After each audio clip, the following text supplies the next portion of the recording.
Hey, Cappy, happy birthday to Cappy. I've been pondering about this for about a day and a half.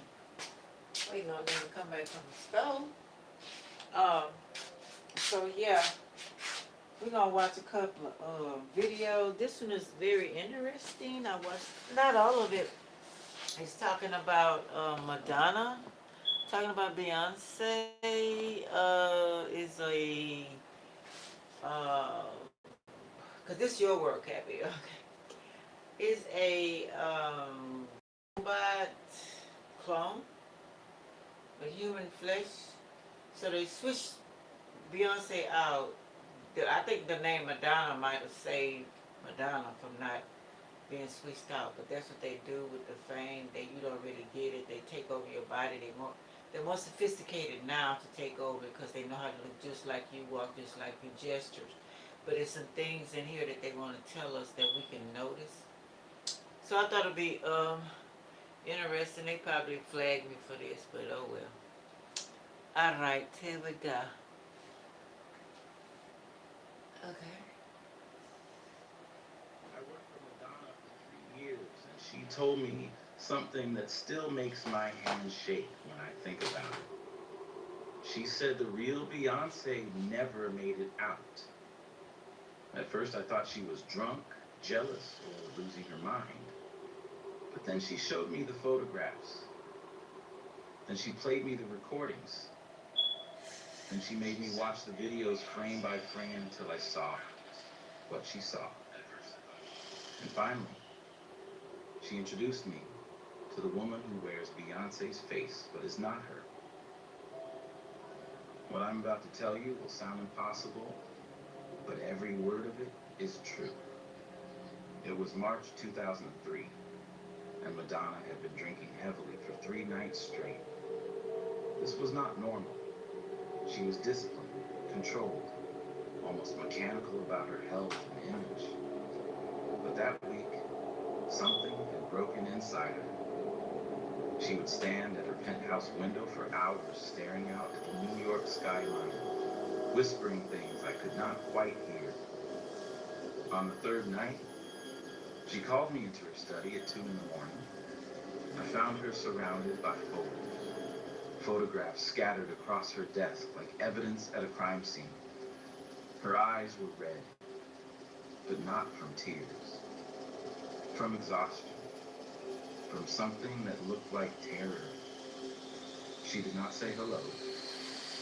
She just looked at me and said, "How much do you think fame costs?"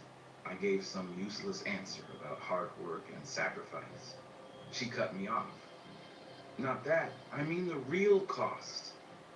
The price they do not tell you about in interviews or documentaries. The price that legends pay to become legends." The way she said legends made my skin crawl. Like it was not an achievement, but a curse. She picked up a photograph from her desk and held it toward me. It was Beyonce, but the image was strange, unsettling. I could not immediately identify why. "Look at her eyes," Madonna said. "Really look." I looked, and once I saw it, I could not unsee it. There was something flat about them, something that did not reflect light the way human eyes should.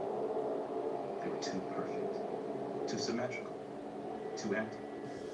That photograph was taken 2 weeks ago at a private event, Madonna continued. "Now look at this one."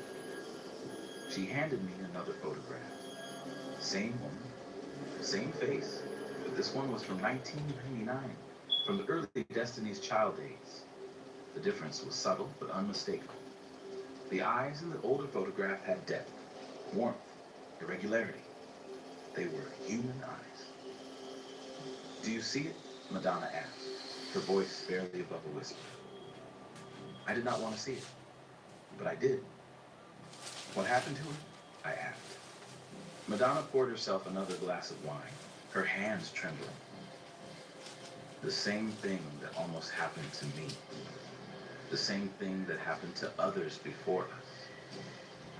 They took the real Beyonce, and they replaced her with something else. Something that can handle the fame, something that will never break, never age inappropriately, never lose the hunger. A copy, a manufactured vessel, built to be worshipped. I should have walked out. I should have called someone, shot and reported that my employer was having a mental breakdown. But something in her voice, something in those photographs kept me frozen in place. They call it the identity harvest, Madonna said, and it has been happening for decades. She opened a drawer and pulled out a leather journal worn and filled with frantic handwriting.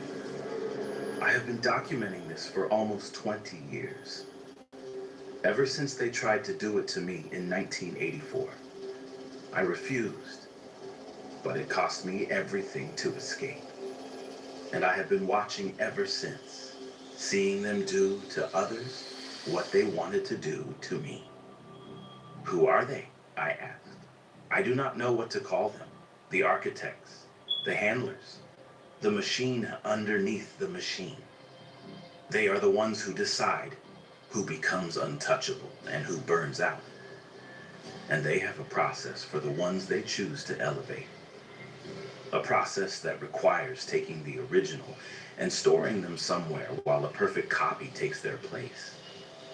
That is impossible, I whispered. I used to think so too, Madonna said. But then I watched it happen to Britney, to Christina, to others. And now I am watching it happen to Beyoncé. Her solo album is about to drop. Crazy in Love is about to make her the biggest star in the world. And the girl from Houston, the real girl, she's already gone. She never made it out of the process. She leaned forward, her eyes burning into mine. I am going to prove it to you. Next week, we are going to Los Angeles. There is a meeting scheduled, a potential collaboration. You are going to meet the woman who wears Beyoncé's face, and you are going to see for yourself that she is not human anymore. My throat was dry. Why are you telling me this? Because I need a witness, Madonna said. Because I need someone to document what I have learned before they come for me too. And because you are about to see something that will destroy every assumption you have ever had about the entertainment industry. What I did not know then was that the meeting in Los Angeles would be the least horrifying part of what was coming. Madonna did not sleep for the next 4 days. Neither did I. She had me review everything, every piece of evidence she had compiled over the years. Photographs, documents, recorded conversations, medical files that should not exist. The files were the worst part. She had obtained them from someone she called the defector, a man who worked inside what they called the facilitation process. He had fled, gone into hiding. But before he disappeared, he had given Madonna a glimpse into the machinery. The documents describe procedures with clinical precision, neural mapping, consciousness extraction, archive storage protocols. They referenced subjects by code names, but the identifying details made it clear who they were talking about. Major stars, legends, people whose faces I had seen 1,000 times. One file detailed a procedure from 1999. The subject was a female pop star, age 22, who had recently achieved massive commercial success. The document described how her consciousness was extracted over a period of 6 months, gradually, so the transition would be seamless. The copy was activated in stages, learning from the original, absorbing memories and mannerisms until it could perfectly replicate her. The original was noted as archived successfully, with a location code, RCU 7 Northwest. Where's that? I asked, pointing at the code. I do not know, Madonna said, but it is where they keep them. The originals, alive but stored, conscious but trapped, watching their copies live the lives they were supposed to live. The idea was so horrifying that my mind kept trying to reject it. But the documents were too detailed, too specific. They included brain scans, consciousness transfer rates, integration timelines. This was not science fiction. This was documentation of something that had actually happened. Madonna showed me comparison photographs of a dozen different celebrities. She had collected images spanning their entire careers, arranged chronologically. And in every single case, there was a moment where the face changed. Not dramatically, not in a way that plastic surgery could explain, but subtly, a precision that replaced natural human irregularity, a perfection that was too perfect. The technology has improved, Madonna explained. In the 70s and 80s, the copies were easier to spot. They moved stiffly. Their facial expressions were limited. Their eyes were too blank. But now, the process is refined. The copies are nearly indistinguishable. Nearly. But there are always tells if you know what to look for. She pulled out a videotape and loaded it into the phone. It was footage from a televised interview with a major pop star from 2001. Madonna played it at normal speed first, then slowed it down. "Watch her breathe," she said.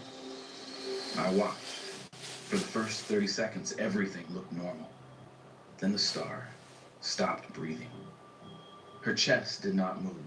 Her shoulders did not rise or fall. She spoke an entire paragraph without taking a single breath. Then suddenly, she inhaled sharply, almost violently, like someone had reminded her that humans need oxygen. "They forget sometimes," Madonna said. "The copies are more efficient than human bodies. They do not need to breathe as often. So sometimes they go too long without it. And they have to correct. It is a glitch. A tell." She showed me more footage. Different stars, different interviews with the same anomaly. Periods of no breathing followed by sudden theatrical inhalations. Once I knew what to look for, I saw it everywhere. But the most disturbing evidence was the audio recordings. Madonna had somehow obtained recordings from private sessions, therapy sessions that certain stars were required to attend as part of their contracts. She would not tell me how she got them, only that they existed. She played one for me. A young woman's voice, clearly distressed, speaking to someone off camera. "I do not feel like myself anymore," the voice said. "I look in the mirror and I recognize my face, but it is like I am watching someone else wear it. Like I am a passenger." Does that make sense? The therapist's response was chilling. "That is a normal part of the integration process. The feeling will pass. You're simply adjusting to your new level of consciousness." "But I do not remember agreeing to this," the woman said, her voice breaking. "I do not remember signing anything that said they could do this to me." "You signed," the therapist said firmly. "This is in your contract. Section 47, subsection C. Consciousness optimization for sustained career longevity. You agreed." The recording ended. Madonna looked at me. "That was recorded in 2002, she said. 6 months before that artist became the biggest star in the world. 6 months before the real version of her was archived and the copy took over completely." I felt sick. "Why are you showing me this?" "Because Beyonce is next," Madonna said. "And in 5 days, you are going to meet the copy face to face." The meeting in Los Angeles was going to change everything I thought I knew about reality. The studio in Burbank looked ordinary from the outside, just another recording facility in a city full of them. But Madonna gripped my arm as we walked in, her nails digging into my skin. "Remember what I told you," she whispered. "Watch the breathing, watch the eyes, and whatever you do, do not let her know that you know. Beyonce arrived 20 minutes after us. When she walked into the room, the air seemed to shift. She was magnetic, radiant, impossible to look away from. This was Beyonce on the verge of becoming the Beyonce. You could feel the star power radiating off her like heat. She embraced Madonna warmly. "This is such an honor," she said, her voice smooth and perfect. They sat down and began discussing the potential collaboration. I stood to the side, trying to be invisible, trying to observe without being obvious. At first, everything seemed normal.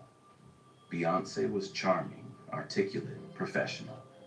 She laughed at Madonna's jokes, asked thoughtful questions, contributed creative ideas.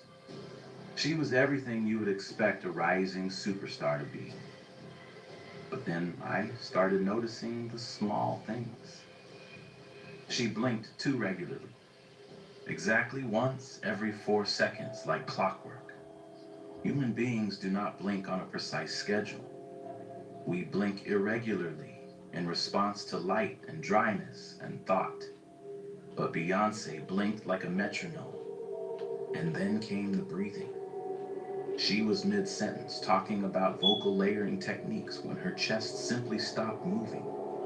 The words kept coming, her mouth kept forming them, but there was no breath behind them. 10 seconds, 20, 30. I counted. 45 seconds without a single inhale.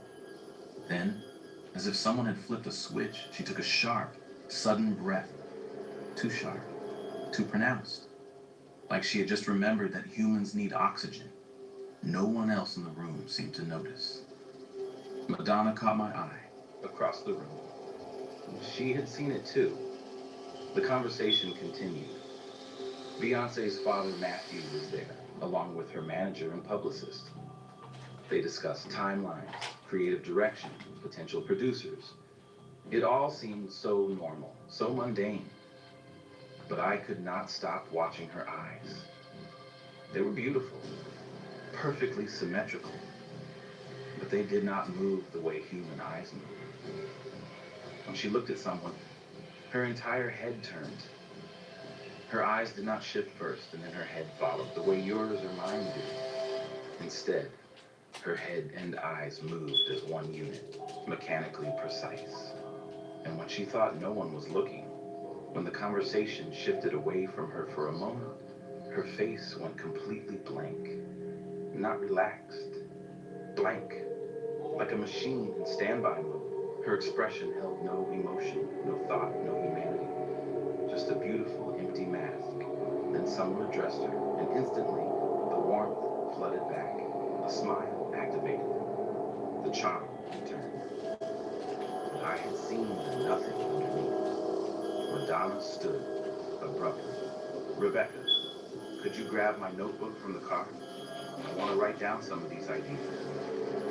It was a dismissal, a test, a way to see how the copy would react to my sudden movement. As I turned to leave, Beyonce's head swiveled toward me with unsettling speed. Too fast. No human neck moves that quickly. Imagine you are her. After your annual mammogram, you'll learn you have breast cancer. But your expert Houston Methodist team assures you they'll use the latest cancer research and technologies, collaborating to treat and remove the tumor and reconstruct your breasts, restoring symmetry, sensation, and your sense of self. That's the difference between practicing medicine and leading it. For you, Houston Methodist, leading medicine. Native clean deodorant keeps you smelling divine for 72 hours.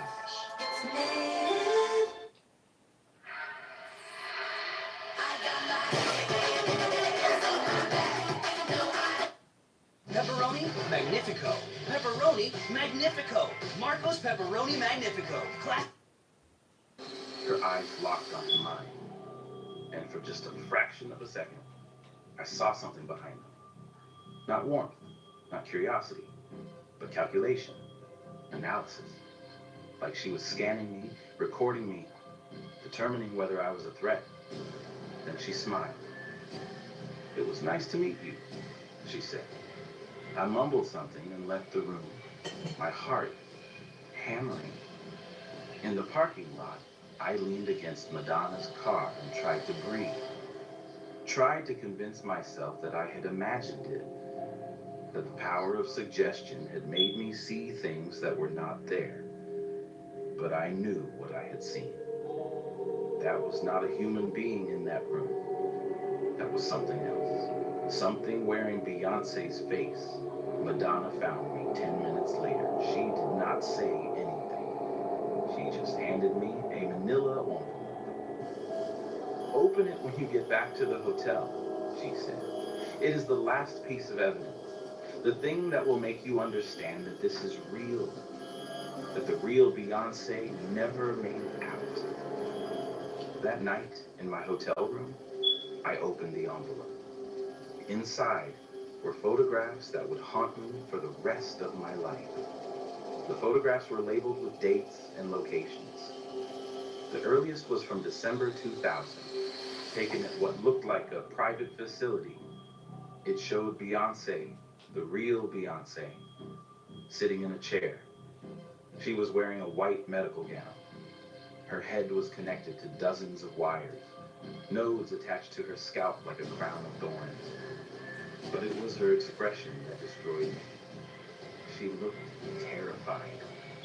Not the performance of terror, but real, animal fear. Her eyes were wide, her mouth slightly open, her hands gripping the armrests of the chair so hard her knuckles were white.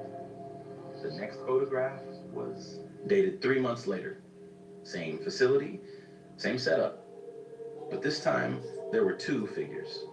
One was Beyonce, still connected to the wires, but her expression was different now. Blank, resigned, empty. The other figure stood beside her. It also wore Beyonce's face, the copy. It stood perfectly still, its posture unnaturally straight, its hands at its sides. It wore the same white medical gown, but its expression was not blank. It was focused, learning, absorbing. The subsequent photographs documented the process. The copy being trained, being taught to move like Beyonce, to speak like her, to smile like her. In some images, they stood side by side, mirror images except for the eyes. The original's eyes held depth and emotion.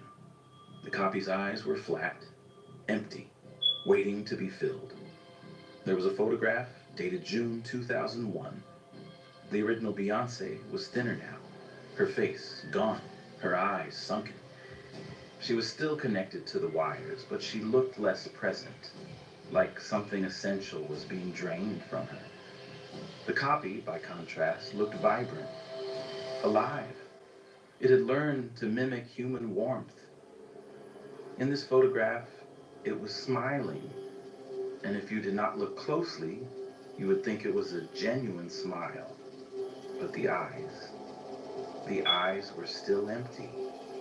The final photograph in the sequence was dated November 2002, just 4 months before I met the copy in that Burbank studio.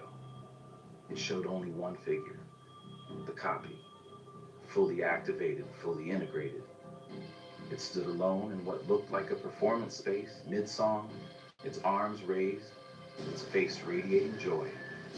It had become Beyonce, or rather, it had become what Beyonce was supposed to become, a flawless performing entity built to withstand the crushing weight of global superstardom. There was one more photograph in the envelope. This one had no date. It showed a long, sterile hallway lined with doors. Each door had a small window and a label. The labels were codes. ARC for East, ARC 11 South, ARC 19 Northwest. Archive locations. Behind one of those doors was the original Beyonce, conscious, alive, but trapped, stored. Watching her copy live the life she was supposed to live, achieve the success she was supposed to achieve, become the legend she was supposed to become. And she would stay there forever. I called Madonna immediately. My hands were shaking so badly I could barely hold the phone. Where did you get these? I asked. The defector. she said. He smuggled them out before he disappeared. This is how it works. This is what they do, and this is what they wanted to do to me. We have to stop this, I said. We have to tell someone. Expose it. Free her. We cannot. Madonna cut me off, her voice hard. Do you think I have not tried? Do you think I have not spent years trying to find the archive, trying to get proof that would hold up? Trying to find someone in power who is not part of this? It is impossible. They own everything. The industry, the media, the legal system. Anyone who gets too close disappears. The defector is probably dead by now. Then why show me? I asked. Why tell me any of this if we cannot do anything? Because someone needs to know, Madonna said quietly. Someone needs to witness. And someone needs to remember that these women, these legends we worship, they paid a price that no one should have to pay. The real Beyoncé never made it out. But at least now, you will remember that she existed. But Madonna was wrong about one thing. There was something we could do. Something she had not considered. And it would cost me everything. I became obsessed. For weeks after returning to New York, I could not think about anything else. The photographs haunted me, the image of the real Beyoncé, terrified and connected to those wires, trapped while her copy took over her life.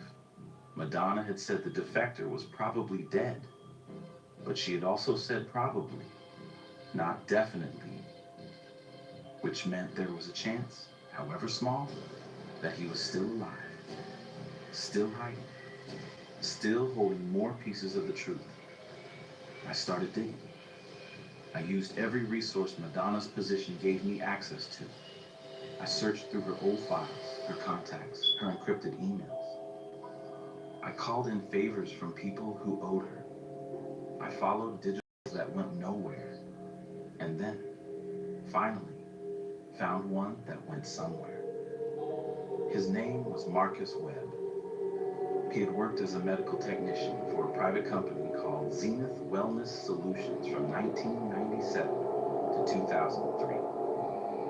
The company did not officially exist. No website, no public records, no tax documents. But if you knew where to look, you could find traces. Invoices paid by major record labels. NDAs signed by industry executives. Whispers in the darkest corners of the entertainment world. Marcus had disappeared in late 2003, right around the time Madonna received those photographs. But I found a lead. A former colleague who had stayed in touch with him, who knew he was alive and hiding somewhere in northern Canada. It took me 2 months to convince this colleague to give me a location. It cost me $10,000 of my own money and the promise that I would never reveal how I found him. In June 2003, I flew to a town 4 hours north of Vancouver. Marcus lived in a cabin so remote you could only reach it by hiking 3 miles through dense forest. He answered the door with a hunting rifle. "Who sent you?" he demanded. "Madonna," I said. "I work for her. She showed me the photographs. I need to know more." He stared at me for a long moment, then lowered the rifle. "You should not have come here. They will kill you for knowing what you know." "I need to understand how this works," I said. "I need to know if there is a way to stop it." He let me inside. The cabin was sparse, just the necessities. But the walls were covered in documents, photographs, diagrams. He had been continuing his research even in hiding. "There is no stopping it," he said immediately. "The system is too big, too entrenched. It has been running for over 50 years, maybe longer." "Tell me how it works," I said. He poured us both coffee and began to talk. For 3 hours, he laid out the entire process. The identity harvest starts with identification. They look for talent that has the potential to reach icon status. Not just famous, but legendary. The kind of fame that transcends music or acting and becomes cultural worship. Once identified, the subject is approached, usually through their management or label. They are offered a special contract buried in legal language that references consciousness optimization and career longevity enhancement. Most do not understand what they are signing. Some do and sign anyway, desperate for the guaranteed success. The process takes 6 to 18 months. It begins with neural mapping, capturing every aspect of the subject's consciousness, personality, and memories. This is done gradually during sessions disguised as therapy or medical checkups. Simultaneously, the copy is being grown.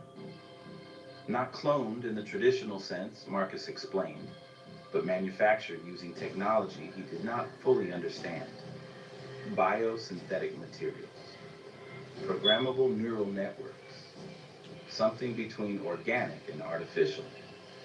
The copy learns by observing. It watches the original, absorbs their mannerisms, studies their voice and movements. It has access to all the mapped consciousness data. When Kroger Pharmacy is on your side, our pharmacists help you find lower prices by accepting most discount cards for... They don't want you to know about it. Hey, did you know you might get a big cash payout if you... So it does not just mimic the original. It becomes them, or at least a perfected version of them. The final stage is the transfer. The original consciousness is fully extracted and placed into archive storage. Their body is maintained in a medically induced stasis, kept alive but non-functional. Meanwhile, the copy is activated and integrated into the original's life. The transition happens during a planned absence, a retreat, or private vacation. When the star returns to public life, it is the copy. What happens to the originals in the archive? I asked, dreading the answer. Marcus looked at me with hollow eyes. They are conscious, fully aware. They can see and hear through monitoring systems. They watch their copies live their lives, give their performances, accept their awards. They watch everything they were supposed to be, and they cannot do anything about it. They are prisoners in their own bodies, stored in a facility they can never escape from. Where is the facility? I asked. That is the one thing I do not know, Marcus said. That information was above my clearance level. But I know it exists. And I know Beyoncé was processed there. I was part of her team. Then came the most devastating news of all. Marcus stood up and walked to a locked cabinet in the corner of the cabin. He opened it and pulled out a video cassette. I smuggled this out the night I ran, he said. I have never shown it to anyone. If they knew I had this, they would hunt me to the ends of the earth. He loaded the tape into an old VCR connected to a small television. The footage was grained, time-stamped, November 17th, 2002. Security camera footage from inside the facility. The image showed a white room, clinical and cold. In the center was the real Beyoncé, connected to the neural mapping equipment. But this was not one of the early sessions. This was near the end of the process. You could see it in her face. She looked hollowed out, like something vital had been drained from her. A technician entered the frame, checking the equipment. Then a door opened off camera, and two figures walked in. One was a man in an expensive suit. The other was the copy. The copy was fully developed now, identical to the original except for that flatness in the eyes. It stood perfectly still, observing. The man in the suit spoke. The footage had no audio, but Marcus provided narration. That is Dr. Reeve, he said. head of the program. He's telling the original that the process is almost complete, that in 2 weeks, the transfer will be finalized. On screen, the real Beyoncé began to move, agitated, pulling against the restraints that held her to the chair. She was clearly speaking, shouting, pleading. Her face showed pure desperation. The copy watched with detached curiosity. Not sympathy, not recognition, just observation. Dr. Reeve made a gesture, and the technician adjusted something on the equipment. The original Beyoncé's body went rigid, then slack. Her eyes were still open, still aware, but she could not move anymore. Paralytic override, Marcus said quietly. Once they initiate that, the original has no physical control left. They are just consciousness trapped in a non-responsive body. The copy approached the original. It stood directly in front of her, studying her face like examining a blueprint. Then it did something that made my blood run cold. It smiled.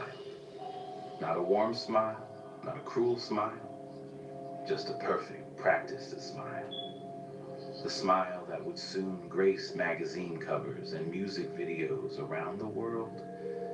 The smile that would make millions of people fall in love with what they thought was Beyoncé. The original Beyoncé was crying. You could see the tears running down her face, even though she could not move, could not speak, could not do anything but watch this thing wearing her face, prepared to take over her entire life. The footage ended. I sat in silence, my hands clasped tightly together to stop them from shaking. That was 3 months before Crazy in Love dropped, Marcus said. 3 months before the copy made its full public debut. By the time that song hit #1, the real Beyoncé was already archived. Remember she was in the car, got blowed up? From the world. Why are you showing me this? I asked. Because Madonna was right to try to document this. Because someone needs to know the truth. But also because I need you to understand something. He leaned forward, his expression intense. You cannot save her. You cannot expose this. If you try, you will disappear, just like I had to disappear. Just like others who tried before us disappeared. The only thing you can do is survive and remember. That is not enough, I said. It has to be enough, Marcus said. Because the alternative is that everyone forgets these women ever existed as real people, that they become nothing but the manufactured legends that replaced them. He was right, and I hated that he was right. I left Canada the next day. Right. The weight of what I knew Look at you like crushing me. I returned to New York and continued working for Madonna, but everything had changed. I could not look at Beyoncé's image without seeing that white room, that terrified woman connected to wires, that empty copy preparing to steal her entire existence. Madonna knew I had gone to see Marcus. She did not ask what I learned. Look at Beyonce. She did not need to. Not the real. Now you understand, was all she said. In July 2003, Crazy in Love was released. It exploded across the world exactly as predicted. The copy that wore Beyoncé's face became the biggest star on the planet. Flawless performances, endless energy, absolute perfection.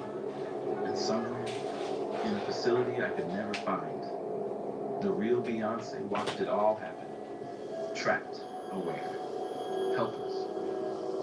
I stayed with Madonna for 6 more months with the knowledge aided me.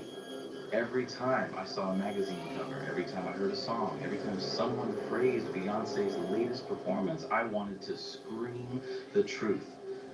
But I did not. Because Marcus was right. The system was too big, too powerful, too protected. Then Madonna made one final confession that would explain everything. It was December 2003. I had submitted my resignation, unable to continue working in an industry that harvested souls and called it success. Madonna had accepted it without argument. She knew what the knowledge had done to me. She had lived with it for 20 years.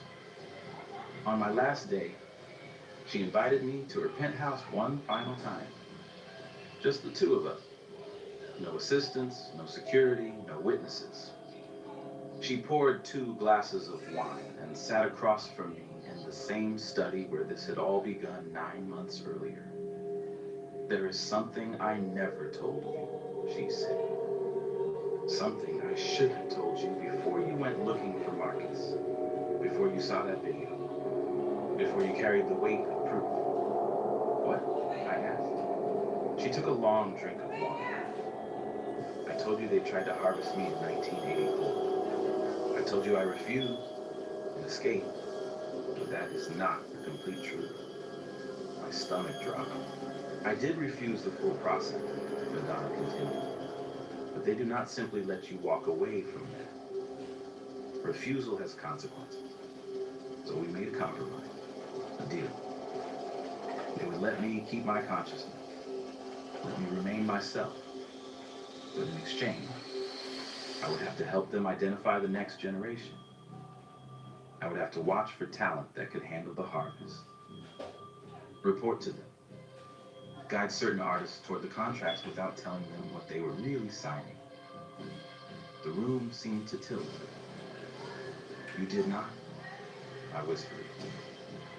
I did, Madonna said, her voice hollow. For almost 20 years, I have been a scout for them.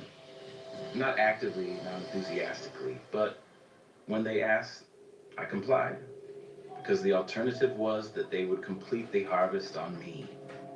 Take me, archive me, replace me with a copy that would do the work anyway. Beyonce, I said. Did you? Yes, Madonna cut me off. In 2000, they asked me about Destiny's Child. Asked if I thought any of them had icon potential. I said yes. I said Beyonce had something special. Something that could sustain the kind of worship that breaks normal humans. Tears ran down her face, but her expression remained controlled. I am the reason they targeted her. I am the reason the real Beyonce never made it out. I identified her. I set the process in motion. And I have had to live with that ever since. I could not speak, could not process what I was hearing. That is why I documented everything, Madonna said. That is why I showed you the evidence, why I sent you to Marcus. Because I am complicit in the system, and I needed someone outside of it to know, to carry the truth, to remember these women as human beings before they became manufactured gods. How many? I asked quietly. How many have you identified? 7 over the years, she said. Some I identified before I fully understood what would happen to them. Others I identified knowing exactly what I was sending them toward. And I did it anyway because I was terrified of what would happen to me if I refused. She reached into her desk and pulled out a final folder. She set it in front of me. This is everyone I identified. Everyone who went through the harvest because I pointed them out. Their real names, their archive codes, the dates they were processed. Beyonce is just the most recent. I opened the folder. Inside were profiles of 7 women, 7 legends, 7 faces the entire world recognized and worshipped. And underneath each photograph was a number. Archived. Location unknown. Original consciousness preserved. What do you want me to do with this? I asked. Survive, Madonna said. Remember, and if you ever find a way to expose this system without getting yourself killed, do it. But until then, just know the truth. Know that these legends we worship, they paid a price that no human should ever have to pay. And know that I am the one who sent them to slaughter. She stood up, walked to the window, and stared out at the New York skyline. The real Beyonce never made it out, she said softly. And that is my fault. That is the price I pay to keep my own consciousness. I became the thing I hate most. A collaborator, a harvester. I left that penthouse and never spoke to Madonna again. But I kept the folder. I kept the photographs. I kept the evidence. And now I am telling you. Because someone needs to know. Someone needs to remember. The woman you see performing, winning Grammys, breaking records, inspiring millions, that is not Beyonce. That is what they made to replace her. The real Beyonce is somewhere in the archive watching. Her copy lived the life that was stolen from her. 2 weeks ago, I received a package with no return address. Inside was a single photograph and a handwritten note. The photograph showed a facility in the mountains, remote and heavily secured. The architecture was brutal, industrial. In the corner of the image, barely visible, was a label. Archive Site 7, Northwest Sector. The note said, "She is in Wing C, room 447. They moved her last year. She still watches. She still remembers. She knows what was stolen." Madonna had finally found it. The location, the proof. But the note included one more line, written in shaking handwriting. "I am sorry I did this to her.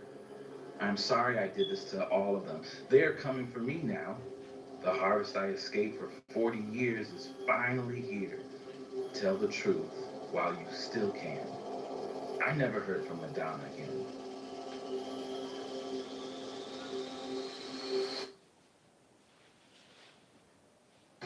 This Wow. Hold on, y'all, put my gear on. Half everything today. So bear with me, please. Senor and senoritas. What's up? I have been watching that for the last 2 days. And there's some truth in this. And the bitches trying to come for me. Yeah. Ain't that something? So, I know it might be blah, blah, blah, but y'all know something going on. Don't go sit here tripped out on bullshit, motherfucker thing. People don't have no remorse, no feeling about your life or how they treating you. Something ain't right.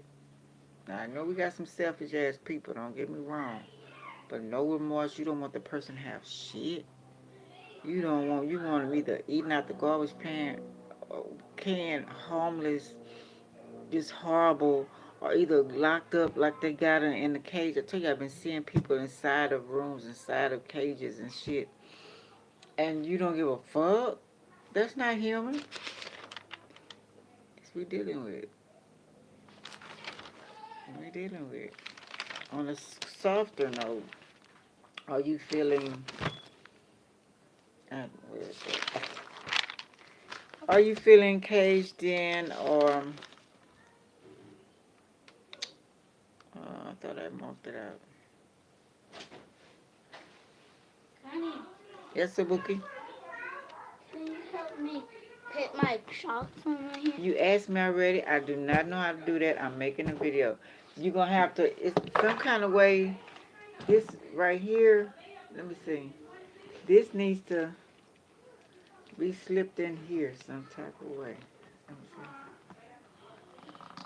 Let me see. Ooh. Let me see the other one. You want to put it on the other shoe or you want to put it on this one? Oh, man, what you did with it? It dropped. Yeah. Put it. No. Let me get up on that.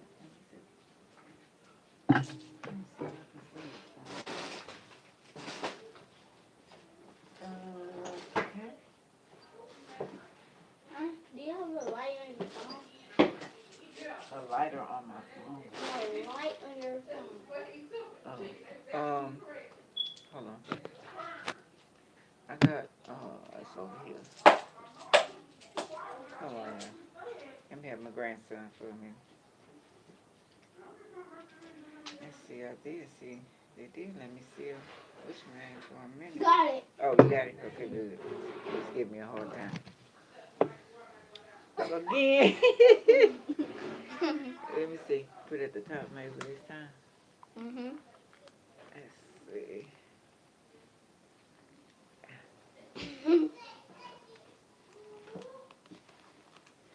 Oh, shoot. Danny, What? now let's take is a 5 up here. But it's actually not. Look.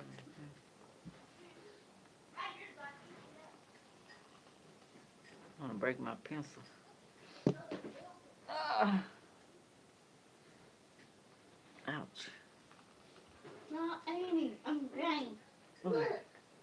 Think I got it. Alright, later, guys. Close the door, my little go to go. Alright, so feeling trapped or anything like that. Always rule out you're not crazy. Okay? Always, I don't give a fuck who around you don't see, don't do whatever. Okay? Something else going on. Something else going on. That right now. They watching, they looking, they always watching, they always looking. They always trying to scope the scene and see who's this and who's that. Now, who are they? That's the thing. Now, we seen in Matrix. Matrix showed us, right? A machine, right? The blue and the red pill.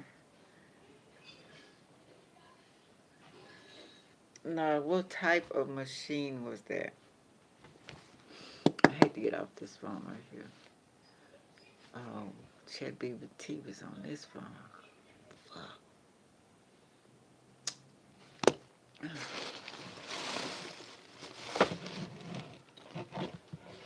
But anyway,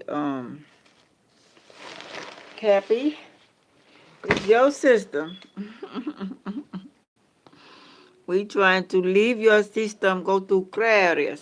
But Aquarius is also robotic and computerized, right? All right, I'll go ahead and cut this out. Whatever. I might be on some other shit. It grows as soon as I cut it off anyway. I can't do nothing. My family just harried like that. The Frenchmen's just had it like that. Grandma had long, beautiful, black, cold, wavy hair. Haitian. Anyway, so who are they? The machine. The machine. Let's see, can I get it without messing it up? Okay. Let's ask the question.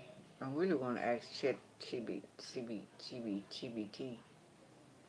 But we'll say, what type of system was on Matrix that controlled everyone?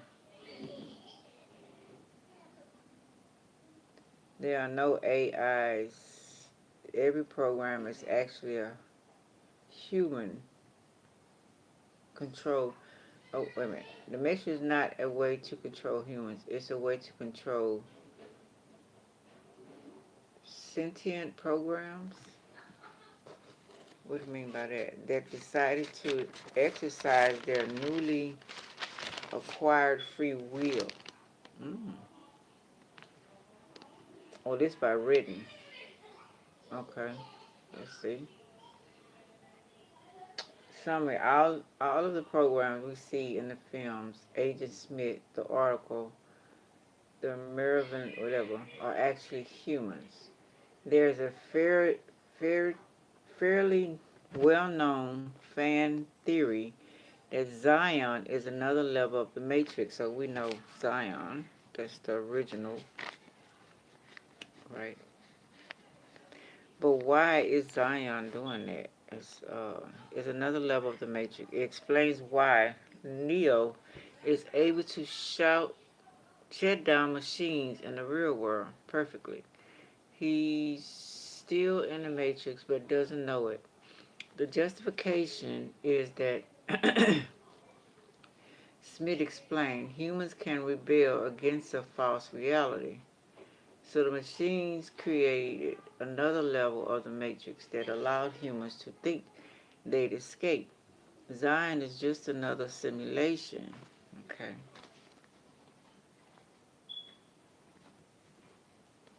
Designed to contain the rebels.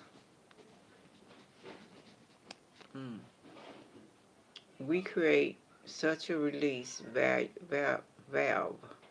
After all, if Zion's fake, that means humans can't escape at all, which means there should be no point of a release valve like Zion. You can't get out.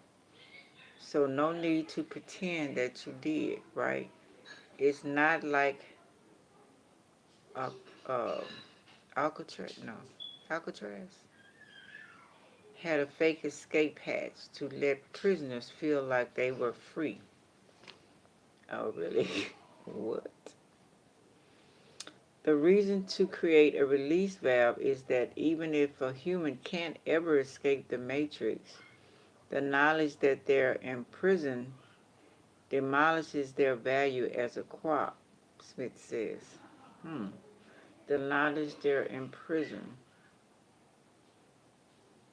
Knowledge that uh, entire crops were lost. When the original matrix was rejected, it seems humans naturally died off if they became convinced they're simulated, or they might just commit suicide in the matrix and thus die in the real world. So that's the Zion. Is simulated theory. What? This right here, I was playing with Nyla and I dropped it and this happened. Who is for? The video. Oh boy. Do you have tape? I thought it was yours. No. Do you have tape? You gonna have to buy her another one. This is a real friend. Okay, you gonna have to buy him another one. Close the door. Zion assimilated theory, which led me to my theory. Every program we meet on screen is remarkably human in their behavior.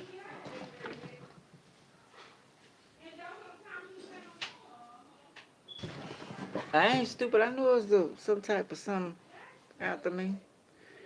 Smith is the quintessential bad cop prison guard. The article is motherly, friendly, and warm.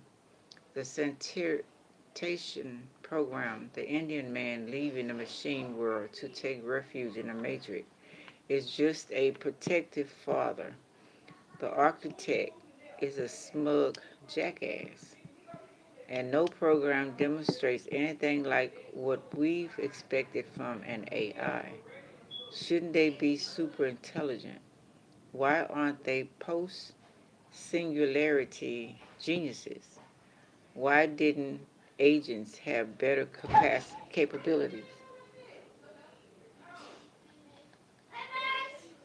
Being strong and fast is handy, but why not load them up with all sorts of awesome skills, just like Neo? Why isn't someone like Smith mind linked with every security camera in the entire city? Why do they even resemble human beings? Wouldn't it be better to make them into the T-1000 or a exonorphic, something, or even just a predator drone or TURRET gun?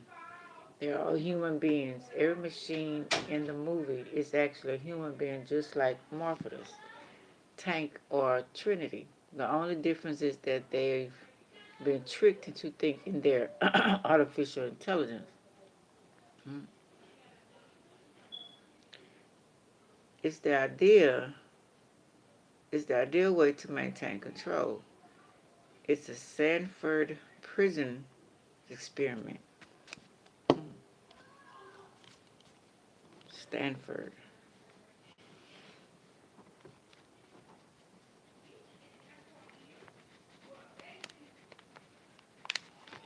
Put people in charge of jailing others and they become ruthless about it.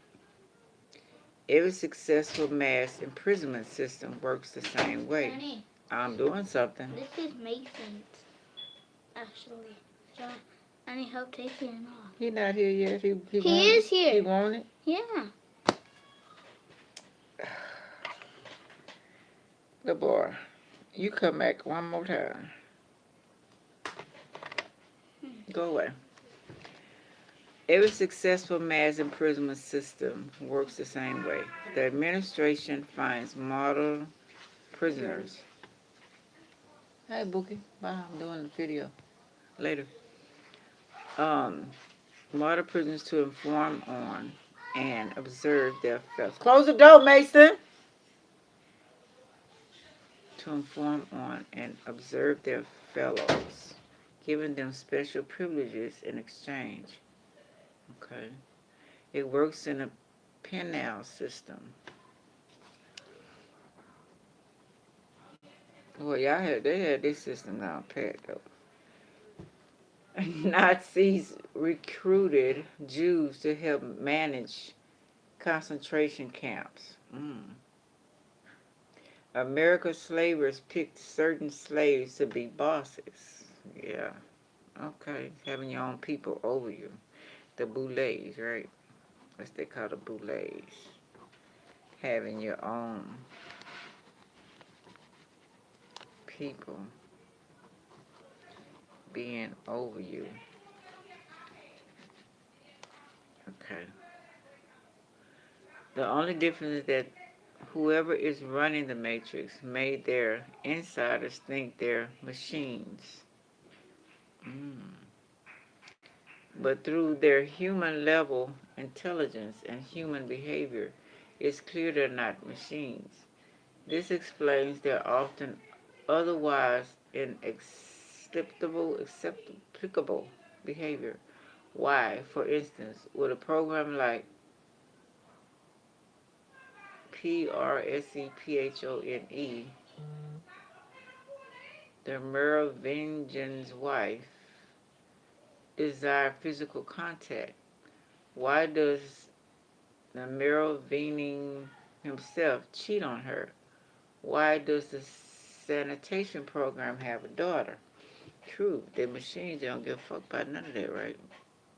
It's because they have human minds, along with all of the normal human emotions and other biological impulses that come with them.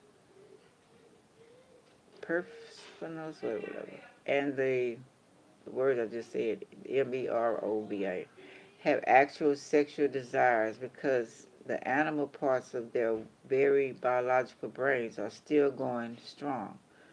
The sanitation program actually is a father who feels all the biologically compelled affection that any human father would.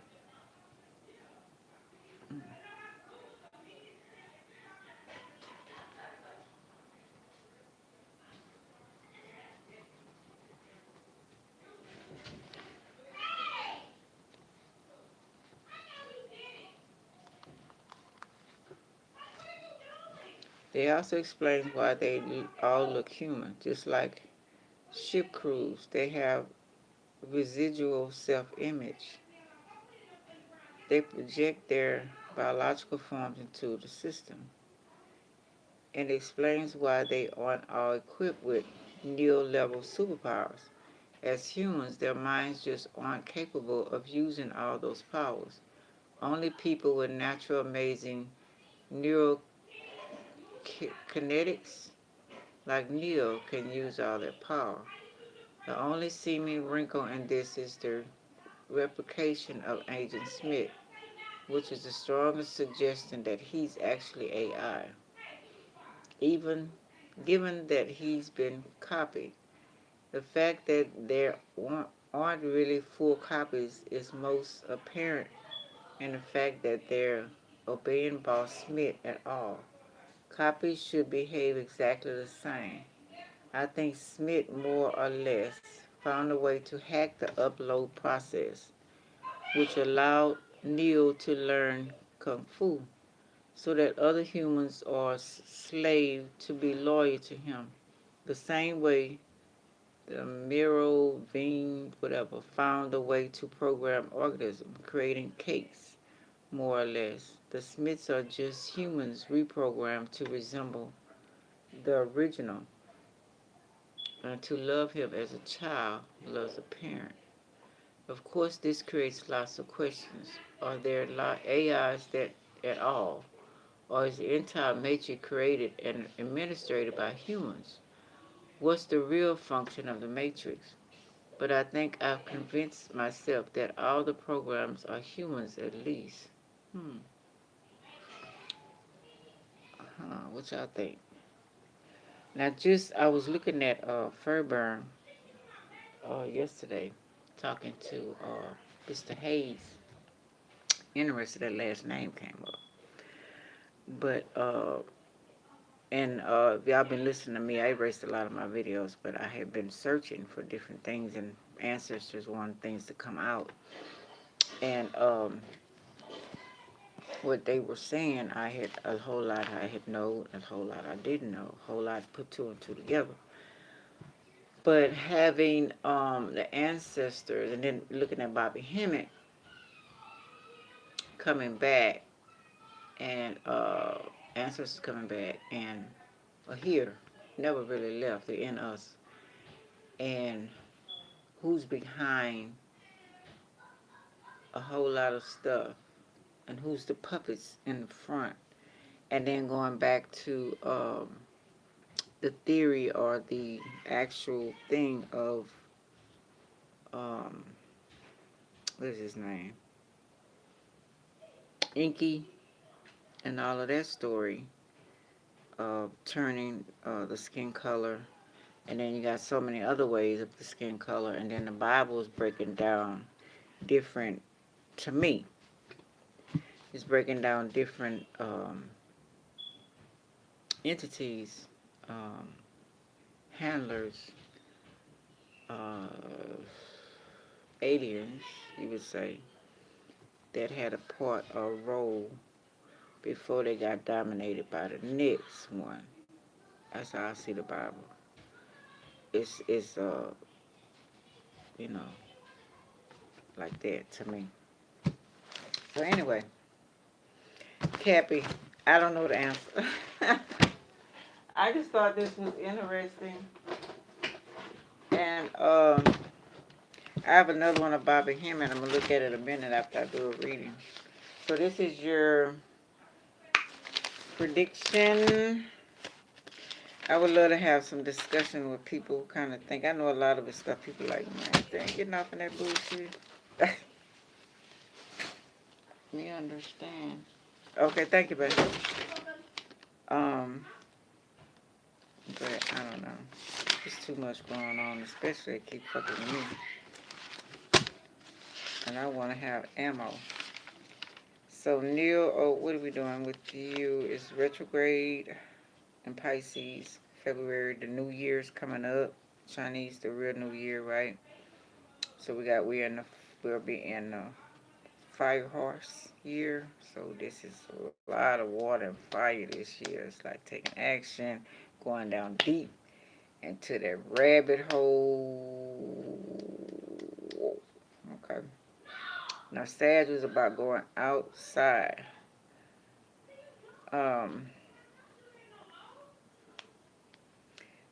And Scorpio was the mole. Okay. So yours is going to be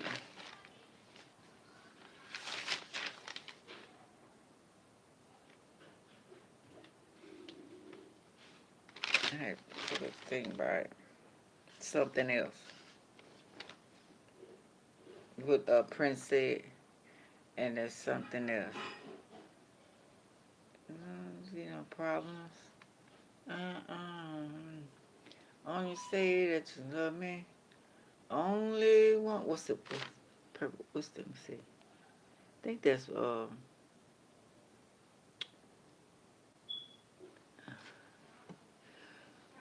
Purple Rain lyrics. I never meant to cause you any sorrow. Never meant to cause you any pain. I only want one time to see you laughing. I only want to see you laughing in the purple rain. Purple, purple rain, blah, blah, blah. I only want to see you bathing in the purple rain. I never wanted to be your weekend lover. I only wanted to be some kind of friend. Hey, baby, I could never steal you from another. Come on, baby, go back in now. Close the door. Can I ask you something? What? Can you finish back on there? No, I'm doing something. You have to wait. No. Close the door. I only want to be some kind of friend. Hey, baby, I could never steal you from another. It's such a shame our friendship had to end. Was this one we said, oh, it's something else?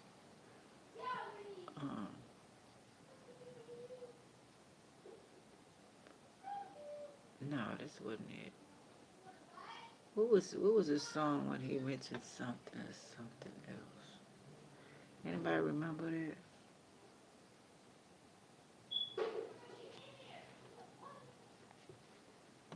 What song Prince made where he said there's something else? Oh, dearly beloved, we are gathered here today to get through this thing called life. Electric word, life. It means forever, and that's mighty long time. Okay.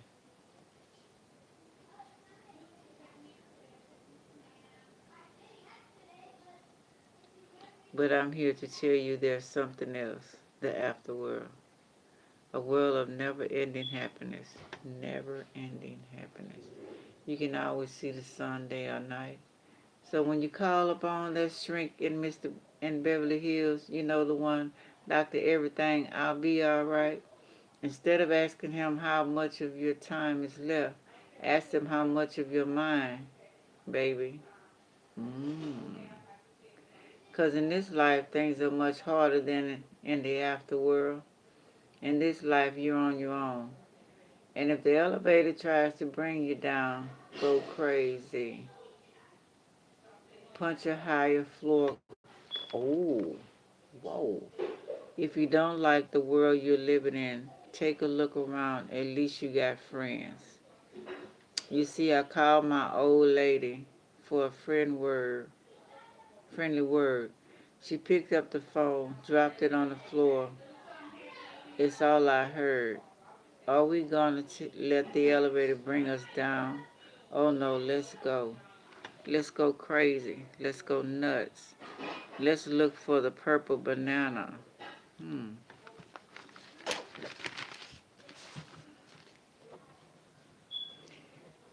I know what he's talking about with that elevator. I know y'all probably know too.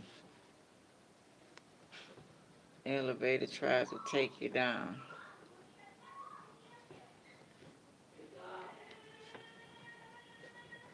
Go crazy. I'll stop there. Let's look for the purple banana till they put us in the trunk. Is it truck or trunk? Let's go. We're all excited, but we don't know why. Maybe it's because we're all gonna die. And when we do, what's the law for? You better live now before the Grim Reaper come knocking on your door. Tell me, are we gonna let the elevator bring us down? Oh no, let's go.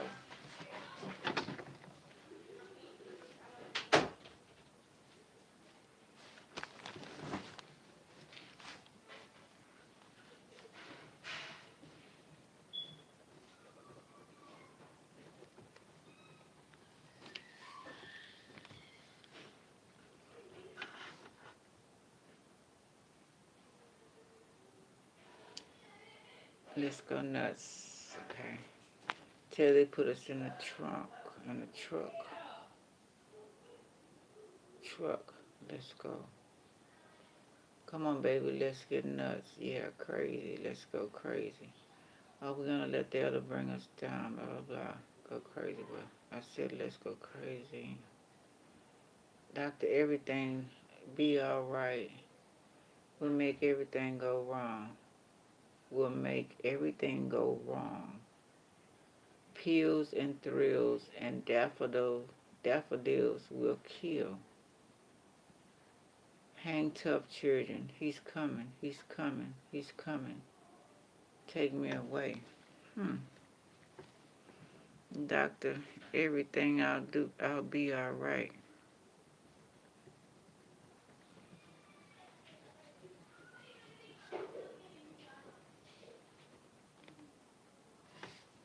Everything go wrong. Maybe they was doing him then. Pills. And maybe they couldn't, by him being a Gemini. They couldn't really, I'm thinking, DAFFODIFS will kill. Oh, shit.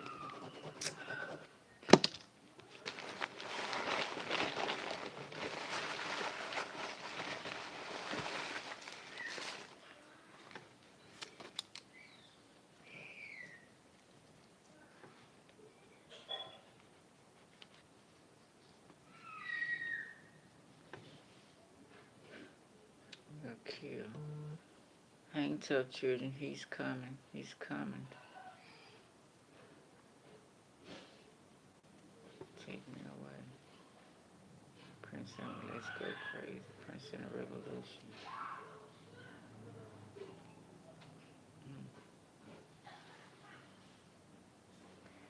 What is the meaning? A blend of party anthem and existential sermon, urging listeners to live full in the face of mortality, protesting the mundane life with an eternal afterworld,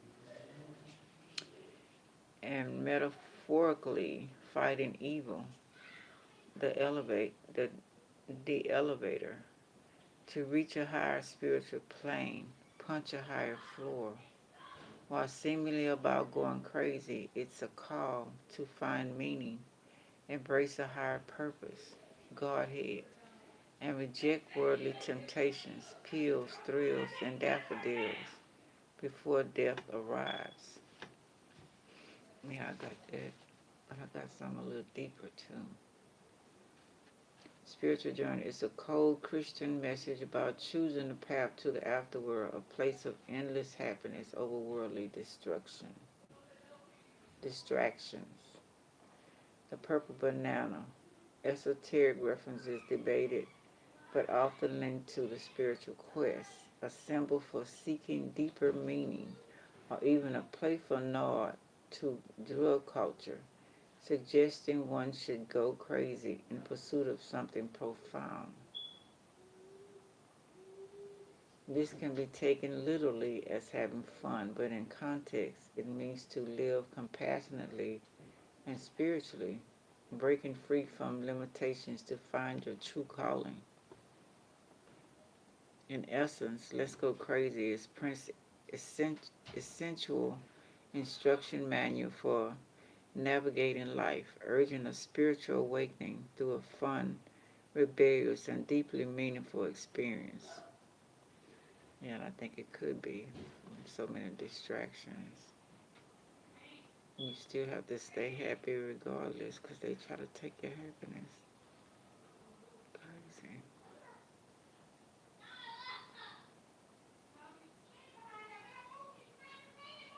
Who's they? And if it's supposed to be, okay. So the ones coming back, the ancient ones.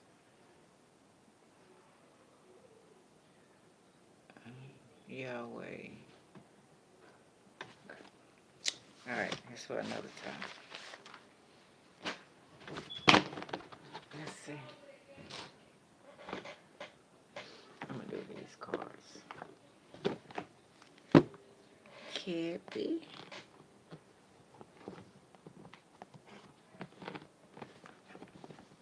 The defecto. Why am I hearing that?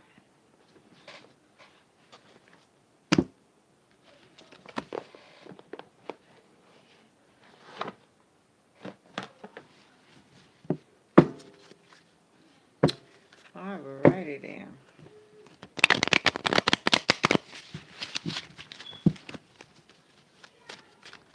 I ain't doing nothing to do today. Saturday. I don't know how long I'm gonna stay on. I might stay on. I don't know. Let's see, y'all. There they go. Just hanging out with y'all today. Cappy.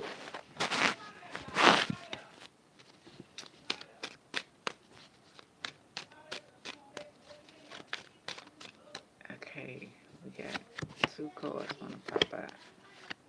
Well, actually 3. Go with it on then. 4, 5.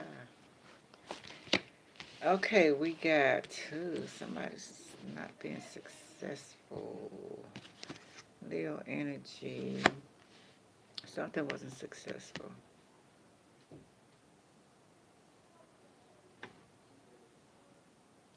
Not speaking on it. Virgo, Capricorn, you. Perfectionist. We know that, right? Leo energy. So the fun. Somebody's not happy. Somebody that's not happy. Says vengeance is mine, said the Lord. So somebody was taking something into their own hands instead of waiting on the creators to do something, right? It was pertaining to their money, or someone else's money. Gemini, Aquarius, homes are popular. Check out emoji. But so they left their place of peace and serenity. Like I always say, country, city. So left to go to the city. Where there's a lot of noise, a lot of people there. So we got the Taurus here. Greed, gluttonous reverse, alchemist, who either reckless when he makes his Rumpelstiltskin. When he makes his goal, he makes his stuff. And he's reckless because it's reverse.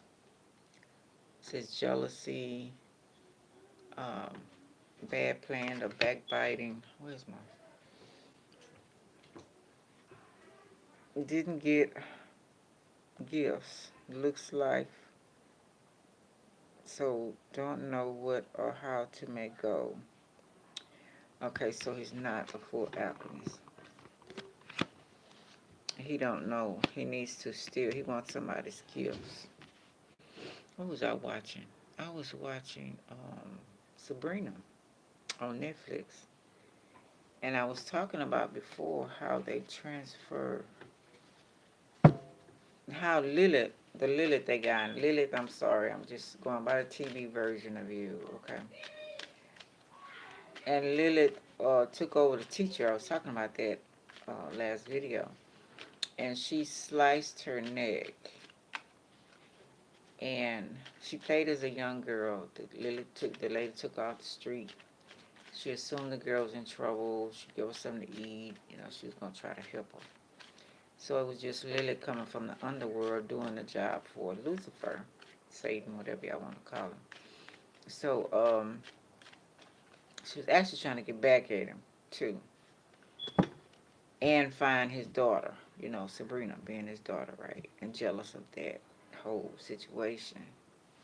So she sliced the lady, and as the lady is bleeding on the floor, she's doing a incantation to take over the lady's body through the blood. So yeah, I know what I be talking about. I know that's what's trying to happen. And then seeing the Beyonce picture It's different ways in necromancy, right? And that's what wants to be performed. You know, Madonna say they target different type of people. And then you see the people not being their self anymore, that you something about them, you just like, what the fuck, something wrong with you, it ain't the same, and nobody no damn fool. No remorse, no, you know, or too emotional, maybe she was too, um, you know, happy, or knew all the right words to say, so, let's see. Scorpio. Prioritize own needs, self-care, insecure, not desire. Reverse. Right, interesting, right by each other, two opposites, Taurus and Scorpio. Interesting. They're alike, but they totally different. Both the money signs, that's number one, and they can be hard workers at best with smart intentions to get money, and not ruthless and manipulative. Reverse. It's a certain type of manipulation if it's upright. Still helpful, want to get it honestly by the things that you do. You researching your at accolades, I guess. Instead of reverse and want to take it from others. And you know that's the type of world we living in. Very dominating. Very, very dominating. And when you don't let them take it, they got a problem with shit. How the fuck you got a problem when I want you to fuck me over? We got an X, we got the X. We got a whole lot of X projects. X a whole bunch of shit. X your ass out.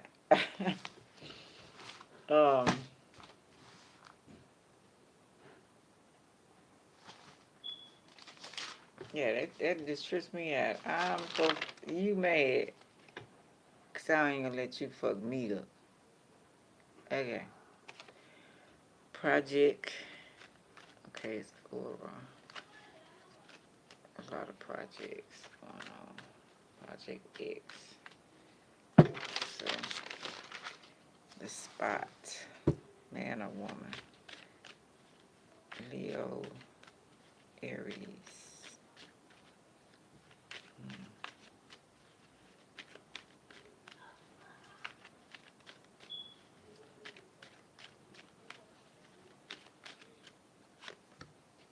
Home. Jupiter. Sagittarius. Reverse. Building. Reverse. Skeptical. Need money to build this. Or finish building this home or buy it or whatever. Right? But didn't work. It didn't show that they work for it. It's reversed. But they want the money for it. But they didn't work for it. No sweat, no tears.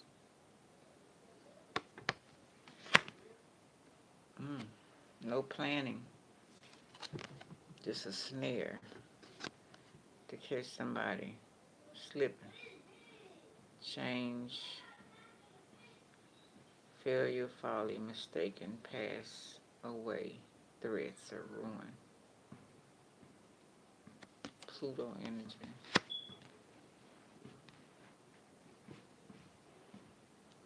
That's harsh.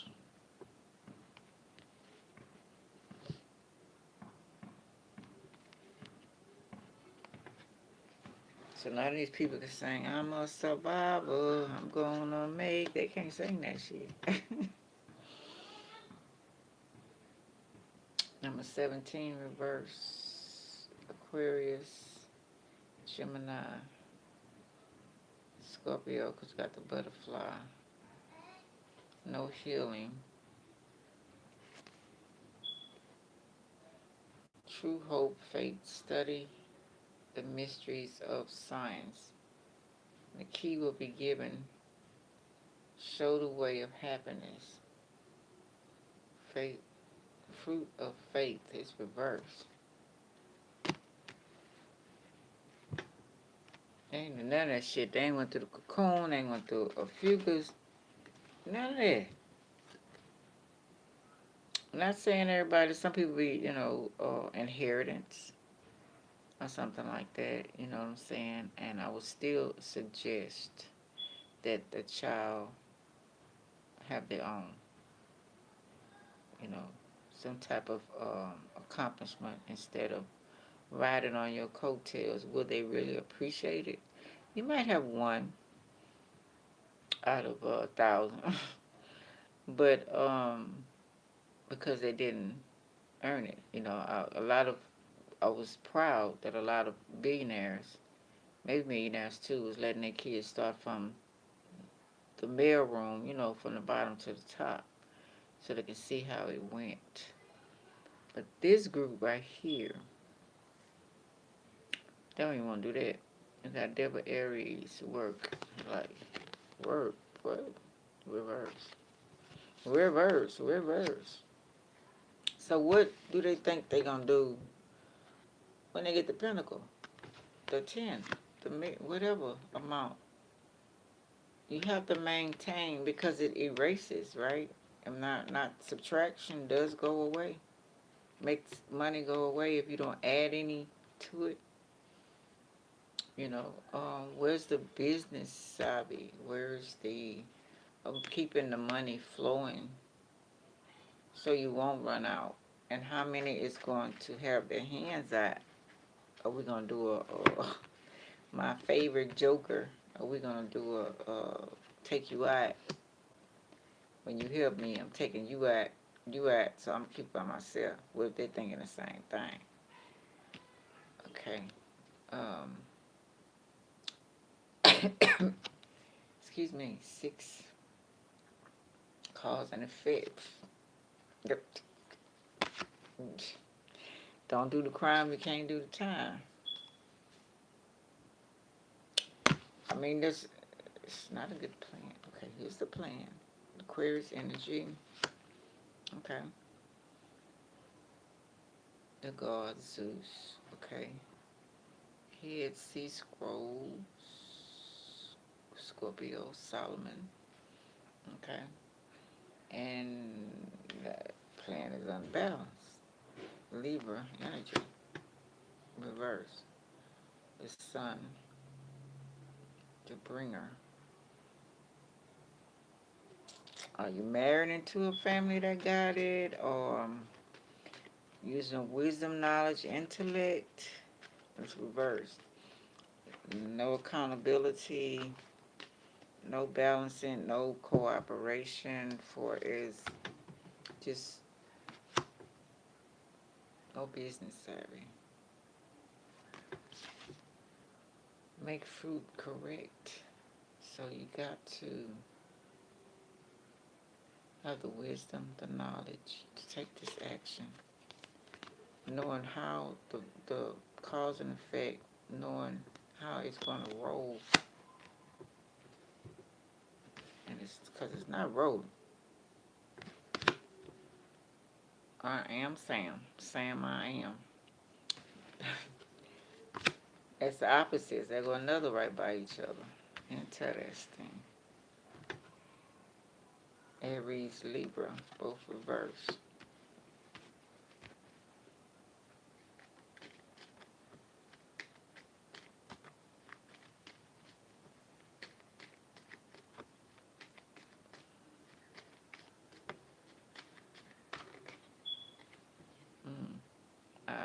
I don't see. What target you targeting at?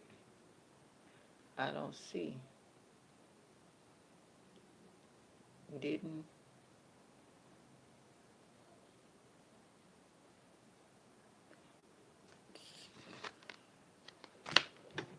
Who's the target?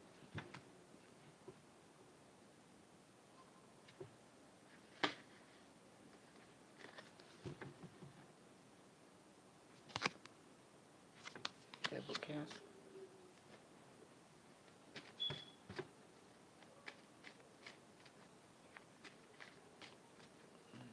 Someone you love.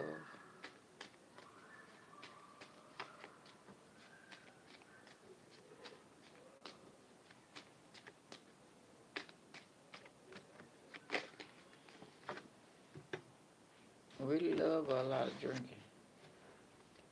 Cancer, Pisces, no feelings or move on.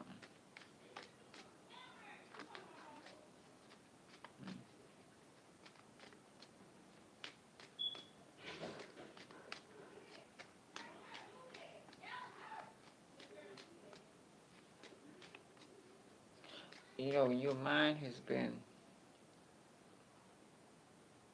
through bullshit for so long. And the little speck of peace that you get, of people that give it to you, you cherish that so much. It's like Prince was saying, he was in the song, if y'all paid attention,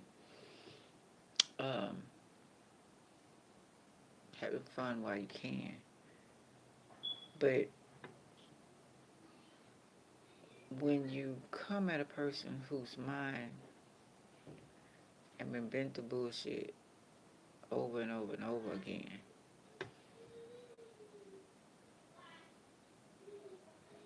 and you come with no peace, just to, for some reason, well, for either for someone else or your selfish reason, not really knowing, not really giving a fuck about that person's well-being or their life or anything like that, and your personal agenda. And then if that person studies saying, you know, I just want my peace, you leave me alone, and you feel like that's a disgrace or a dishonor to you, and you know, don't care about how that person feels because you're caring about your feelings only. I hope you don't think that when you decide to get an epiphany or whatever the deal may be, that person's mind is going to change. It's not. So sometimes, like I keep saying, you can't keep opening Pandora's box or can of worms on somebody who's almost been eating the damn worms, been through worms at for many, many, many years, if you get my drift. And you still, you don't, maybe you knew, maybe you did not know, or didn't give a fuck. And then, because it looked like somebody may have been getting an epiphany, but you open that box. Now, the man was talking about have to heal from what Yahweh and different other gods did to the families and to the people. True that. That has to be done. Okay. But for now, until that time comes, dark spirit wishes to expand into the world.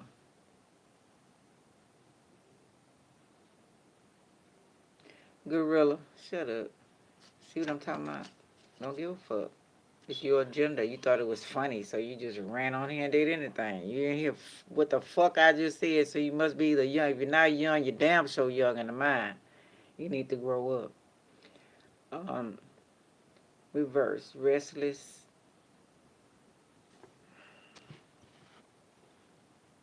Immortal body. Okay. Gemini energy.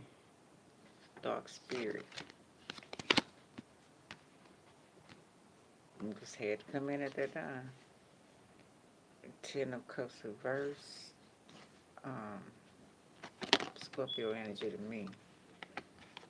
With that being the ego. And then water, Scorpio, Pisces. 9. So either that's a lot of drinking or that's a lot of love for this dark spirit over here that don't love back because it was versed with the ego. I know we got Scorpio in the chart or whatever. Not free because it's reversed, so the eagle not flying. So he has landed. Could be coming in a situation. But people around him, like Dora, this dark spirit, that's a tyrant, reverse. It's a not really a he's a bad king. You say a bad pimp. Okay. Okay. So Cancer energy, number 18. This is about false friends, enemies, jealousy. So I don't know if this is the epiphany or the trickery. Gemini energy, along with Virgo. Reverse can be trickery energy to make you think. Hey Law, how you doing? Make you think that a person is not feeling some type of way. But if you've been coming, we ain't in the with our ancestors yet, the ancient ones, and they ain't sprinkled the fairy dust to make us um, forget the things that we done to each other and forgive and try to fix all the hurt has been done for many, many, many generations. We're not there yet. Don't get that shit twisted, okay? Now we got the 7 of... Hey, happy birthday, Lauren. Happy birthday to you. I was just saying that, Capricorn. Mm-hmm. Let me put it again. I meant to, put it up too.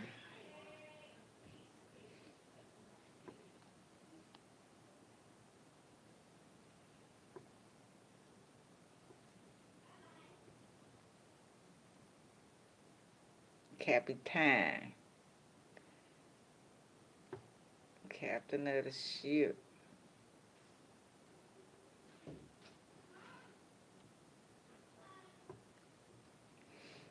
Try to put y'all some little stuff up there. Put y'all the crown on your head. What else? Probably should put that green. You welcome.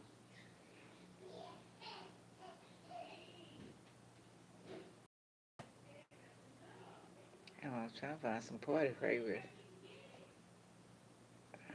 Okay. Unless I pass it up. The hell? Where's the cake instead of a cake? And what else? I don't know what the hell that was. That was a peanut? Some beer, wine, popcorn, ice cream, cupcake. Don't go crazy. That's my gift to y'all.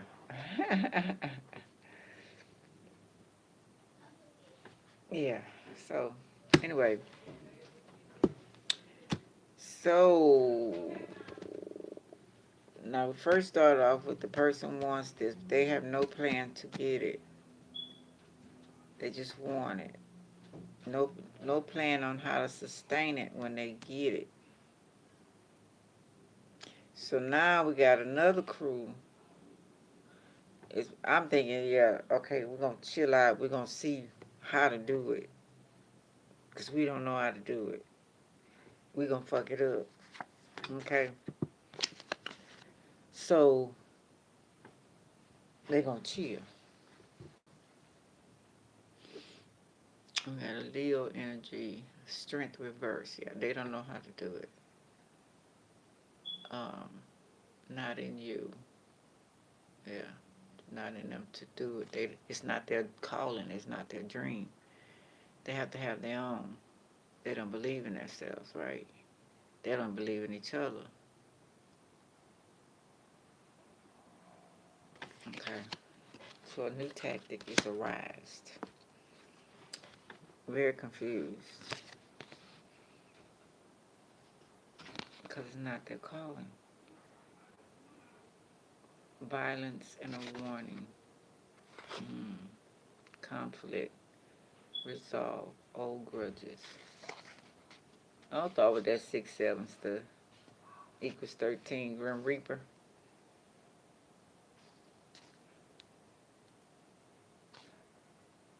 So conflict arising. Okay.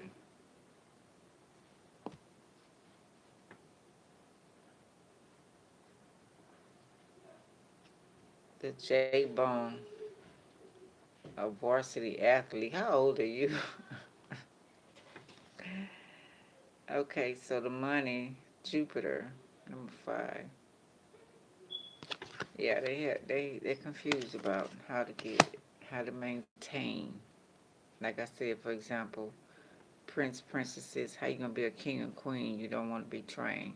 You just want to take the throne, but you don't even know just the resources and the people that they know to make sure that the whole kingdom runs expert. It's possible. How to negotiate.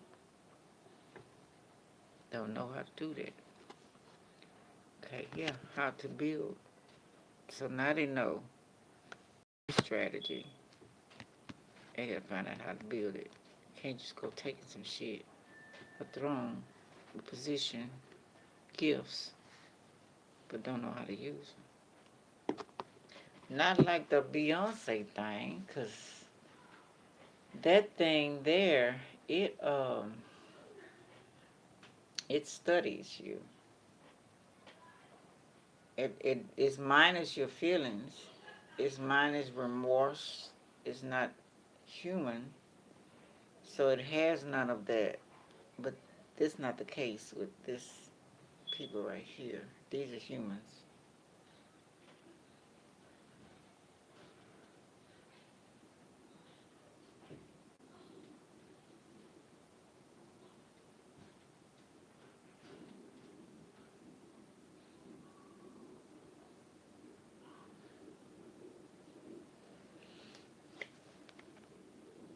Black magic reverse.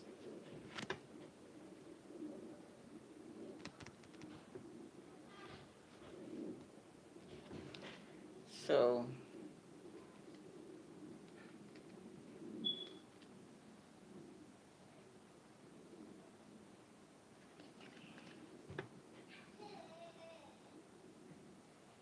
trying another way. Another way. Capricorn is you. You think out the box. Like Aquarius, right? But it's trying a box next to you.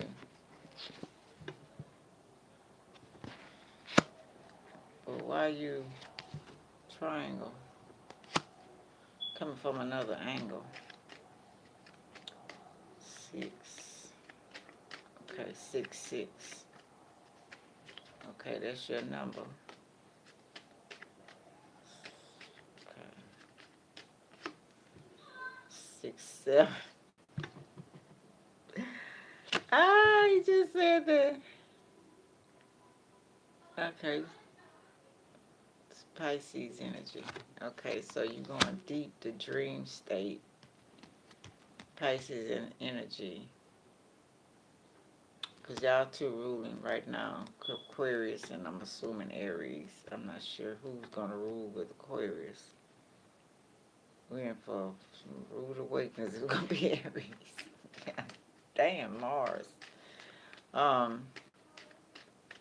It's also Horus, right? So Saturn in the building, along with Neptune. Okay. Trying another angle.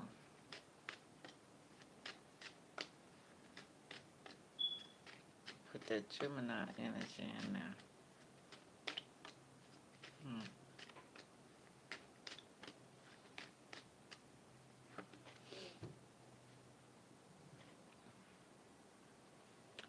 Jupiter reverse. Feminine energy. I was masculine. Now we're trying the feminine energy. Sag, Aries reverse. Using our masculine and feminine side. Is that what we're doing? Both of y'all feminine. You and Pisces. Okay. It's not yin and yang. I don't know how I got patriarch over y'all. I'll never know.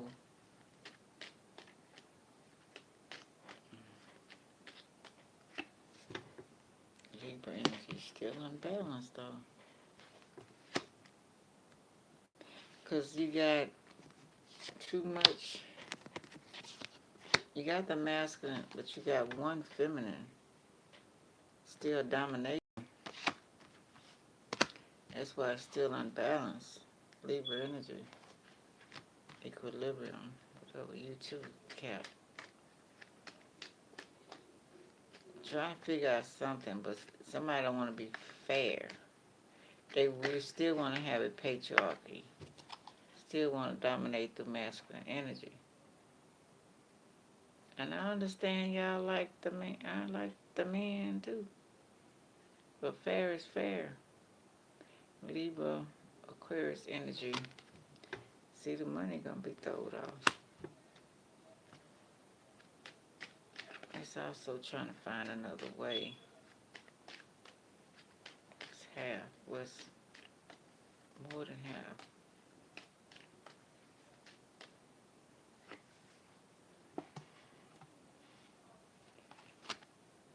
Taurus energy. A sword. Eating at the dinner table. Devil Capricorn. Sickness. Okay. Death. So the Taurus want it over with. This king here.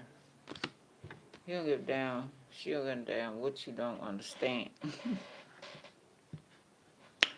Not the issue.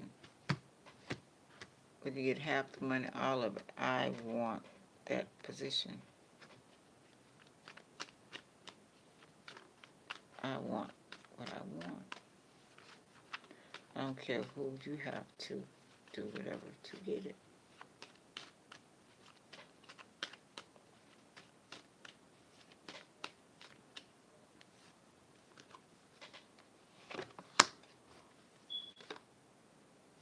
Yeah, addition. The box and the triangle together. Look at that. You would think you're thinking ass. Reverse. Yeah. Libra, Devil Libra reverse. I receive. I just know that whatever way you're doing it, I ain't received shit. Hey, thank you for the GG. I appreciate it. Embracing. So, this person over here who may be running the whole show, Pisces reverse, I can care less about your love or your love gesture. I'm doing fine. How you doing? Just balancing out. Capricorn, you came in. Blinded. Blindsided. Number 8, Scorpio.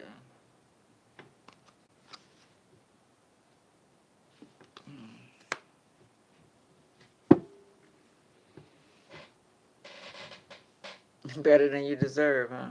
I hear you. Now, that was a statement. That was a statement for you. Cancer, Scorpio.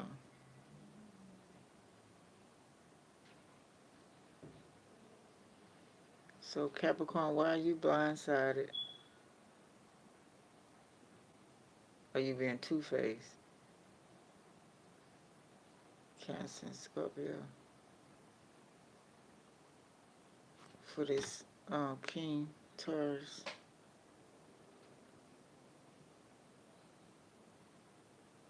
Like you didn't see or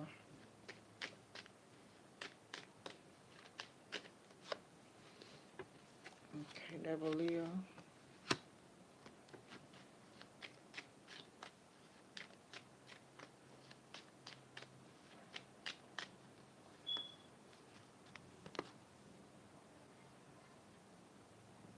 Confederacy. Oppression. Secret.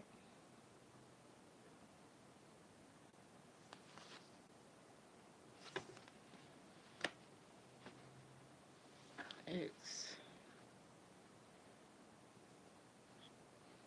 Taurus, Capricorn, you're together. Taurus, Capricorn together twice. So it's y'all idea. Okay. No accident. Suffer. Shoot first, ask questions later. Guilty. Aries energy. Okay. Mars. Scorpio also. So y'all trickery did this. Y'all two together decided.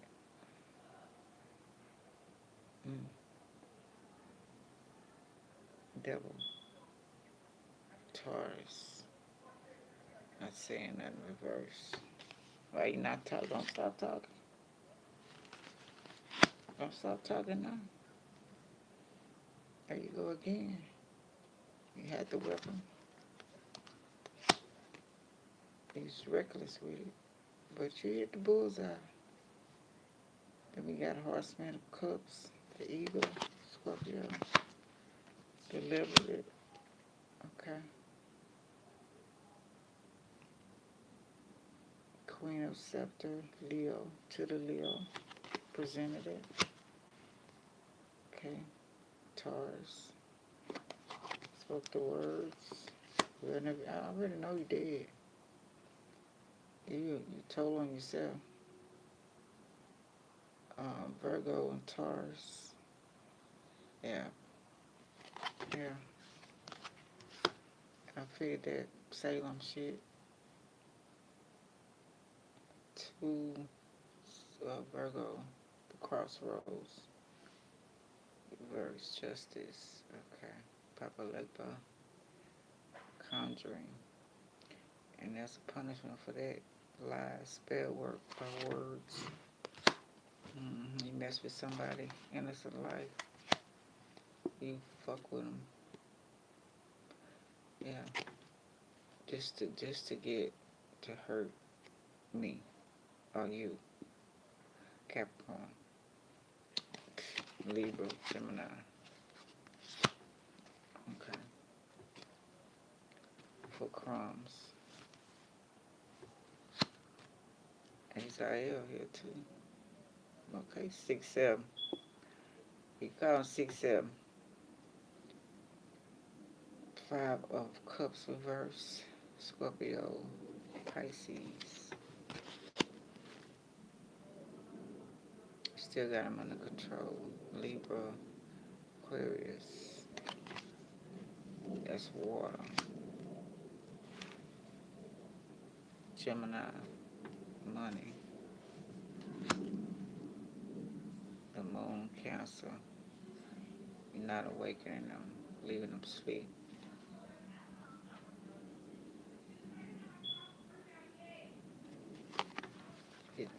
Fuck their mission, it's your mission. King of Cups. Things go your way.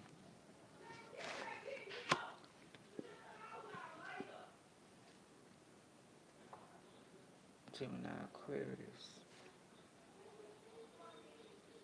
Capricorn, Virgo. Horseman of Cups. Wands.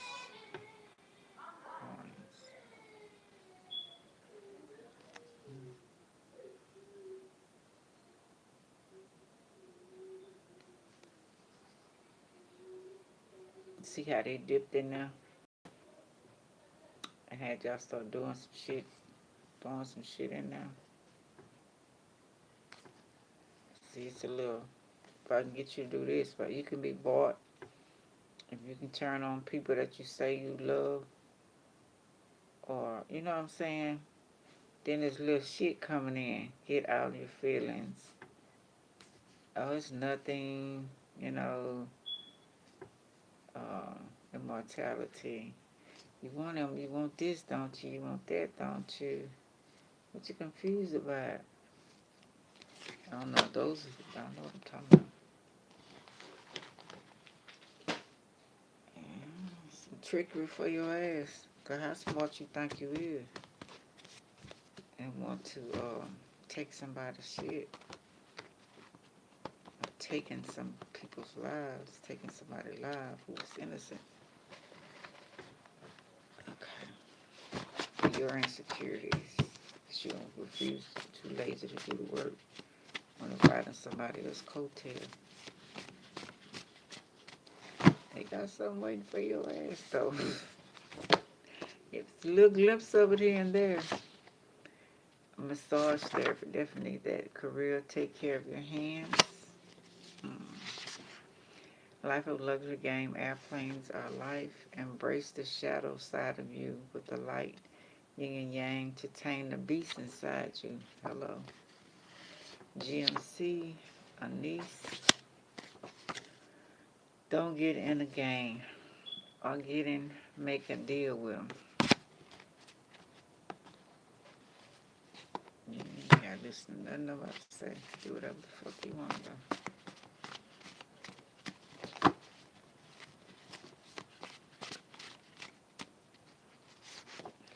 She was poisoned. Change the death certificate.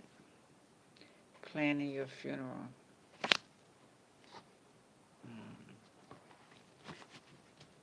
Yeah, come on.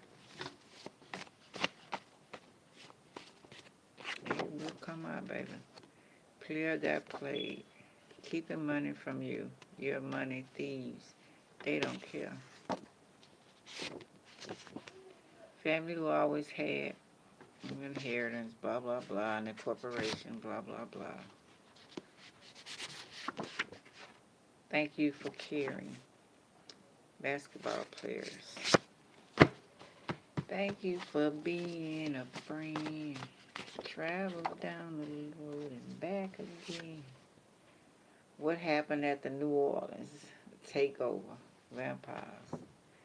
Don't drink the poison, thinking you're going to hurt me.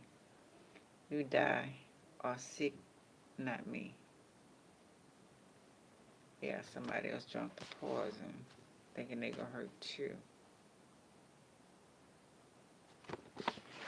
Not your child. Take care of your own. Don't hurt your own child. That's your blood. Whether you wanted them or not. Because an enemy, you don't want a problem from that child. You don't want. Believe me. Money you don't know. You know on your husband, wife's side. You were supposed to die. Taurus. Government, Social Security, priest, teacher, elder, election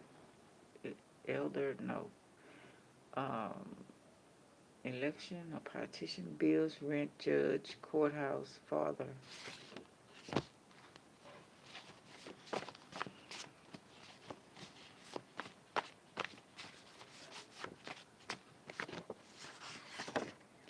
Underground.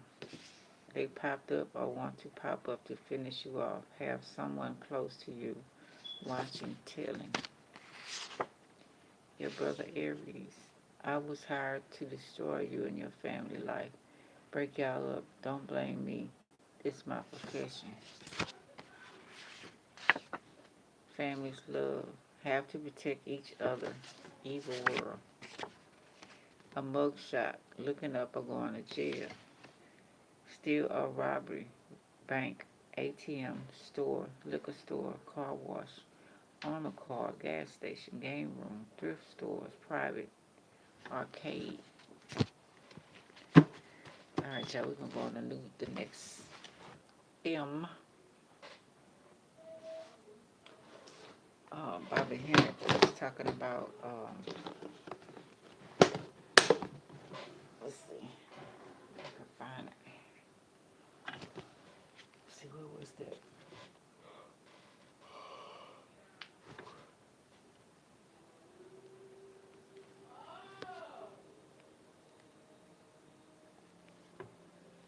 Okay, shit. How did I do it last time?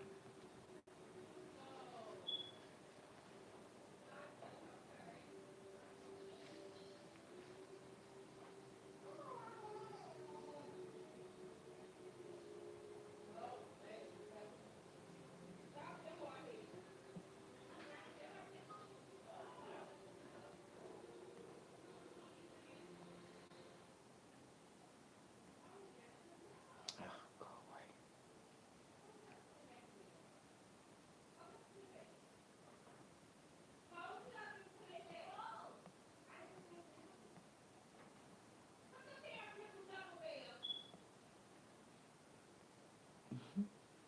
Spirit versus religion.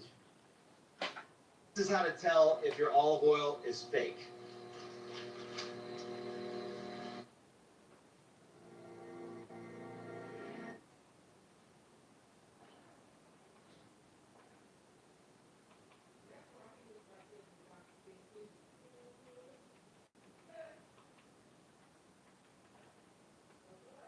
Oh, shit.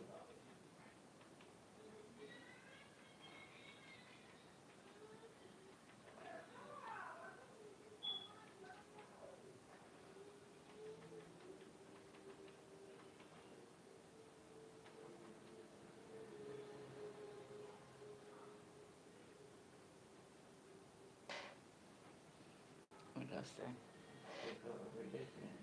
Oh, here you go.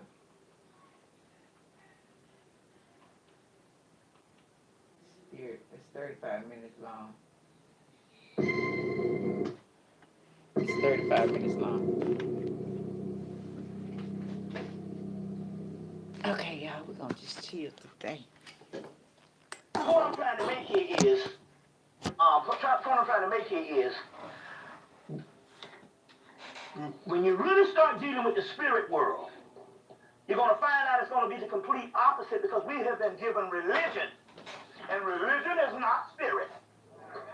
No matter how much it makes you feel good, it's not spirit, and the only feeling good is you are spiritual beings, and you need something to feel good, so therefore only what you're programmed by is why you feel the way you do. But religion is only inspiration.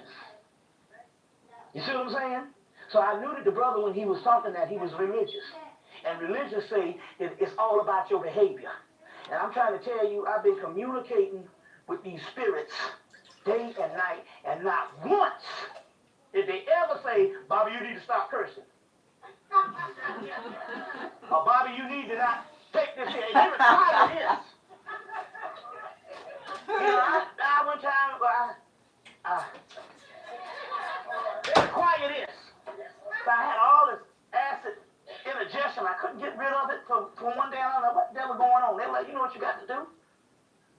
So I had to go get some medicine. As simple as that. Now, I'll go into the science on this type thing here and all, because you're going to have to break. So we're talking spirit. And sometimes you're going to have to break what you know as religious. And even though what you might think is detrimental to your health, there could be some spirits behind some things. So there's three sisters, and I talk about Otita, T.H., and Sheola. And they show up, and they heal whatever. And I can get them to heal whatever, but they be like, Mom, get the shit. So now they're like, no, we want some cognac. So you know, now here shit, I got it working. And now my mate, she gonna come in with some expensive taste and start giving these damn spirits some high-end shit. You see what I'm saying? Messing up my flow.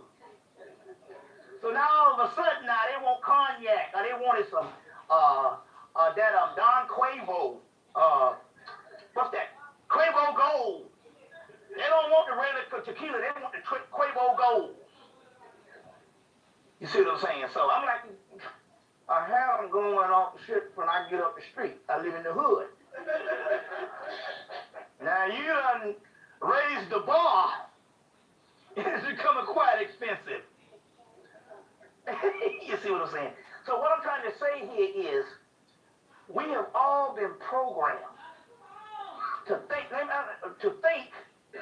what we think is spiritual is based on a person's behavior before you, and that's not spiritual. I went to college for 8 years. I went for 4 years, and then I went for another 8 years just to have a place to stay. 3 hots in a cot. Take 15 hours. I think it's 12 hours. Which one? 12 to get that grant? Well, I take about 12 hours to get the grant. No more. Just to get the lunchroom and the bed. So I could stay on the campus. And I used to use that to move. I said, to move to another city. I said, dang, I need to go to Atlanta. I said, I ain't got no money or whatever. I'll get back in school. But I forgot what I was getting ready to say. But anyway, I went 4 years in this black college down there in South Carolina, and they had these black speakers that would come up and they would inspire us for 4 years. And they knew the art of saying nothing well. That's ceremony. So as soon as you see somebody come unorthodox and curse before you, you have been trained to reject that. Now what is going on is this. Explain a couple of things. Y'all all right? Explain a couple of things. What is going on is this. You have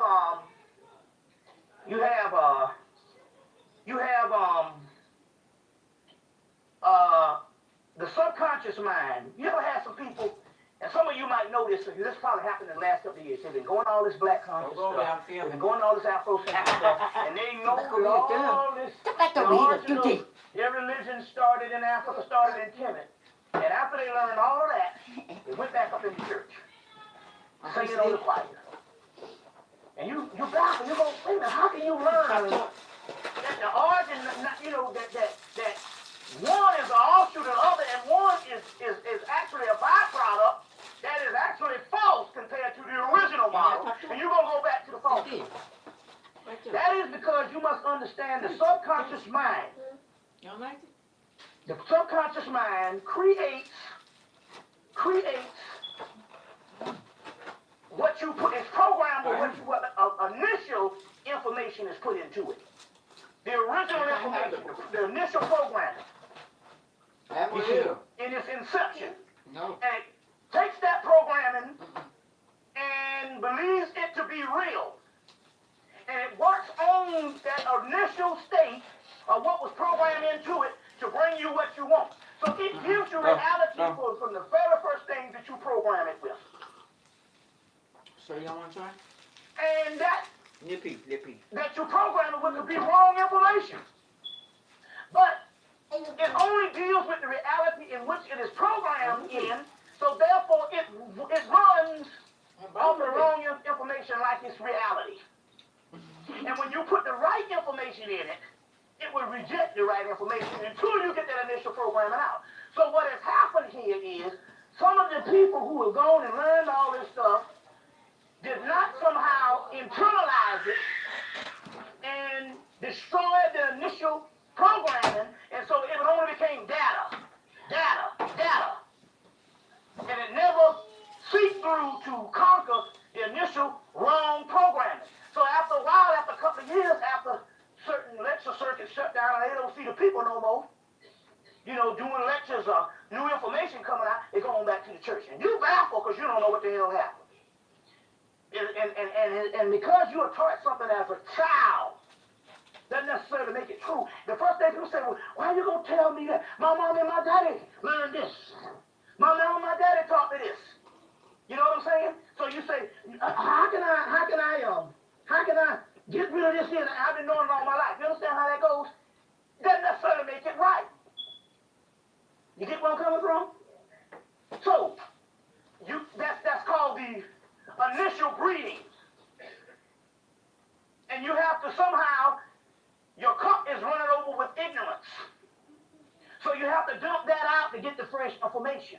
And so it's a series of programs. And you must do this now with the very essence of everything that you think is right and good.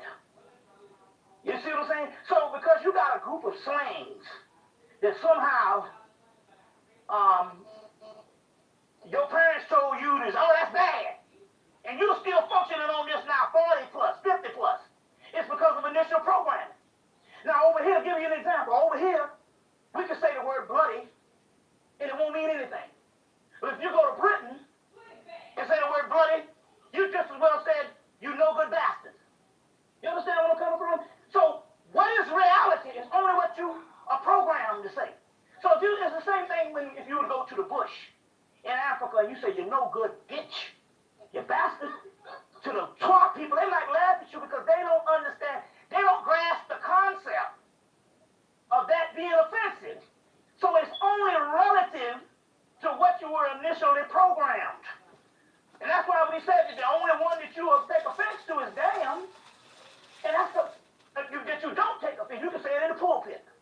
Preacher can say, don't give a damn, and they go, well, go ahead, old preacher. And it is the only one that is the curse word based on when you want to say the word curse as far as damning someone, and then you have to use it in a certain function for it to be a curse.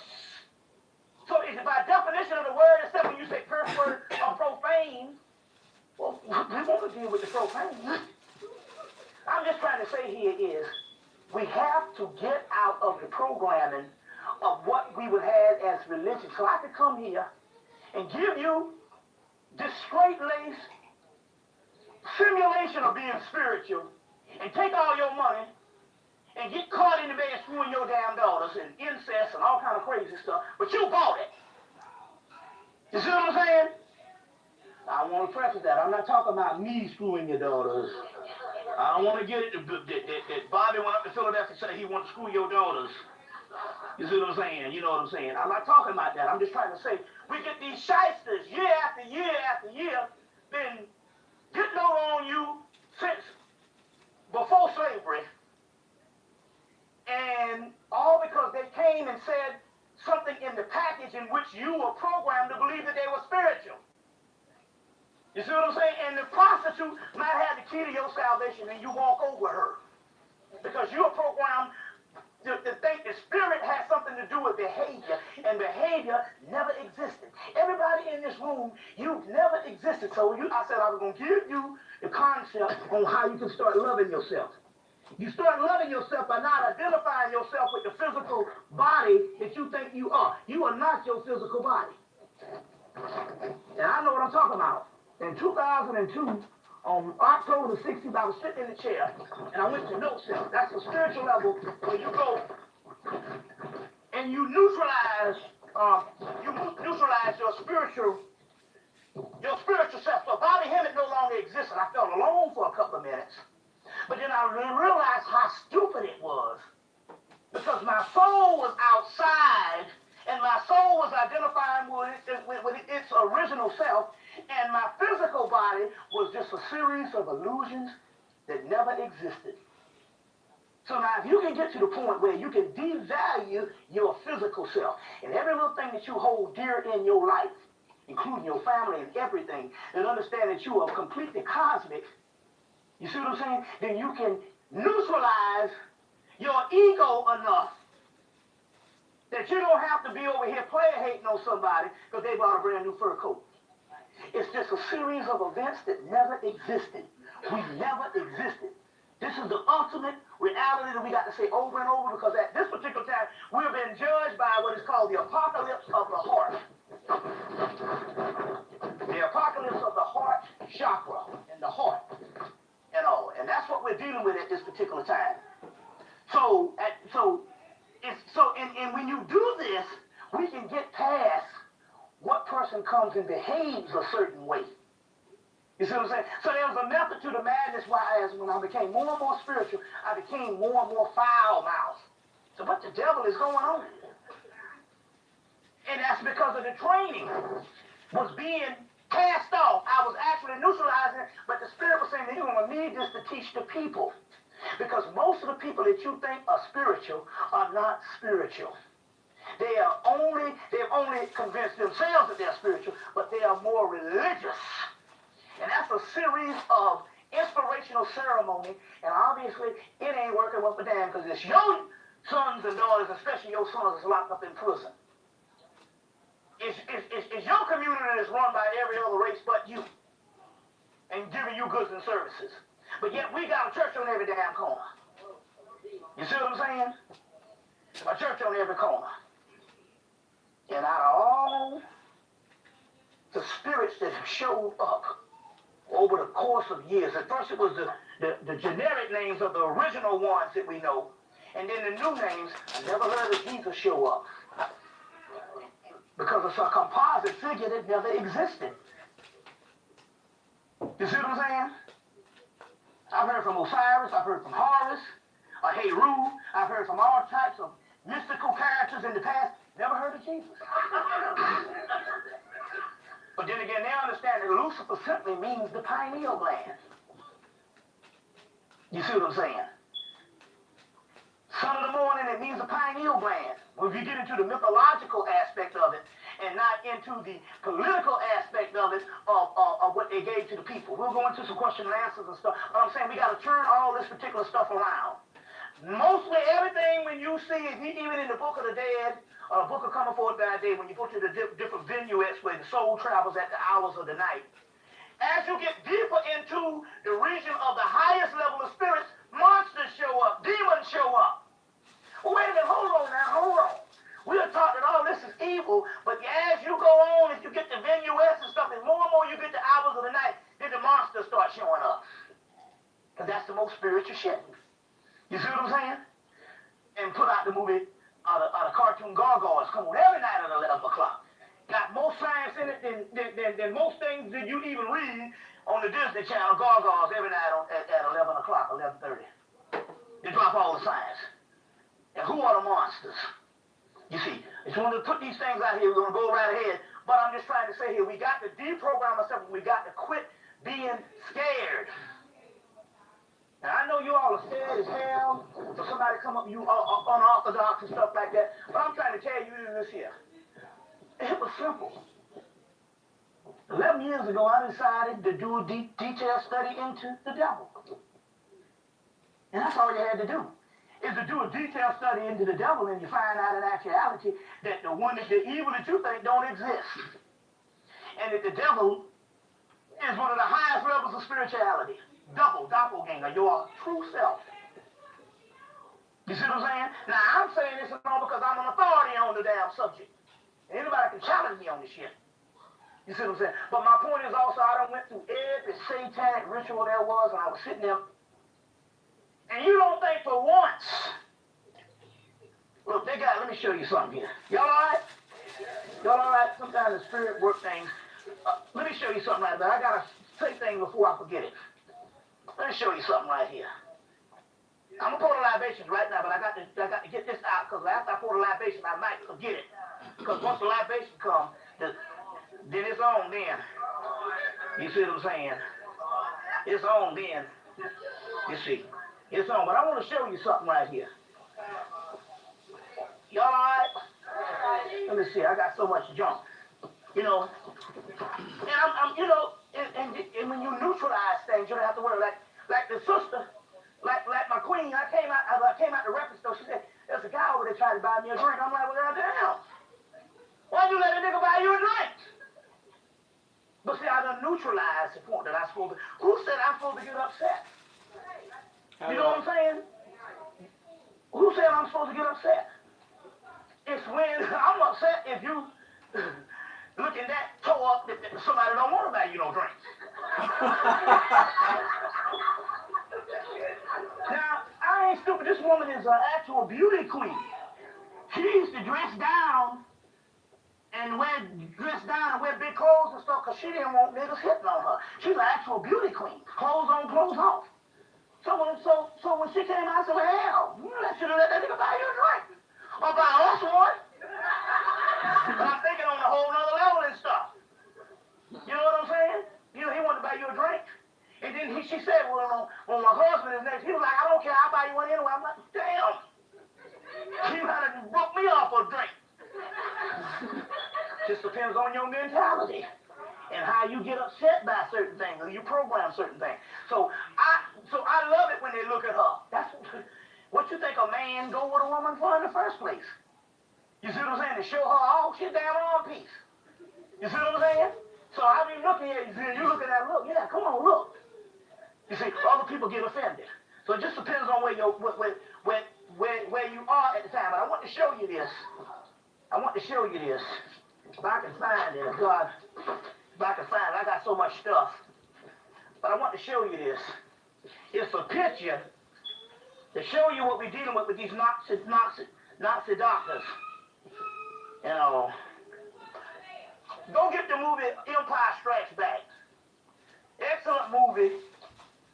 The second installment of the original Star Wars, when the guy said, when Obi-Wan Kenobi told Luke Skywalker, I want you to go meet Yoda, the Jedi Master.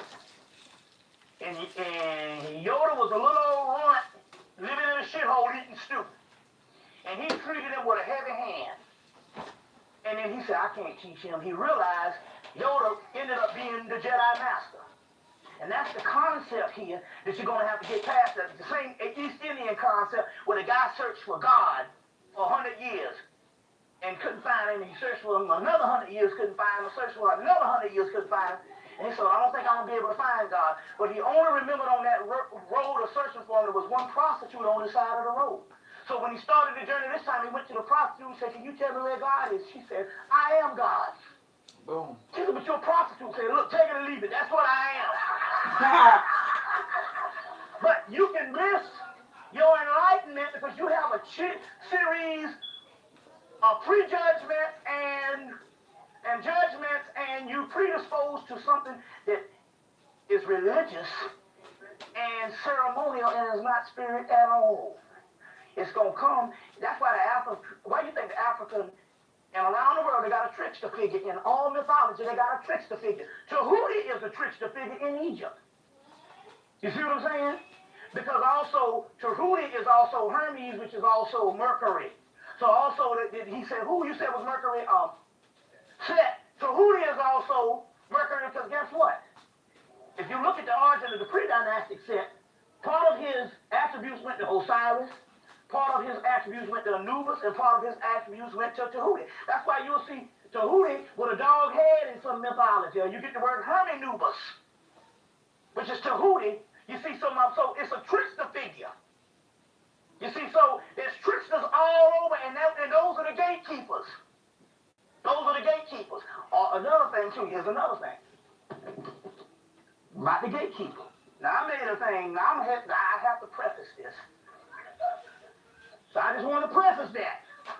But we deal with the heart chakra. We deal with the heart chakra. And that's when the Spirit came and said, look, you're going to do with this heart chakra, you cannot judge nobody because they gay. I'm going to show you what I'm talking about. You know, women never had a problem with that. They got all kind of good gay friends and what you know. And the only reason why you're doing this is because of ego, because somehow you think it's a threat to your maleness and ain't got nothing to do with anything. And I'm heterosexual, but the Spirit said, no, I'm going to show you. So when I announced that stuff in his interest, I was in Cleveland, and a brother showed up and was gay. And he had all his shirt on about the gatekeeper, which is all in Maladoma Somay's books, talk about the gay people are the gatekeepers. And he showed up and was the gatekeeper, and I said, and he was the most spiritual thing there. And it reminds me of when they stepped to Stokely Carmichael at the time, when he first did Black Power, and the gay white community stepped to him, and they said, we want you to help us with our thing, because we got all this gay bashing. He was like, I can't do that. That ain't our culture. He said, what? They said, it's not our culture. They said, explain. He said, look, we knew in the civil rights movement that your boy from France, that lived in France, James Baldwin was gay. But something in black people's nature, we did not vilify this brother because we knew that this brother was paramount to our struggle. Now, that means that the legacy, tell you that the legacy of the civil rights movement, the whole thing, not the Jewish influence, but the people that Martin Luther King and all those other people are, Ralph Abernathy, Martin Luther King and all the people, they had to be trained by a man, Bayard Rustin, who had gone down into Mississippi in Alabama in the 1940s when they was lynching people still. And he had to train them how to do a protest without getting killed. So this Lord was so bad of a warrior, so they had to bring him on just to train Martin Luther King and them how not to get killed, because he had gone down up in there raising hell in the 40s when no other black people was doing it. And he is the architect behind the whole March on Washington, D.C. You see what I'm saying? So in so many words, I said, well, why would they put this type of person in our struggle? You see what I'm saying? In our struggle. It is to teach you in actuality we're dealing with the spirit realm. We're not dealing with religions. To tell you that you're supposed to castigate a person. You see what I'm saying? Because of whatever. And I say that for one reason. Because I thought about it. What a nigga do in the dark is so personal. It's not as if how is this challenging me? Oh, he can't get into heaven. What is this damn heaven that everybody's trying to get to that we ain't seen the damn access yet?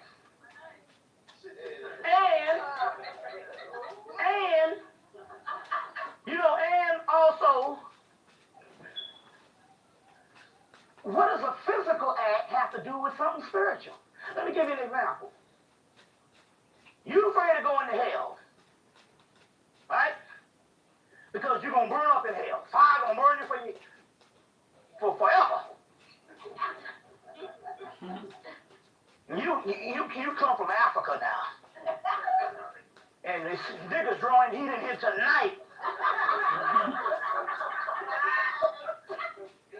And you're afraid of getting burned up by hell. Now let's break this down. In order for fire, they say our God is an all-consuming fire. So that means that God has got fire too. Well, all right then. If I got an all-consuming fire, and the devil is supposed to have this fire to burn you up, then who is God? And what are they talking about here? The other thing here is, in order for fire to burn something, it has to be physical in order for fire to have the reaction to burn, by definition of the word. When you die, you don't have a fucking physical body. And guess what your soul is? Fire. Right there, it's fire. Energy. So, let me get this right. You got a fire soul that's going to be amongst fire, and everything down there burning and up there burning, but yet you're afraid of being burning, that you're already burning because your goddamn soul is fire. You see, if you look at the logical aspect, you don't have a physical body when you die, so how the hell can you burn?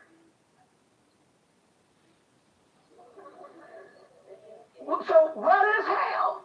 Hell simply means when the soul takes on a physical body. Your physical body is hell.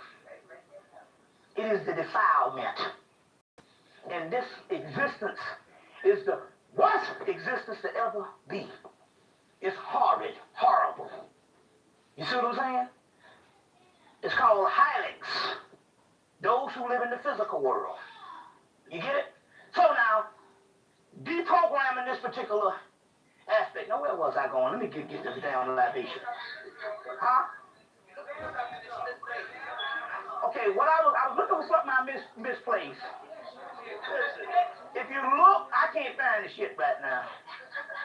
Because I'm unorganized. And maybe the sister is trying to tell me something. You see? You need some organization in your life. You know what I'm saying? But I'm already dumbfounded. I can't find nothing in the house that she done cleaned up. And got everything in order in place. And had the damn audacity to pack my suitcase. You see? But I ain't hollering because I understand the spirit saying, man, you wish for heaven. Now you getting it. Now you getting it. So don't complain now. You see, no, don't complain. Now, you know, I mean, pack my suitcase. And I'm not used to being catered on hand and foot. But then again, on the hand, I go in the supermarket. And, you know, they got the buggy to push you. They got the little flap you push up. If you ain't got no children, you push the flap up. when the flap is down, it got 2 holes in there. But when the flap was down, and a damn can of coconut milk fell out the barrel. So my toe hurt. So I look at her and I say, you're supposed to push this flap up. So I kind of pushed the flap a little too hard. And this log went off on me in the whole supermarket. You know, so. And the cashier was just shaking. Said, no, you don't do it. You don't do it. And she went off on me in the whole supermarket and all. I gotta sit there and all, my toe hurt. And it's the same woman now that's gonna pack my bags. And she done got lied on me out in public twice. So you know that's some spirit shit going on here. Huh? Huh? No, I couldn't say nothing. I just sit there and all, you know, because, it was already embarrassing, you know what I'm saying? And the cashiers was all scared. Okay, going to what I'm talking about here, and this is this. You put faith in something that, I'm going to go into the lab. So you scared of me because I'm talking about the devil, I done cursed at you, and then all this stuff, and this guy going to come up in here, and it was disrespectful for him in a level of learning to come up in here with that yang shit he was talking about energy and curse words and all that old stuff here. And Ambulance Elijah Muhammad will be dead 30 years next year. You know what I'm saying? And he gonna come up with all this stuff. And I'm like, whole time here, you disrespecting the whole thing. This man done dropped on you about all the cosmos. And the only thing you can get, and you know what it is? It's because he's angry for acquiring additional knowledge, because he thinks what he has is already the gospel. And so when anybody come up and give you some additional knowledge, you see what I'm saying? Then your foundation is threatened. So the only thing you can do is to find something trivial to level what the damn brother was saying. I ain't no stupid fool. That brother ain't bit no way talking about no curse words and nothing. You see what I'm saying? Because if he walked across that street and went past the wrong brother that said the wrong thing, he damn sure wouldn't come up and say, you cursing like this and you this kind of thing, because he know what time it is. You see what I'm saying? But he can get it from a room full of black people and feel unthreatened that he won't get his ass whipped. And the first thing I was saying was, no, brother, it ain't like that. Let's throw down, goddammit. You said, no, you wrong. No, he mentioned Elijah Muhammad. And you already know, you get with them brothers, you say anything out of order, they kick your ass. So we'll find the same nigga for us up in here. See what I'm saying? And when you go amongst that white man, and you be in his thing, and he might have cursed, and he might have said what he want to say. If you was in one of his auditoriums, when he had one of his seminars, and you act up the wrong way, and he called that security guard in and he bust you side the head with that goddamn billy bat, bust you in the head with that billy bat, you ain't gonna say a doggone word, but you got respect for them. See, it wasn't about no curse words. He was challenged based on the certain amount of information. He wanted everything to be Yahweh. You see what I'm saying? Which is a subordinate deity. Any male deity that's the all-supreme deity is the subordinate deity. Know this. Because the male deity you've been worshiping as the supreme deity, and look at your ass.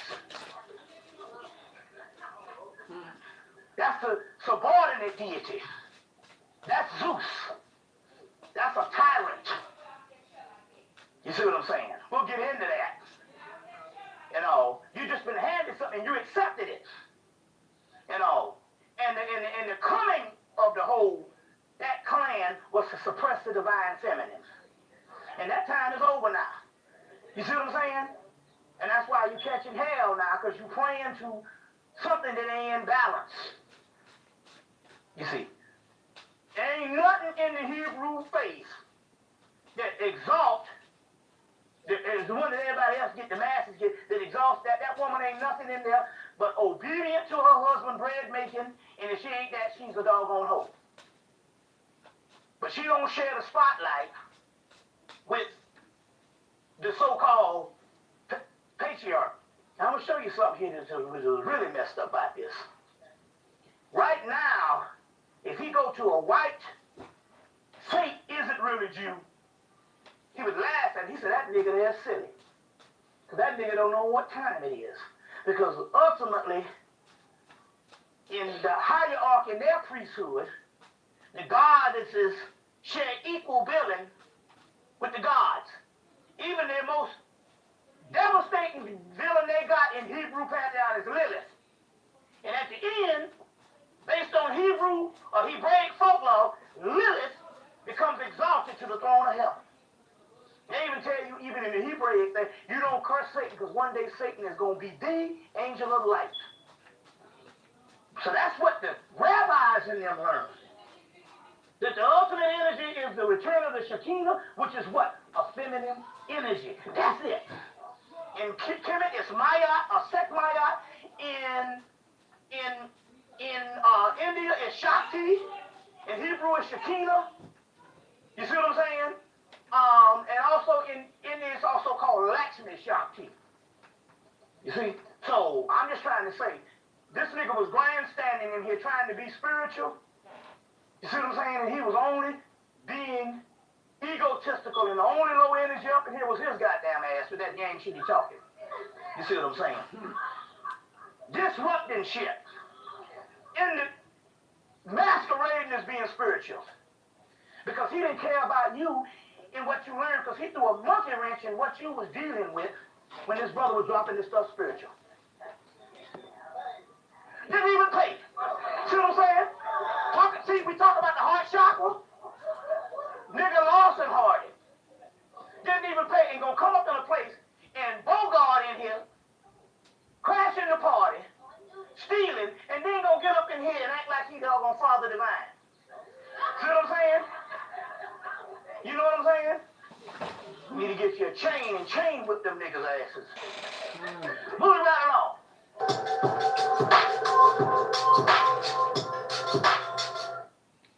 Yeah, that's what I'm saying.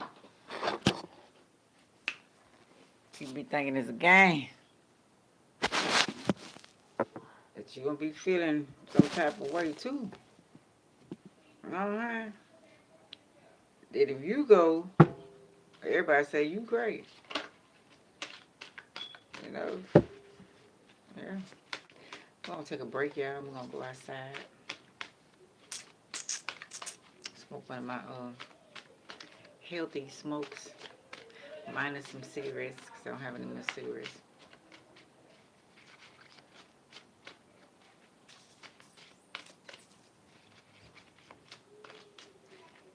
Let's see. Hold on, y'all. I'm going to put y'all under cover right quick. But we go outside.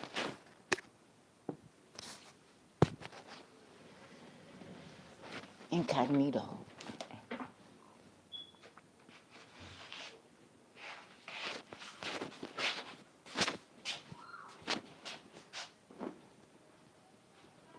Up. Yeah. Up. Yeah. It takes two to make things go right.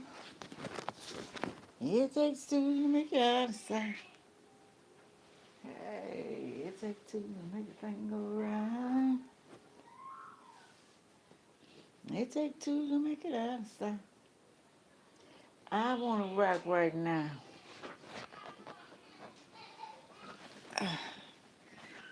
I'm going to Northville. Ooh. Uh-oh. Hold on, y'all.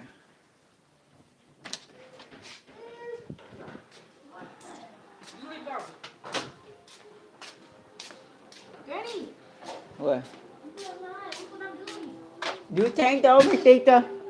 Now where you going? What you doing? Oh, Now where you going? in the garage, but the thing open, ain't it? No. The Oh! garage not open? Oh. I'm coming. Cause I'm cold. Go get your jacket. Oh, you talking about right there? Yeah. Look! In Alabama. So listen up. So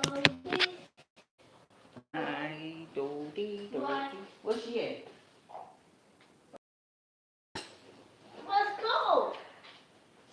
back and forth. Back and forth. Back and forth. Back and forth. Don't do it. Don't close your eyes. Stop. Are you picking? Well, Go put your jacket on, man. I mean, I'm Put them cold. too. Oh. He cold.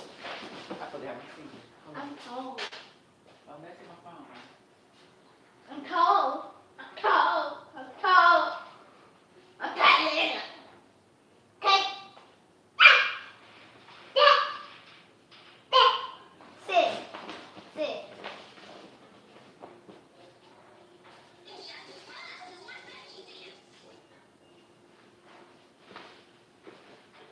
This way. Hey, what do you want here?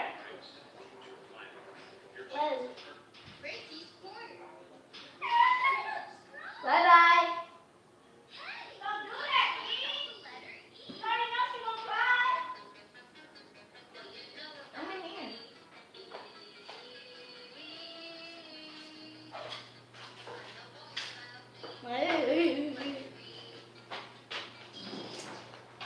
D for B, C. Oh. Aggressive all the way down. And no more.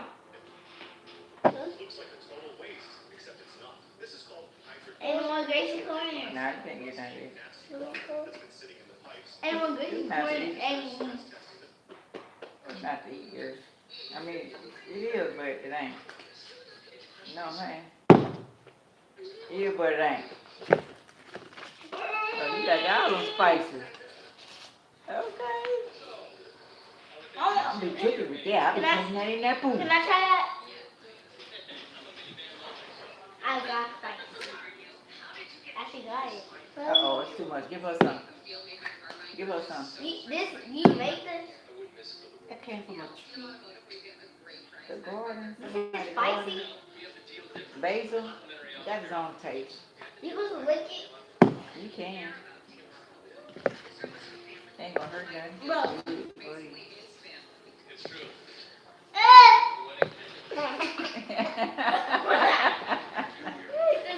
You don't know nothing about them spices, girl. You don't know nothing about this. Well, we don't know nothing about that. So, that's gonna be a tour. Here, I got some more. Take it. No, don't drop it.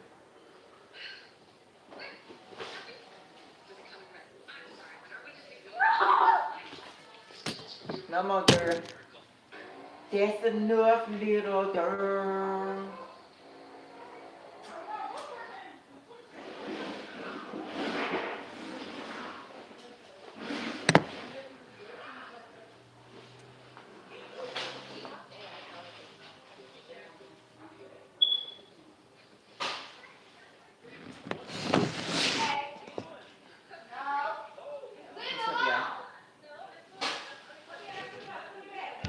Commercial break.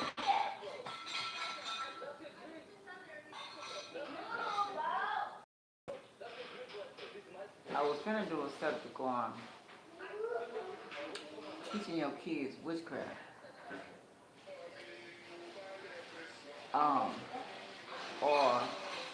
And a lot of them who do witchcraft, and the kids catch on that way without supervision, or you sneakily have them, put them in it without them knowing what exactly they're doing either. All those could be problems without you first knowing it for true yourself, for true, like they say in Louisiana, for true. No! And then, what? Working it out, teaching them. But some other people might not want the kids to know they're coming against somebody they know, or a family member. The kid's not stupid. So that could be a problem as well. And then involving them in it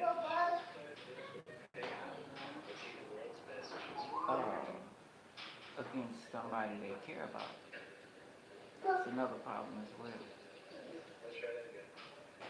And then when are you teaching them? You teach them it's okay to come and hurt other people for your benefit,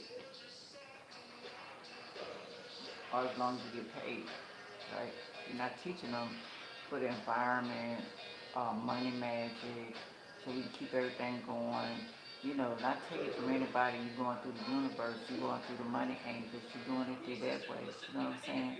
But you're doing it through those that are doing it for negativity. That's the win, girl. You know, eventually those children are going to turn on you, right? Because you having no heart in what you're teaching them. So take that into consideration. Okay. If you the type of person that do that, you know, let your kids know, you know. I'm the type of person that people come to, and I do this and that, you know, and that's how I get paid, you know. I'm gonna protect y'all, you know. Some people don't know how to protect their loved ones doing that kind of stuff. But, you know, in anything, that's a chance you take with your children. Doing that or anything, really. How they are wired, and how if the evil ones come for you through them too. So that's another factor too. You know, coming through them to get to you. So yeah.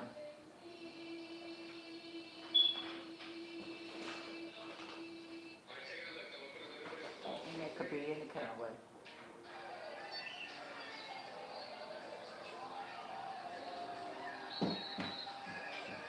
Something to ponder on. You're teaching them, because then they can, you know, they'll find the incantations, they'll find different things you're doing, they'll use it, you know, may not be all of them. Like I seen a little girl using her love spells and stuff like that online against the little boys at school. And that's not something you would tell your child to do. But you know, people do shit because they do shit. And then she could have been sneaking it. Oh, no, what? Where? When? Look, Rebecca.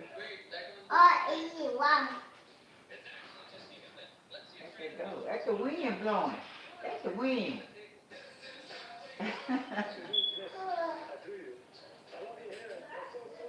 Now the little boy, not teaching her, so now she don't know how to get it off the little boy, teaching other people how to do it on other people. And then when she get tired of it, then the little boy stuck with a love spell on her, running after her. And you thinking something wrong with him. And you know, you're not protecting your children when they go to school against those kind of things. Cause a problem, a big problem. All the girls, they do it to little girls too. Protect y'all kids. You know, you don't know who they're going to school with.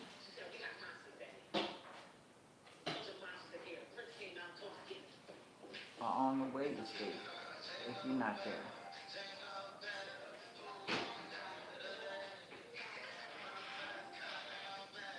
It's a little something,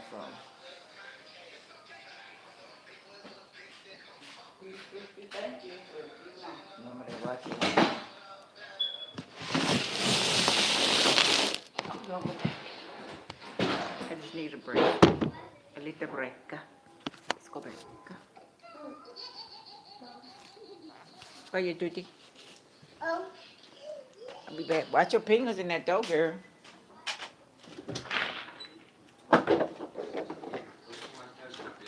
Damn with cousin? Okay.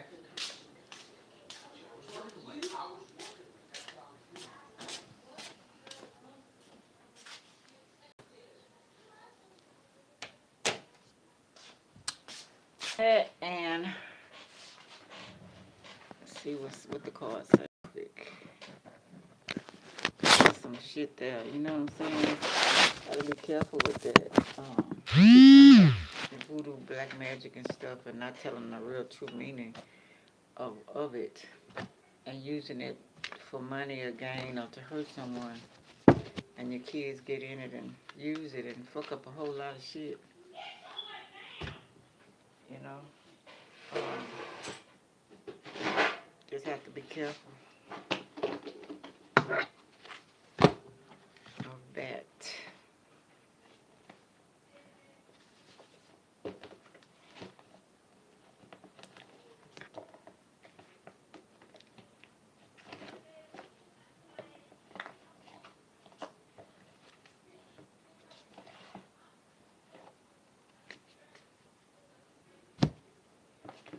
Leg bar.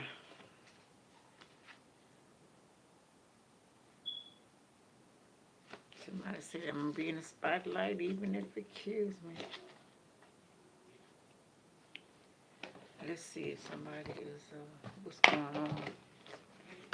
Somebody is doing that. How's it affecting?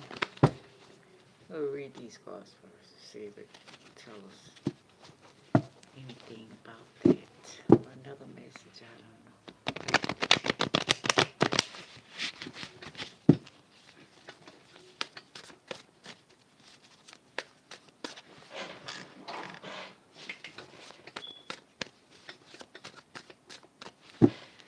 What you want to tell us about them? Irresponsible. Using witchcraft and their children see it. And you don't understand what you're doing either.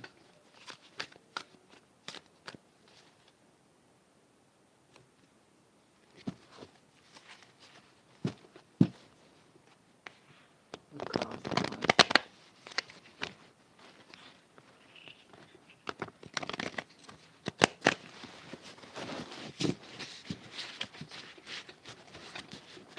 Okay.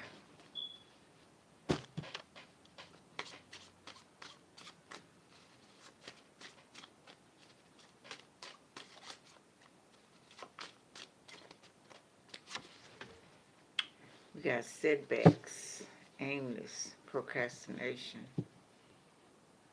setbacks. Okay, let's see. Let's talk about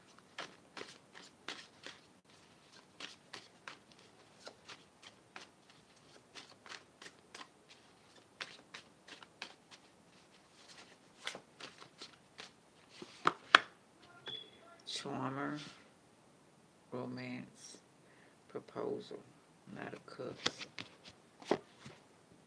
decision, impasse, two of needles,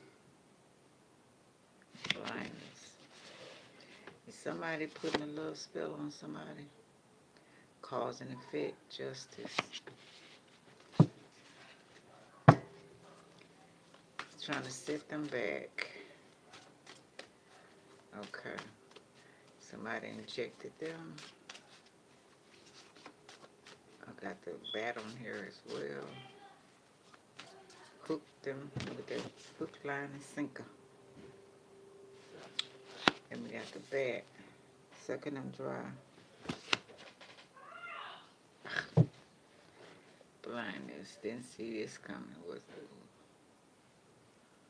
Didn't see this coming.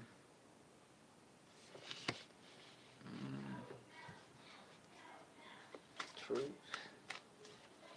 Procrastination, setback, aimless.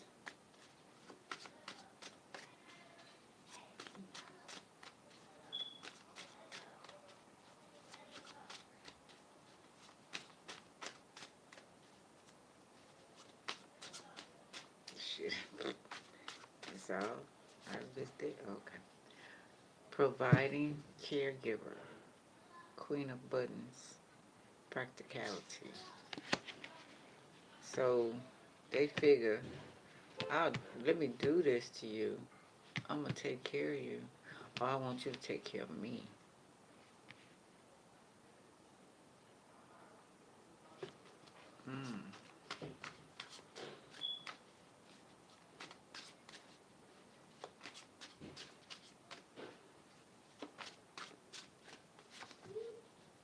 Moving on. Exactly. Forgiveness. 5 of Cups. Acceptance. Oh, so you can forgive whatever. Same thing. Not apologizing, but they want you to forgive what they did without apologizing. So it's cause and effect, truth. Okay.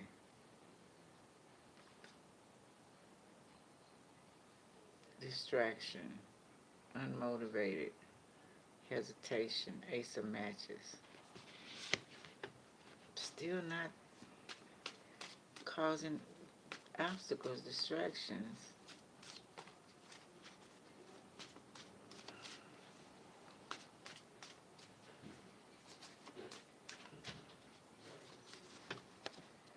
Temperance, patience, balance. Excuse me, inspiration. Contemplation, spark, 4 cups, disillusion.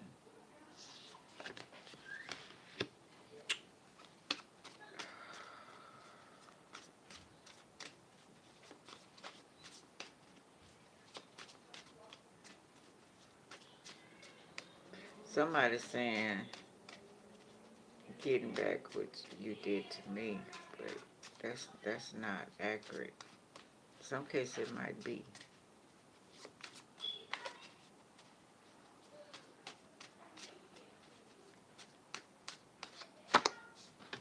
The Emperor reverse, controlling, domination. Somebody's just doing it for that factor, to control someone. I told you most it's not in this case.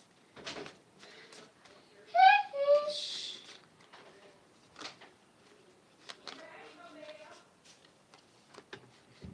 Self-fulfillment, luxury, 9 of buttons, for their own gratification, culmination, for their own gratification.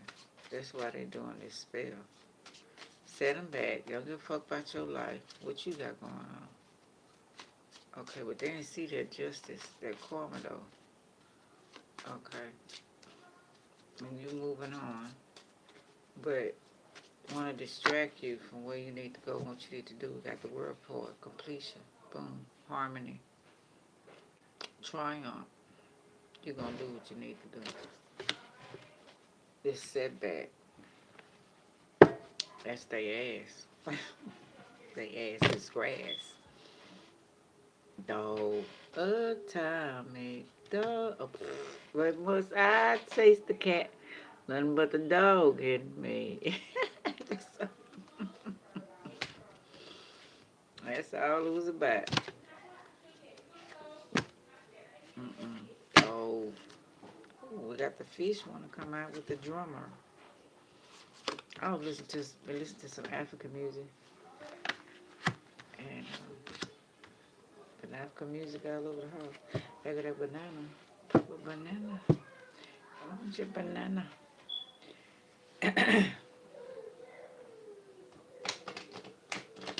Oh, what her twine for?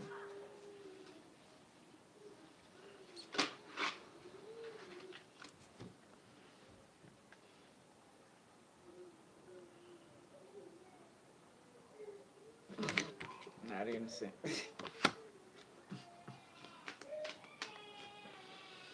Oh, you be ashamed.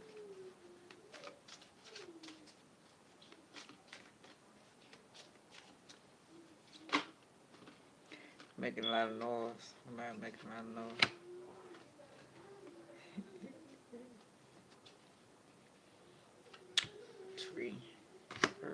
Ancestor. Want to be free. House and clock.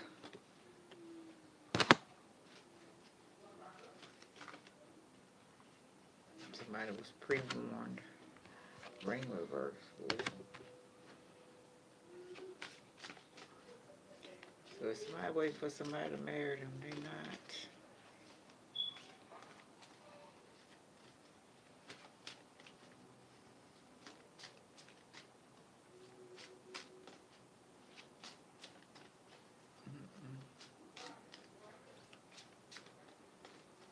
They lying. They's a liar. They just doing shit for their own benefit. Either if you're doing 6ix9ine, it might be a one-way situation. They have all kind of excuses. They don't respect you. Look at that. That's what they think of you.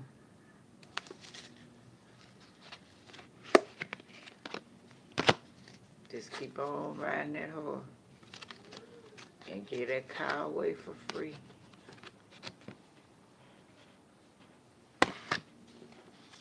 Damn.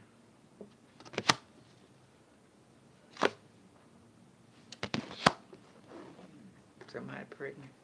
Congratulations. But whoever this is, player from Himalaya or somebody who do not respect women. Leave. Show off. Somebody not show off. You don't know game. You know the benanta. When and when not to feel it. To it's Manila, the moon. Secret. They don't want you to know either. Circle of life. Somebody needs some more training in that area. Get to watch some videos. If you don't get it from home. About relationships and how you should be treated. I'll talk to an elder if they got it, I understand.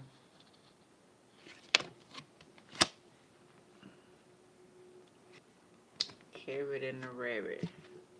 Grapes. Heard it through the grapevine. How much longer would you be mine, baby?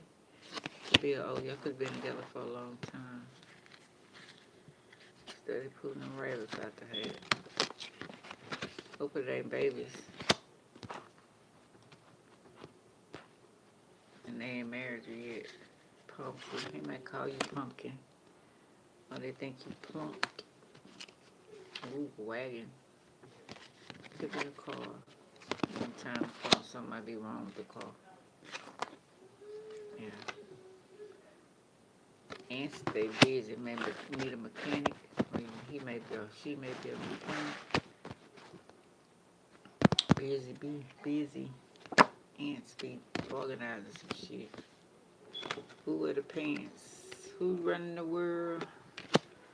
Those girl pants. It ain't the girl. This. Oh, this another situation? Apple, my somebody, well, you pregnant now?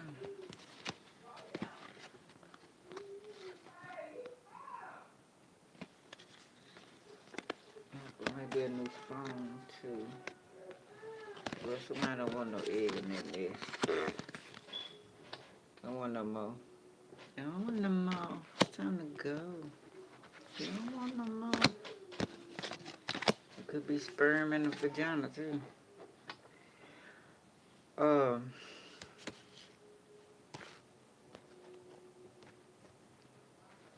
Yeah, they're dominating.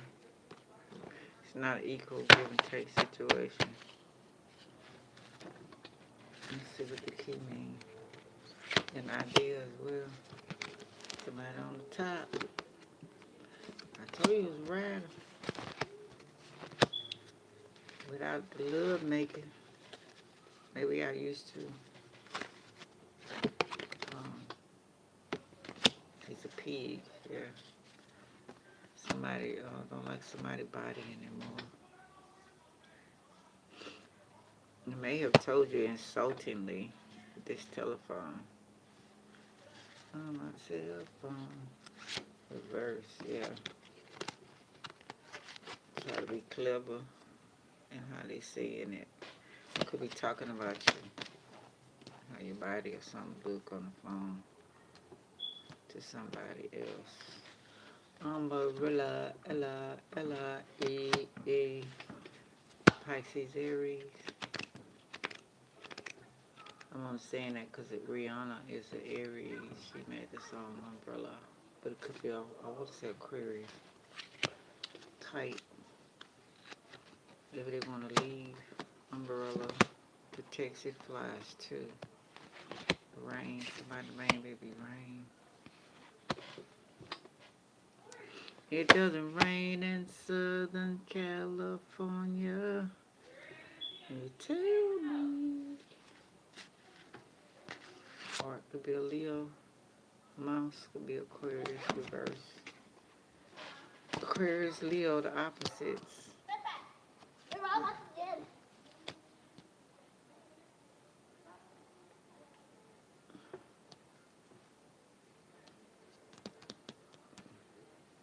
Baby Leo told you. Part. Yeah. Told you to shine. Or this could be girl. That's girl. Buttons, pushing your buttons.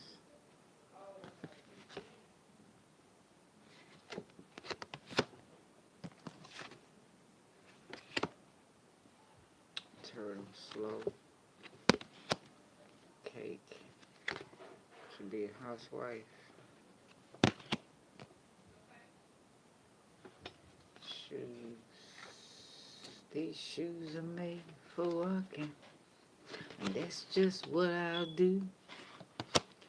I'm gonna walk all over you. I don't know if you got a mother-in-law or somebody walking all over you in your relationship, telling you what you need to do, or you have some dominating female. She could be talking about your weight too. Oh, that's dominating as well. Oranges. Vitamin C. That's also the wheel. Reverse, not going in your favor, or frog. Jump, motherfucker. Alliance gets stronger. Games people play. Night or day is just not natural. Every time I see duck, I'm like, what they should do, ooh, to keep me loving you.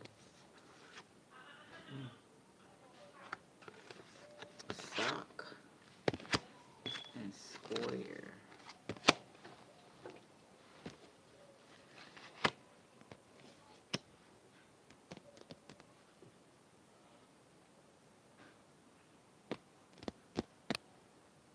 Oh, do it, do it, do it.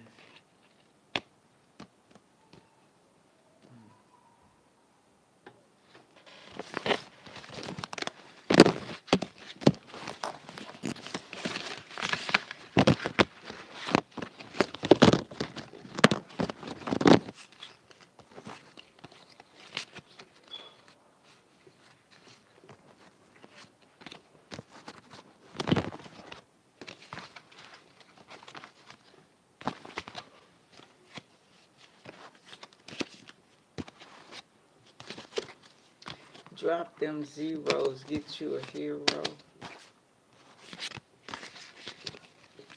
Okay, y'all been together 99 years.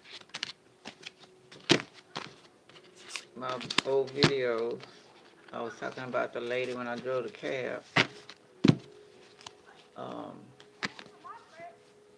she was with that married man for 14 years.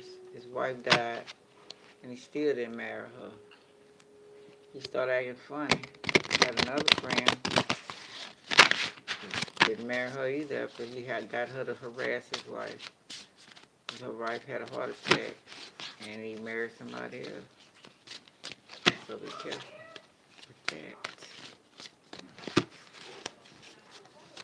Okay.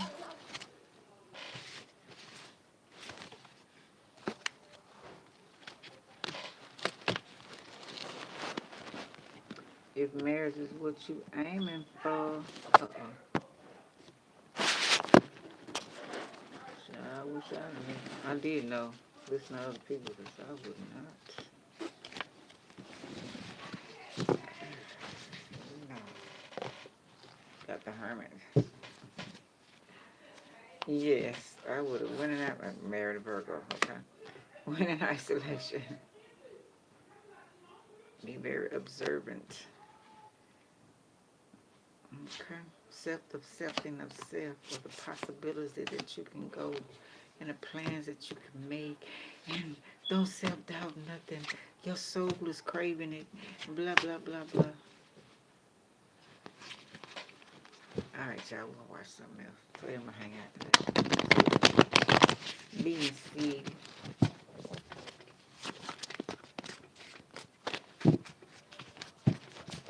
Let's see what else we're going to watch. Do you love what you feel?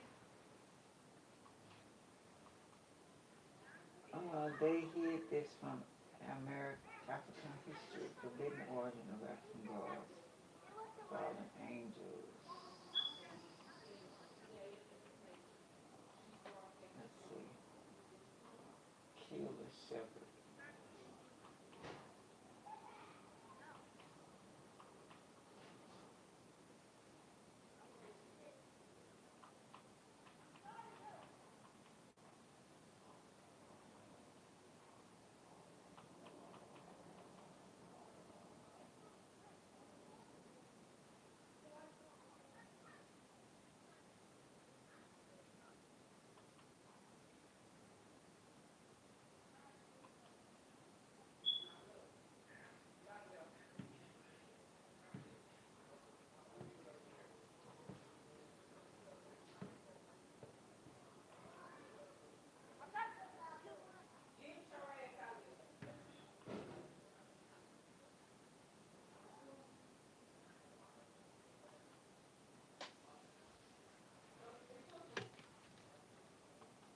Trying to find something good. Let me see. I mean, it's a lot of good things. But which one just catch me?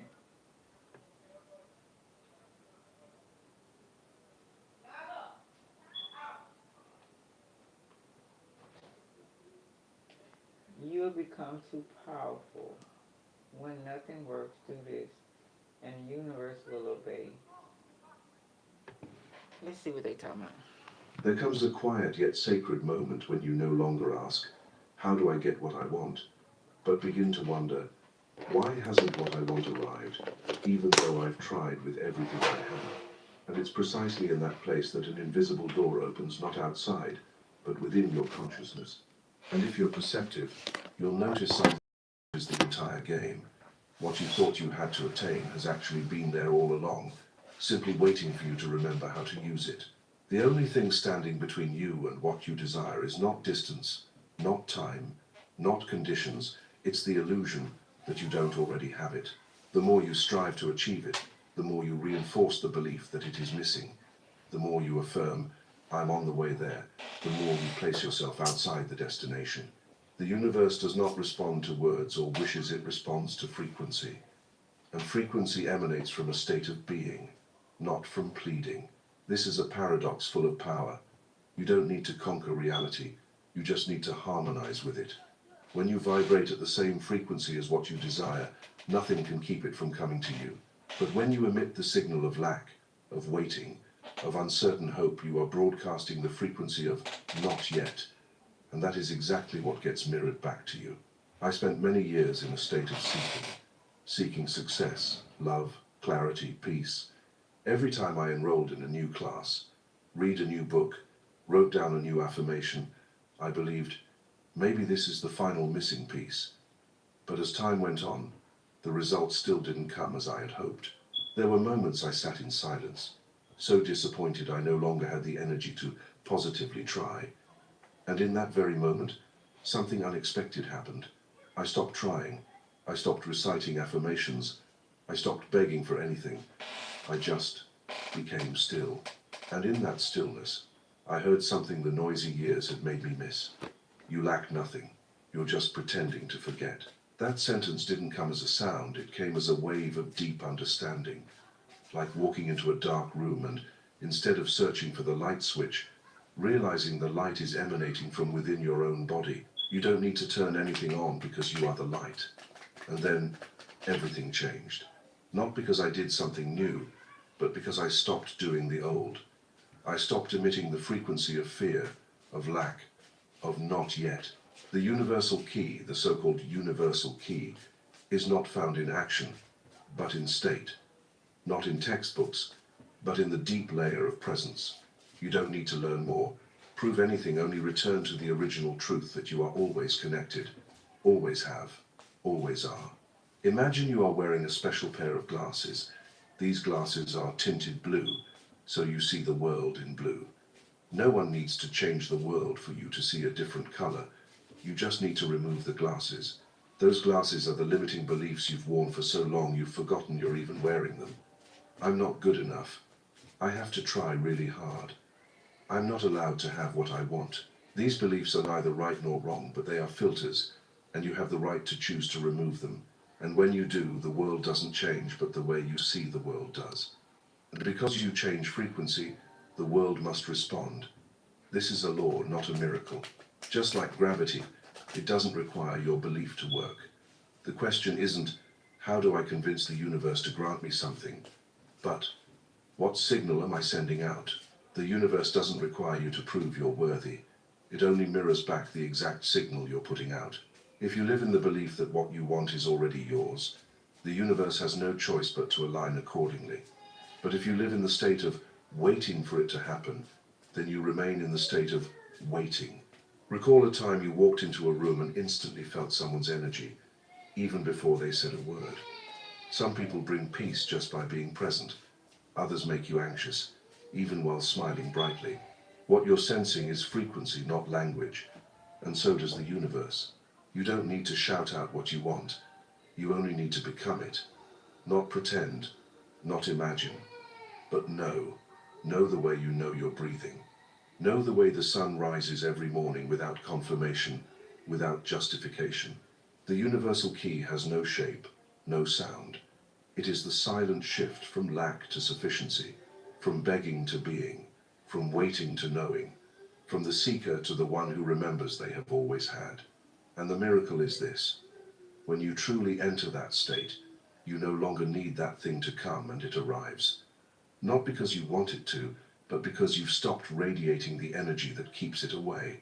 You don't need to find another method. You don't need to master another technique. You only need to remember what you've always known. And when you remember, reality must change, because it has no choice but to follow you. Not because you force it, but because you've become someone reality cannot help but respond to. That is the moment all doors will open without you knocking, because when you become the one who holds the key, you are no longer locked out of anything, and there is no longer any reason to search for what you've always carried within you. Have you ever felt like you were doing everything right, and yet the results remained silent? Waking up early, meditating, writing affirmations, keeping your thoughts positive, trying not to doubt, and still it feels like everything is at a standstill, unmoving, as if you're speaking to the universe in one language, while it's waiting for something entirely different. I once lived in that very tug of war. The more I understood the law of attraction, the more mechanically I tried to apply it. In the morning, I'd stick goal images on the wall. At noon, I'd listen to meditation music to release energy. In the evening, I'd repeat affirmations like, I am attracting good things. I thought that if I did it enough, consistently enough, the results would have to come. But reality deceives no one. It stood there unmoved like a wall, unshaken. And the strange thing was, the more positive I tried to be, the more exhausted I felt inside. After many times pushing myself to the limit, I began to realize it wasn't that I hadn't done enough. It was that the way I was doing it was radiating an energy completely opposite to what I desired. I was trying to be positive in order to escape a sense of unease within. I was trying to attract as if I didn't have the right to receive. And I was trying to prove myself to the universe as if the universe didn't already believe I was worthy. But the universe doesn't need convincing. It's not swayed by effort. It simply responds to the exact frequency you emit. And when you push too hard to make something happen, what you're actually sending out is not, I have this, but I don't have this, and I'm lacking. Imagine someone frantically searching for their glasses, while the glasses are sitting right on top of their head. They tear through every drawer, call everyone for help, run around the house in a state of urgency. Sound familiar? Because that's how we often pray, set goals, dive into the self-development loop. That search, as enthusiastic as it may seem, actually comes from a state that forgets the truth. We already have what we need. We've simply forgotten how to see it. Effort creates tension, and tension always carries separation. Like someone swimming in the ocean, the more they thrash, the more they sink. But the one who knows how to relax floats naturally. Effort is not wrong, but effort from panic is the energy of fear. Effort from control is the energy of distrust. And it is those very efforts that inadvertently keep you away from what you desire. Some might ask, if I'm not supposed to try, then what do I do? Just sit and wait? No. What's being invited here is not passivity, but a kind of action that has no resistance. Action taken from peace, not from fear. Action as an expression of gratitude, not as a means to escape a sense of lack. I began to change everything with a single shift. I stopped doing things to achieve, and started doing them as if I had already received. I no longer meditated to attract peace. I meditated because I am peace. I no longer wrote affirmations to make something arrive. I wrote them because they are the truth I choose to live by. The result? It didn't come immediately, but I changed. And that very change began to realign everything. An unexpected phone call, a perfectly timed invitation. An opportunity appeared that I hadn't been chasing. I didn't attract them.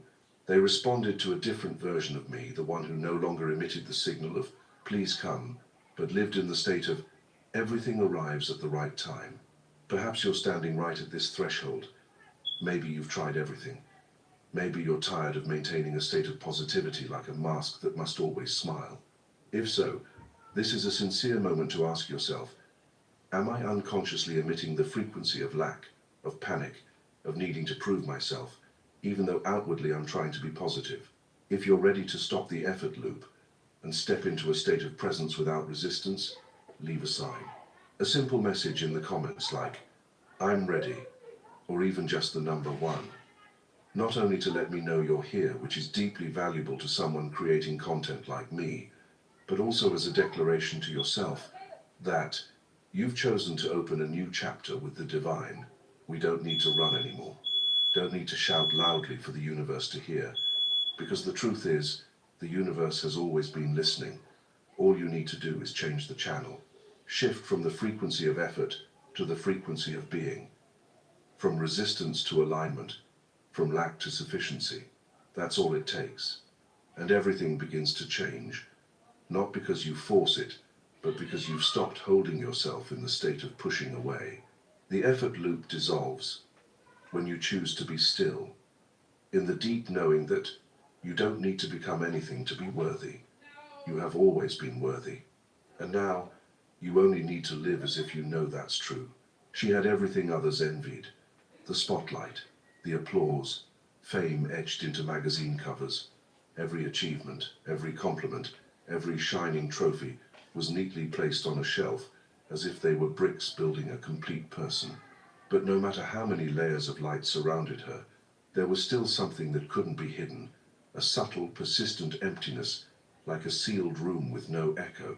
She used to believe that success was the cure, that if she had enough money, enough recognition, enough admiration, the insecurity would disappear.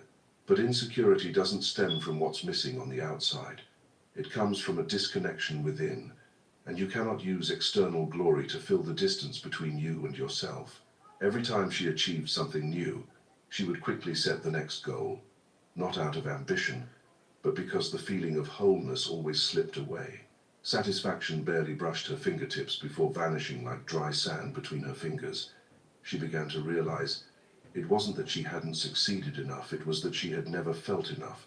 The world teaches that you must have something to be valuable, but no one teaches that if you don't see your own worth from the start, no amount of success can give it to you. Everything simply reflects back what you already believe. If you believe you're empty, you will see emptiness even in a room full of flowers and praise. If you believe you lack, everything you achieve will merely be an attempt to escape that lack, and therefore it will never feel like enough. The truth is, the external world is just a reflection, a vast mirror, brutally honest. You cannot ask a mirror to smile if you are frowning, and you cannot expect a fulfilled world if inside you is a chaotic map. Everything is a reflection of what you carry, not in your wallet, but in your consciousness. She began to change, not through action, but through listening. For the first time in years of chasing success, she didn't ask, what do I need to achieve next? But instead, what am I believing about myself that keeps me running without rest? That question, though gentle, unearthed deep things. She realized she had always believed that worth had to be proven, that if she stopped, she'd be left behind, that if she didn't do something great, she would be nothing. Those beliefs weren't written down. They didn't appear on affirmation boards or get formally taught. They were the result of childhood comparisons, praise that only came with high grades, silences interpreted as failure. And like any mirror, the world simply reflected those beliefs with chilling precision. She didn't abandon her career, but she began doing everything from a different place, a space no longer driven by a void needing to be filled, but by a flow wanting to expand. In that state, success was no longer a reward for sacrifice, but a natural consequence of wholeness. She no longer needed to chase the light because she began to shine from within. The emptiness didn't disappear overnight, but for the first time she no longer panicked when she felt it. She looked at it as a part of herself that once believed she had to become someone else. And when she stopped trying to become, she began to be. In that state, everything became unexpectedly light, not because there was less to do, but because there was no longer weight inside. The mirror was still there, but instead of trying to change the reflection, she adjusted her gaze. Instead of painting the surface to distract herself, she turned inward and asked, "Can I live as if I am already enough?" And every time she dared to say yes, the world responded with things she once thought impossible. What she discovered wasn't a new philosophy, but an old truth long forgotten. Nothing outside can fill the emptiness inside. Not money, not love, not achievements. But when you are full within, the world cannot help but resonate. This is not a formula, it's a law. And this law operates even before you understand it. She no longer needed to lay out a plan to prove her worth. No longer needed to count shares or compliments to feel valuable. No longer needed to measure herself against others to know where she stood. She only needed to look within. And every time she did, the mirror of life lit up with honesty, not decoration, not exaggeration, not avoidance. And like all mirrors, it didn't just reflect her, it invited her to become a clearer version of herself, not by adding more, but by removing expectations, removing the need for validation, removing the fear of not being loved. When she did that, something strange happened. The emptiness that once haunted her no longer frightened her. It became space, space to breathe, to listen, to create, to be present. And from that very space, the deepest things began to bloom, not from effort, but from permission. True success doesn't come to compensate. It comes as a reflection of someone who has stopped seeking something to complete themselves, and instead lives as if they were never incomplete. And when that happens, the emptiness is no longer a crack, it is a gateway. No longer a fear, but the starting point of freedom. The world operates not by promises, but by principles. Light does not wait for approval to shine. A seed does not need a contract to sprout. A river does not ask permission to flow, and neither do you. You don't need to negotiate with the universe to live your full potential. You only need to understand the laws, not the laws of mankind, but the invisible ones older than any civilization, and as precise as the heartbeat of life itself. There are three principles that silently govern every miracle: resonance, certainty, and surrender. They are not taught in schools, not written into textbooks, but they are present in every phenomenon you call coincidence, miracle, or destiny. They do not arise from blind faith, but from the objective mechanics of energy. And once you begin to live in accordance with these principles, you no longer have to strive so hard to attain, because you've stepped into a flow where everything naturally finds its way to you. The first principle is resonance. The universe does not respond to your words, but to the frequency you emit. Every object, every emotion, every thought is a broadcast, and frequencies only attract what matches them. You cannot emit the frequency of lack and draw in abundance.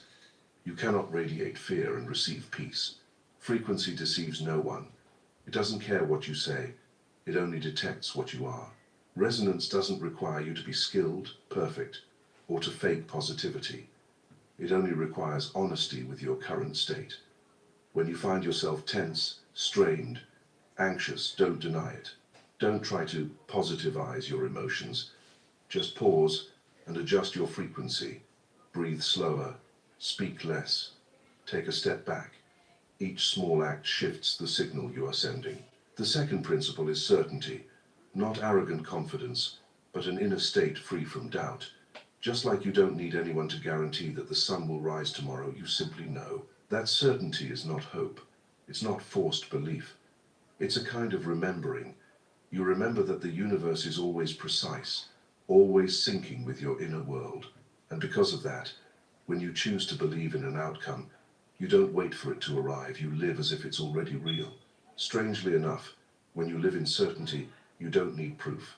You stop constantly checking whether it's happened yet, because you're no longer in the mindset of waiting.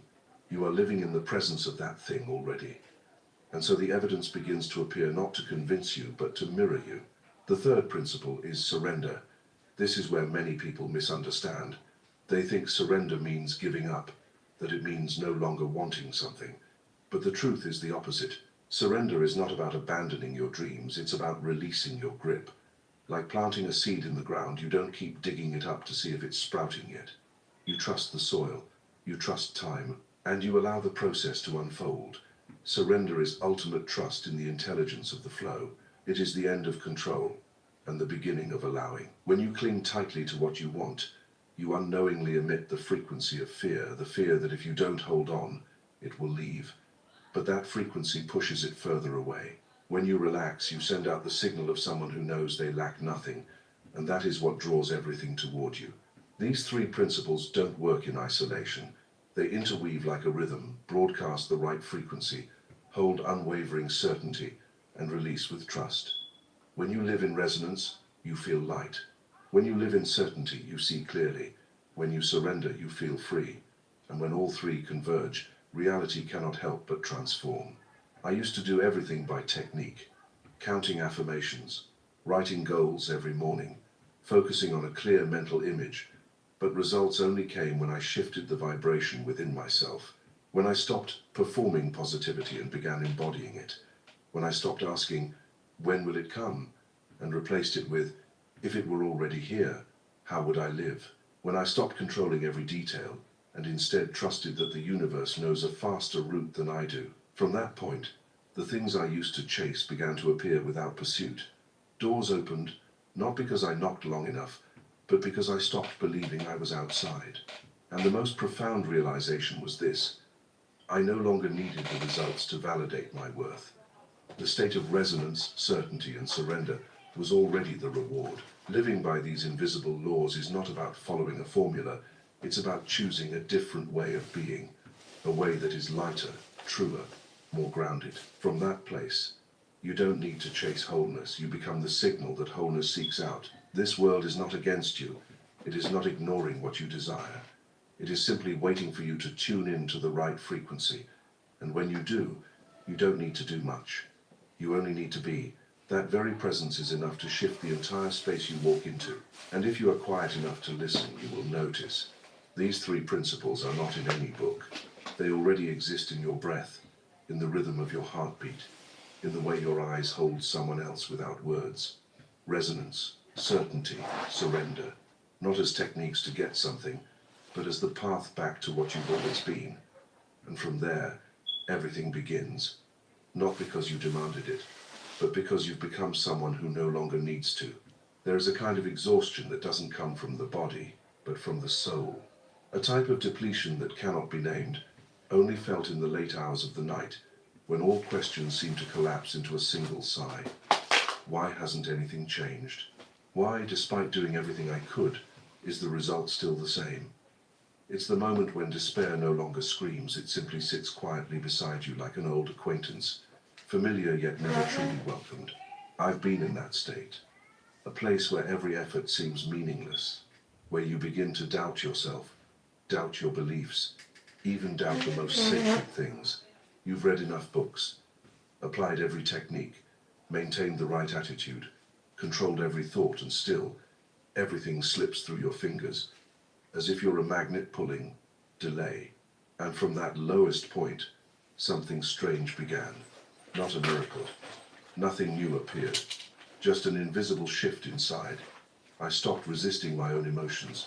I no longer forced myself to seem okay. I stopped reassuring myself in a strained, artificial way. I allowed myself to admit I was tired, I was sad, I was disappointed. And in doing that, for the first time in a long while, I felt real. We are taught how to pursue what we want, but rarely are we taught how to harmonize with it. And that is the fundamental difference.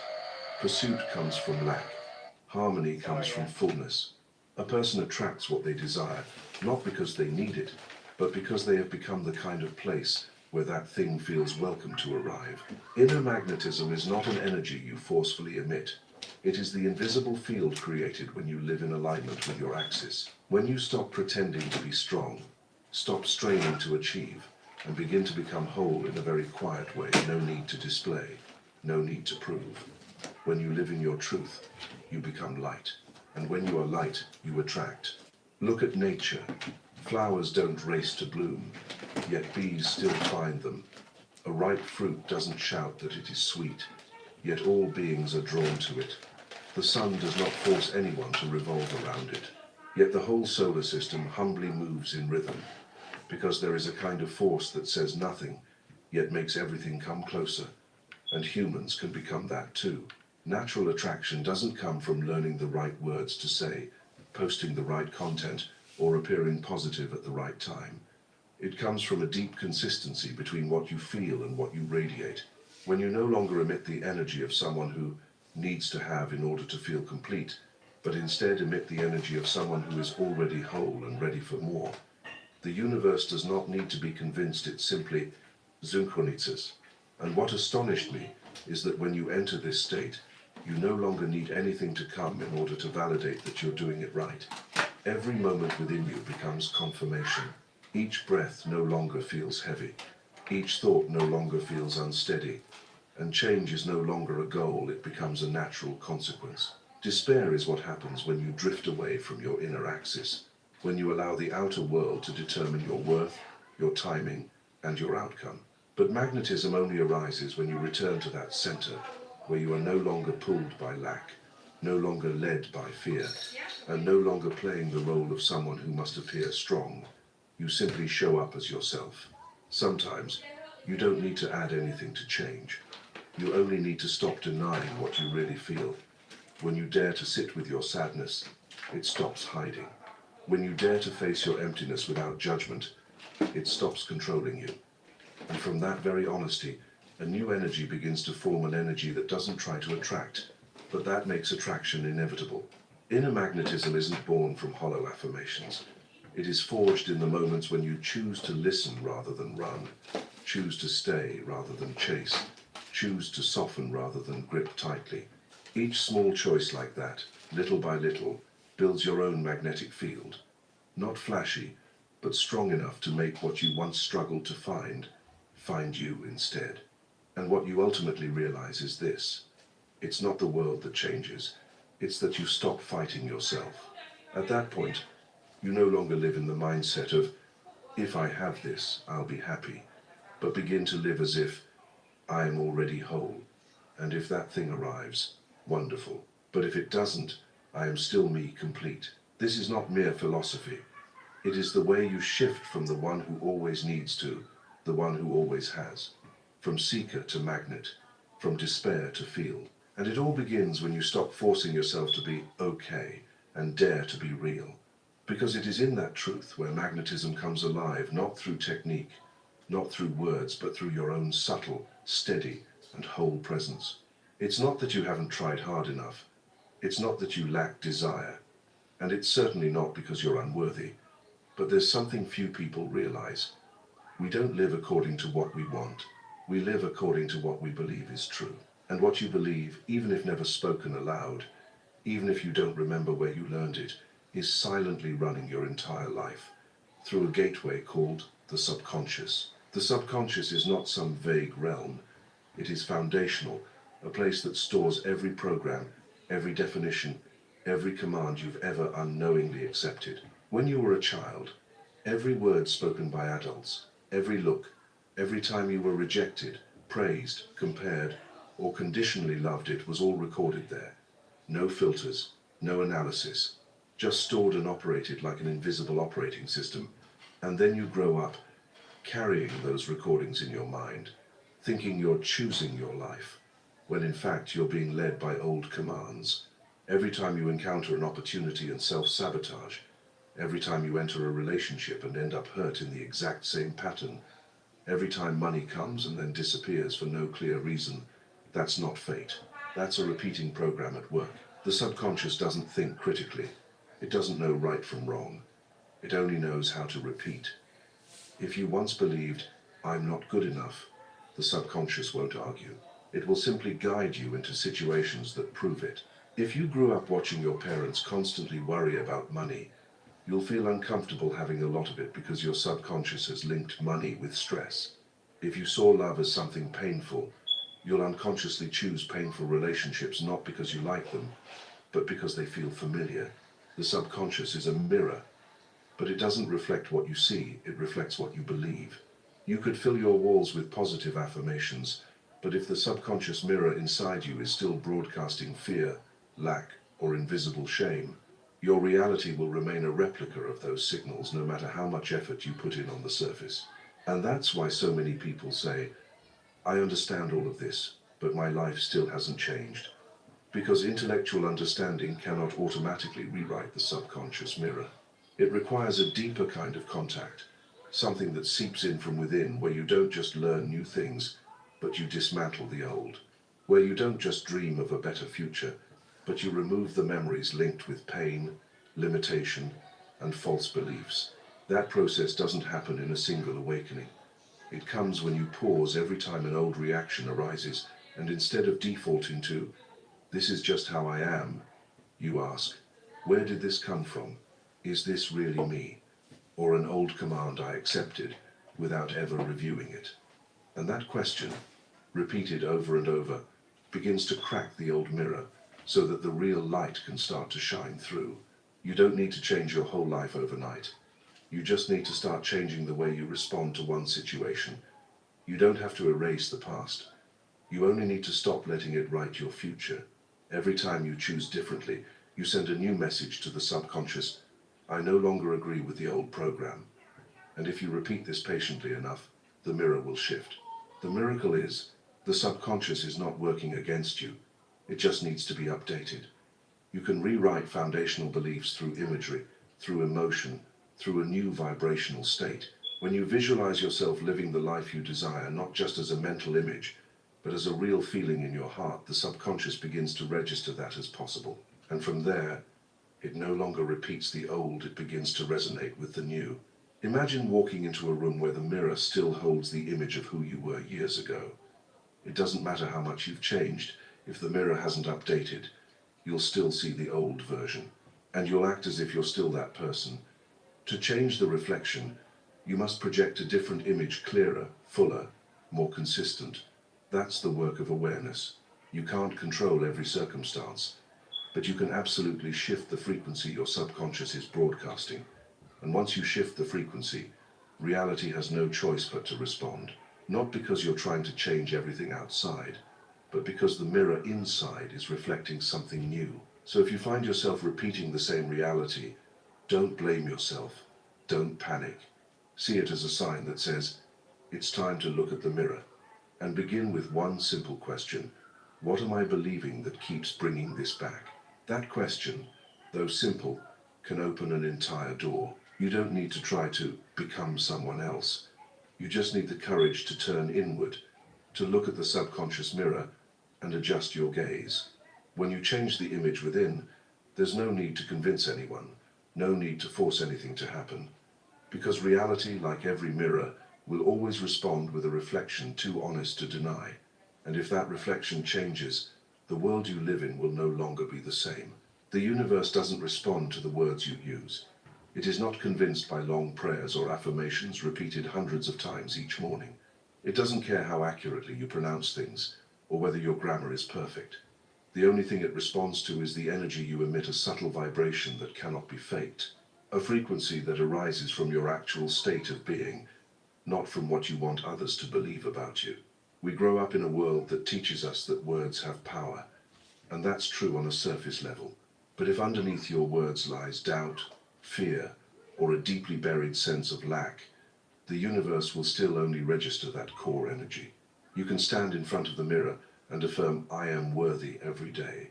But if deep down you don't believe it, your words will carry no weight.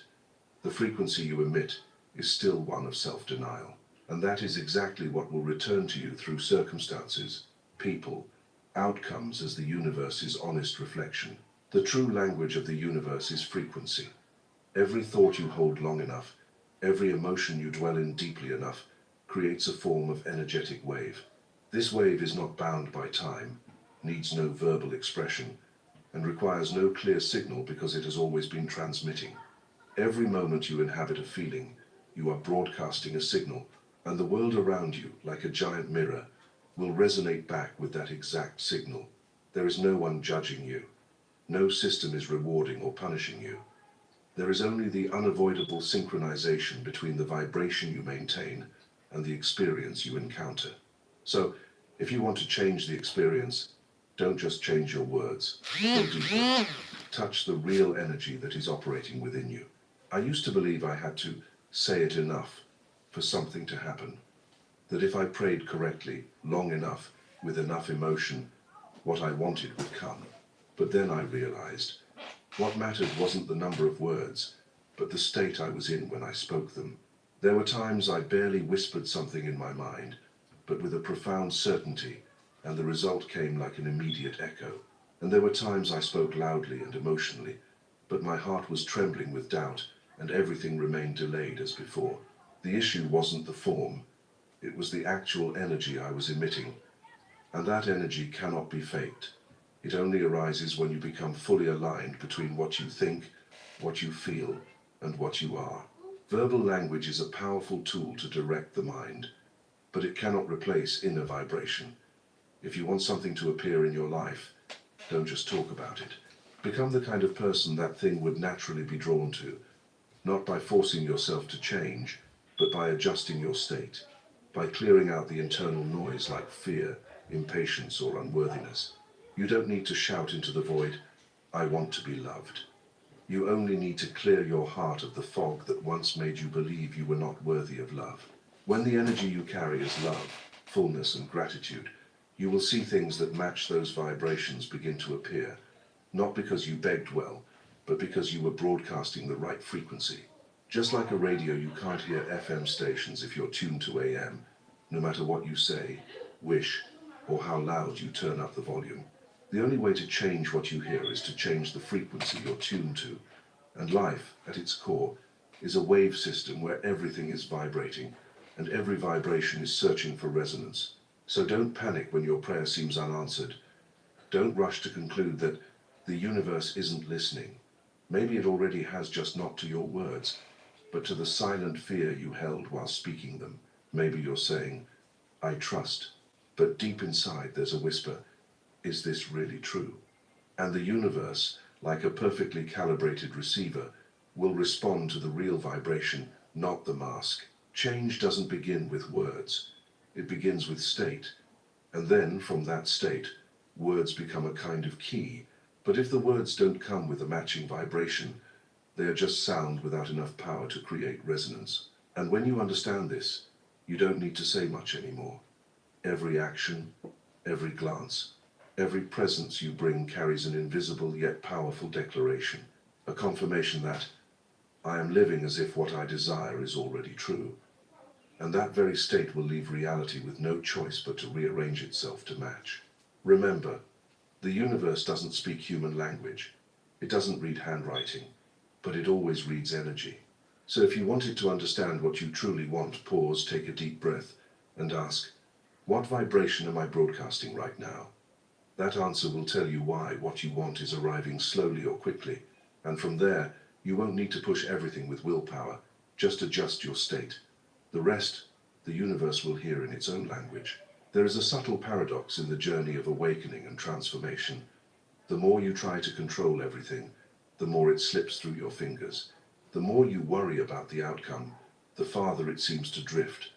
And the more you strain to make things go your way, the heavier and more obstructed the flow of the universe becomes. The reason isn't that you're wrong, it's that you're using an energy that moves in the opposite direction from how the universe operates. Control. Control comes from fear. It's how you try to protect yourself from uncertainty, from the unexpected, from feeling unsafe.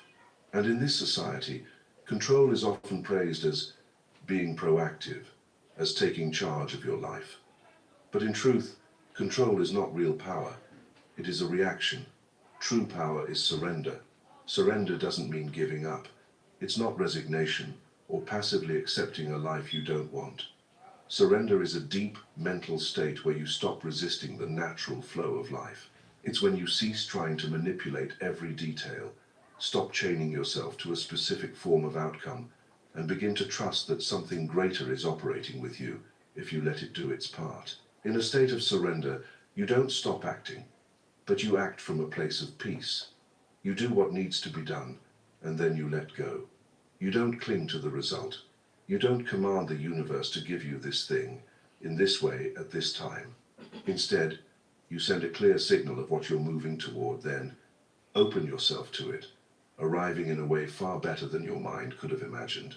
That kind of surrender is not weakness. On the contrary, it requires more courage than any effort ever could, because you're choosing to trust before there is evidence. You're choosing to release while every part of your ego screams, hold on. And you're choosing to be present instead of constantly shoving yourself into a future that hasn't come yet. I used to believe that if I didn't control things, everything would fall apart. That if I didn't worry, plan, and manage every detail, the world would leave me behind. But it was precisely in the moments when I let go of control that everything began to flow smoothly, naturally, effortlessly. The right people, the right opportunities, the right intuitions, they all appeared when I stopped trying to conduct everything like an anxious orchestra leader. All I needed was to remain in an open state, and what needed to come, came. Surrender is how you return the flow to the river.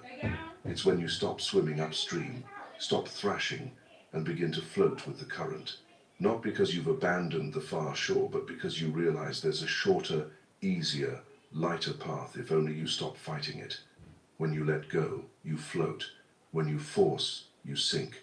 What makes many people fear the idea of surrender is the feeling of losing control.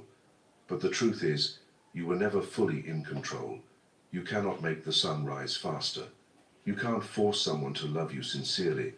You can't resist time, death, or sudden rainstorms. The only thing you can control is your response. And from there, you get to choose what state you live in. Panic or trust, resistance or harmony, fear or openness. Surrender doesn't mean you sit silently and wait. It is a deep inner action, the act of releasing pressure from yourself, of opening the door to something higher, of allowing things you never imagined to enter. When you surrender, you become the space where miracles can take root. Not because you demand them, but because you've cleared away the ego's interference, the thing that so often blocks miracles from unfolding. And strangely, when you no longer force something to happen, it tends to draw closer. Not because you no longer want it, but because you've stopped emitting the energy of lack. You're no longer the beggar, you are the one who is already full. And the universe always reflects fullness with more fullness. Surrender also helps you accept that there are things you can't understand right now. There are reasons not yet revealed. There are detours that are necessary. And some things you thought were losses, in the end, turn out to be liberation. When you stop demanding immediate answers, you begin living in a different dimension where everything arrives on time. Never too early, never too late. Flow doesn't come from trying to control. It comes from harmonizing with what is, without judgment, without resistance. In that state, every action you take gains power not because you force it to be strong, but because you do the right thing at the right time, in a gentle yet unstoppable way. And you'll notice something strange. All the big things in your life, the turning points, the destined opportunities, the people who change your entire journey arrive not when you were tense with control, but when you were soft, open, and allowing. When you surrender, you don't lose your agency. You reclaim a deeper kind of power, the power to live as part of the intelligent flow of the universe, instead of the lone swimmer fighting upstream. So let yourself breathe. Let the river lead. And remember, surrender is not an ending. It's a colon for a new chapter where everything you once tried so hard to achieve begins to find you. Not through control, but through trust. Not by force, but by your union with the flow of life. Reality is not a pre-constructed linear path where you simply walk forward and wait to see what happens. Reality is an invisible network of billions of possibilities existing in parallel, like river branches flowing to different oceans, each branch carrying a different story, a different ending, a different life. And what most people are never taught is this: you are not locked into any timeline. You are the one who chooses. The quantum field in scientific language is an infinite ocean of possibilities. It is not fixed. It is not biased. It doesn't program you to live out a certain script. It simply reflects, with precision, the frequency you are emitting. Every possibility within that field is a potential reality, like a draft, waiting to be activated by awareness, by emotion, by the state of your presence. You don't need to fully understand quantum physics to live as a creator. You only need to begin recognizing whatever you believe to be true, whatever you consistently imagine, consistently feel, consistently affirm with your words and actions, that is how you select a timeline. Some people live the same day, under the same circumstances, yet experience two entirely different realities.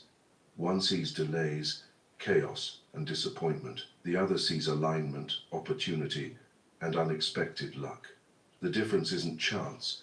The difference is choice, not external choices, but inner vibrational ones. Every time you say, "Everything is always against me," you are selecting a timeline where that is true. Every time you say, "No one truly loves me," you're aligning with that timeline. And every time you quietly believe, "Something beautiful is coming," you're tuning into a reality that holds exactly that. The issue isn't the words. The issue is the frequency you are broadcasting, and you broadcast it through the state you repeat most often. The outer world doesn't happen to you. It is projected from your inner stage. You can't control every event, but you absolutely have the power to choose the information field you access. And when you change the field, you change the timeline. The quantum field doesn't follow reasons the way human logic does. It doesn't ask if you're worthy, if you've tried hard enough. It only reads vibration, and it gives you what corresponds. If you're vibrating with lack, the field responds with experiences of lack. If you maintain the emotion of fullness, even if your hands are still empty, the field will guide you to paths of abundance as an unerring response. And this is the key difference between living by default and living by choice. Living by default is reacting to what's happening, allowing the past to program the subconscious, then projecting it forward as the future. Living by choice is consciously selecting a new frequency, even when there's no outer proof yet. It's choosing to believe and live as if what you desire is already true, so that the quantum field can't help but respond. Have you ever felt a moment where everything seemed to click, a strange sense that things were flowing perfectly, as if someone had prearranged it all. That was a moment when you temporarily stepped into the timeline you had synced with. But the problem is, you often revert to the old one because of old thought patterns, old reflexes, old stories about yourself, and then you assume the miracle was just a fleeting stroke of luck. But if you had held that state, the miracle wouldn't have just visited, it would have stayed. You don't need to know every next step. You only need to know which frequency you're choosing. And the miracle is this: even if you've lived decades in a repetitive reality, you can still choose again right now. No one locks you into a fixed timeline except the things you've believed to be unchangeable. Look back at the dreams you once had and gave up on, maybe because circumstances didn't allow it, maybe because reality didn't support it. But those were only true within the timeline you chose. In another timeline, that dream is still waiting for you to return to it with a new state, a new vibration, a self that has evolved. The universe doesn't confine you within limits. It only responds with honesty. And what you see today is proof of the timelines you have chosen, not a life sentence. When you change your vibration, you steer the ship in a new direction. And even if you shift by just 1 degree, over time, you'll arrive at a completely different shore. No one holds the map. No map is fixed. There's only you, the one who is both the player and the designer. Each morning you wake, the power to choose is handed back to you. And you choose not by words, but by the state you maintain most throughout the day. So instead of asking, what's going to happen next, ask, what vibration am I in right now? That answer will be more accurate than any prediction. Because the timeline doesn't come from the future. It begins with a very small choice in the present one that only you can make. And when you choose again enough times, with deep enough consistency, what you once called impossible will become what's happening now. Not because the world has changed, but because you've stepped into a different layer of reality where what you longed for was always waiting for you. It's not a coincidence when you think of someone and they suddenly text you. It's not chance when the book you need appears just as you're feeling lost. It's not random luck when the same number, the same symbol, the same phrase keeps repeating in front of you as if the world is whispering something you haven't yet stopped to hear. That is the silent language of the universe. That is how it responds, guides, and affirms not through words but through synchronicity. Each person lives within a unique vibrational field, like an invisible frequency to which the outer world constantly syncs. When you shift from within, that frequency shifts. And from that moment, everything begins to rearrange. You step into a different layer of reality, where every element is aligned to support the new state you are sustaining. This requires no mysticism. It only requires you to be still enough to recognize. The universe is always speaking, but are you listening? A sign doesn't arrive to surprise you. It comes to stir a soul memory of something you already knew, but forgot. Of the path you're on, of the frequency you're emitting, of the resonance between you and the flow. And if you are sensitive enough, you'll see there is no such thing as a random moment. Synchronicity is not an external sign sent to reassure you. It is a mirror reflecting your internal energy field. When you are in a state of readiness, you'll notice something affirming your step, a street sign, a song, a phrase from a stranger, a scene from an old movie, all of it nodding in agreement. No explanation needed, just timely presence. The more awakened you become, the more coincidences you'll notice. Not because they've just started happening, but because you've opened yourself to see them. Like a radio frequency, the signal is always being broadcast, but you only hear it when tuned to the right channel. Synchronicity works the same way it has always existed, waiting for you to tune yourself clearly enough to perceive it. I once went through a stretch of days filled with doubt, when everything around me seemed stalled, unclear, without resolution. But in that ambiguity, I began noticing small things, the same phrase showing up 3 times, the same number appearing everywhere, the same image following me from place to place. No one said anything, but I knew. This was confirmation. The universe doesn't speak human language, but it is never silent. Sometimes you will witness a sign so clear, it feels almost supernatural, as if someone had written the script for you in advance. But at other times, synchronicity is simply the perfect silence within you, and you know with no evidence that you are on the right path. A sign doesn't always have to be an external image. A sign can be an inner feeling, a lightness, a peaceful vibration, a deep echo in the subconscious that you are aligned with something greater than yourself. The question is not, am I receiving signs, but rather, am I living present enough to notice them? Because the more anxious you are, the more you force, the more you chase, the more you miss. Signs do not appear as rewards for the restless. They come as gifts for the still. The universe does not send signals to test you. It is simply syncing with you. And every sign you see is a gentle reminder, you are not walking alone.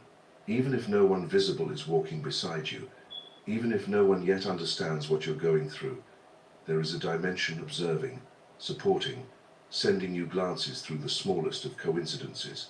You don't need to decode everything. Don't turn synchronicity into superstition.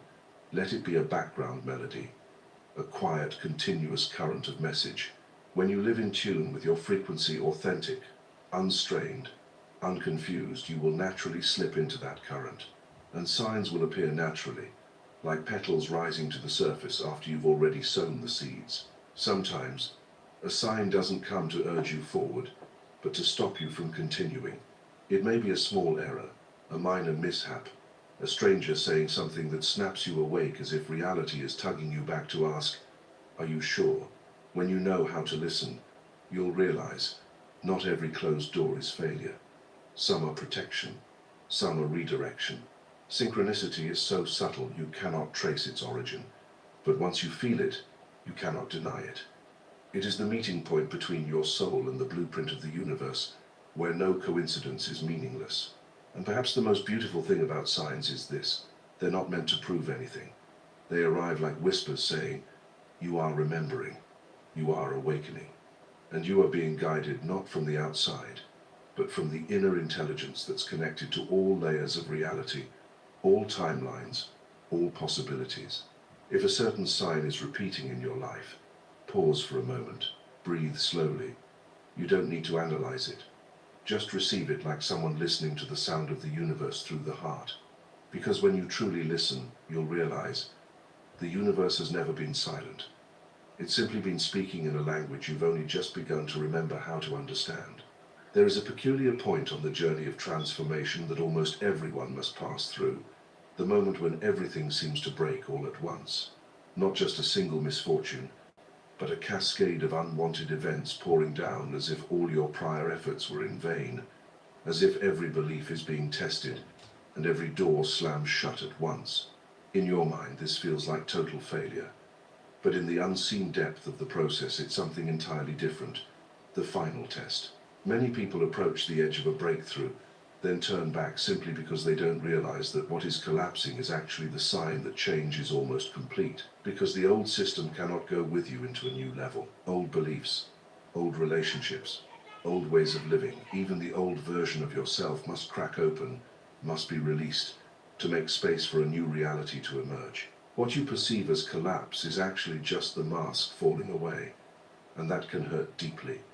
Because that mask once felt like safety, once felt like identity, once was the thing you clung to for survival. But just as a snake must shed its skin, just as a caterpillar must dissolve into a cocoon, there are moments when only through breakdown can the true self be revealed. There are no shortcuts, no exceptions. The final test does not come to punish you. It comes to verify whether you have truly chosen the new. Many say they want to change their life, but only when life shakes do we see if they were truly ready. Only when you lose every external support do you begin to walk with your inner legs with faith, with a deep sense that something greater is working alongside you. Maybe you're in that phase right now. Maybe everything feels chaotic.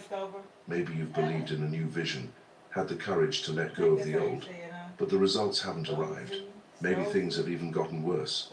But remember, the darkest night often comes just before the dawn. Not because the universe is playing tricks on you, but because the system of reality must be fully dismantled before it can be rebuilt. The old system doesn't go quietly. It thrashes, resists, tries to pull you back into the old comfort zone. It will make you doubt yourself. It will present you with situations that make you think you were wrong. But if you stay centered without forcing, without rushing to fix things, simply present, observing, and taking one step at a time, you'll see. The miracle doesn't come after the storm. It is what the storm is clearing the way for. When nothing is within your control anymore, you are given the opportunity to live by faith. And that faith isn't something you try to have, but something you choose to carry each day, each hour, without evidence, without guarantees. That's the moment you grow beyond dependency on outer circumstances. That's the moment you become a true creator. Think of childbirth. The most painful moment is not when the baby is forming, but when it is about to be born. The contractions, the water breaking, the intense pain, all are signs that new life is near. And spiritual birth is no different. The pain you're going through is not death. It is arrival. It's no coincidence that many people right before a massive breakthrough in spirit, career, health, or love pass through a phase that feels like total loss. The universe is not taking things away from you. It is reclaiming what no longer fits to give you something higher, deeper, more true. But you'll only receive it if you get through that trial without turning back. There is a strength that only reveals itself when you have nowhere else to lean, when there is no plan B, when your only choice is trust and surrender. And it is in that state, amidst collapse, amidst storm, you discover a strange truth. You become clearer, lighter, brighter, because the shell has fallen, because the illusion has been removed, because there's nothing left to hide the real you. The paradox is this: if everything seems to be falling apart, and you can still observe, still take a deep breath, still stay grounded, that's proof you are stronger than you think. Not because you're untouched by pain, but because you're not letting pain pull you under. You've begun to stand on a new foundation where miracles are no longer hopes, but natural outcomes. See this moment as the final test, and welcome it not as a wall, but as a doorway. Every time you think it's the end, it's only a layer being peeled back to reveal a new one. And if you can remain centered through this last stretch, you won't just make it through, you'll step into it. Step into a new vibrational field. Step into a reality where you no longer need to brace against life. Step into the version of yourself you chose to become, not as an idea, but as a living embodiment. So if you're in the storm right now, don't assume it's a sign you've gone the wrong way. It might be the confirmation that you're closer to the light than ever, and the universe is simply asking you one last question: are you truly ready? There's a paradox few dare to admit. The more desperately you beg, the more reality seems to delay. The more urgently you plead, the further the outcome slips from your grasp. Not because the universe isn't listening, but because the frequency you're emitting isn't that of someone who possesses, it's the frequency of someone lacking. And in a world where everything operates through energetic resonance, you don't receive what you want, you only receive what you align with. Every plea, no matter how sincere, if laced with helplessness, regret, fear, or lack, is not truly saying, I want this, but rather, I don't have it, and I'm afraid I never will. That vibration is read as a command, not through words, but through frequency. And the universe, acting as a precise feedback mechanism, can only return what matches. So instead of asking for what you want, become it.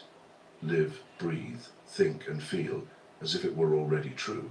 Because in that state, you're no longer demanding it from the outside world. You're broadcasting the message, I'm already the one living in that reality. And once you are, nothing can deny you. Imagine an actor stepping onto the stage. They don't stand there pleading with the audience to believe the role. They become the character. They embody it fully, without doubt. And that's what makes the whole room believe.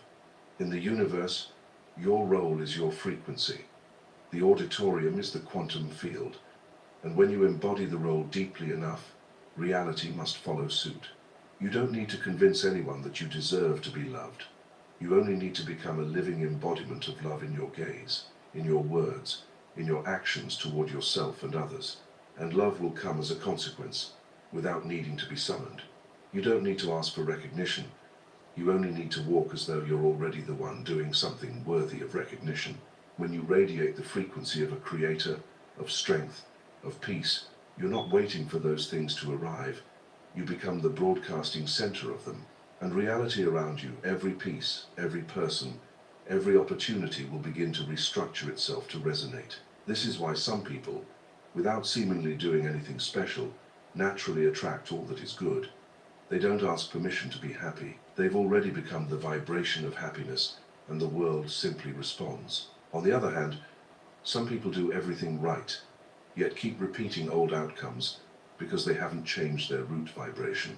They act from lack, from fear, from self-pressure, and though their outer actions seem positive, their inner field still emits signals of scarcity, doubt, and anxiety, and the universe, ever truthful, mirrors it back. Notice yourself in the moments when everything flows effortlessly. You're not forcing, you're not trying to prove anything.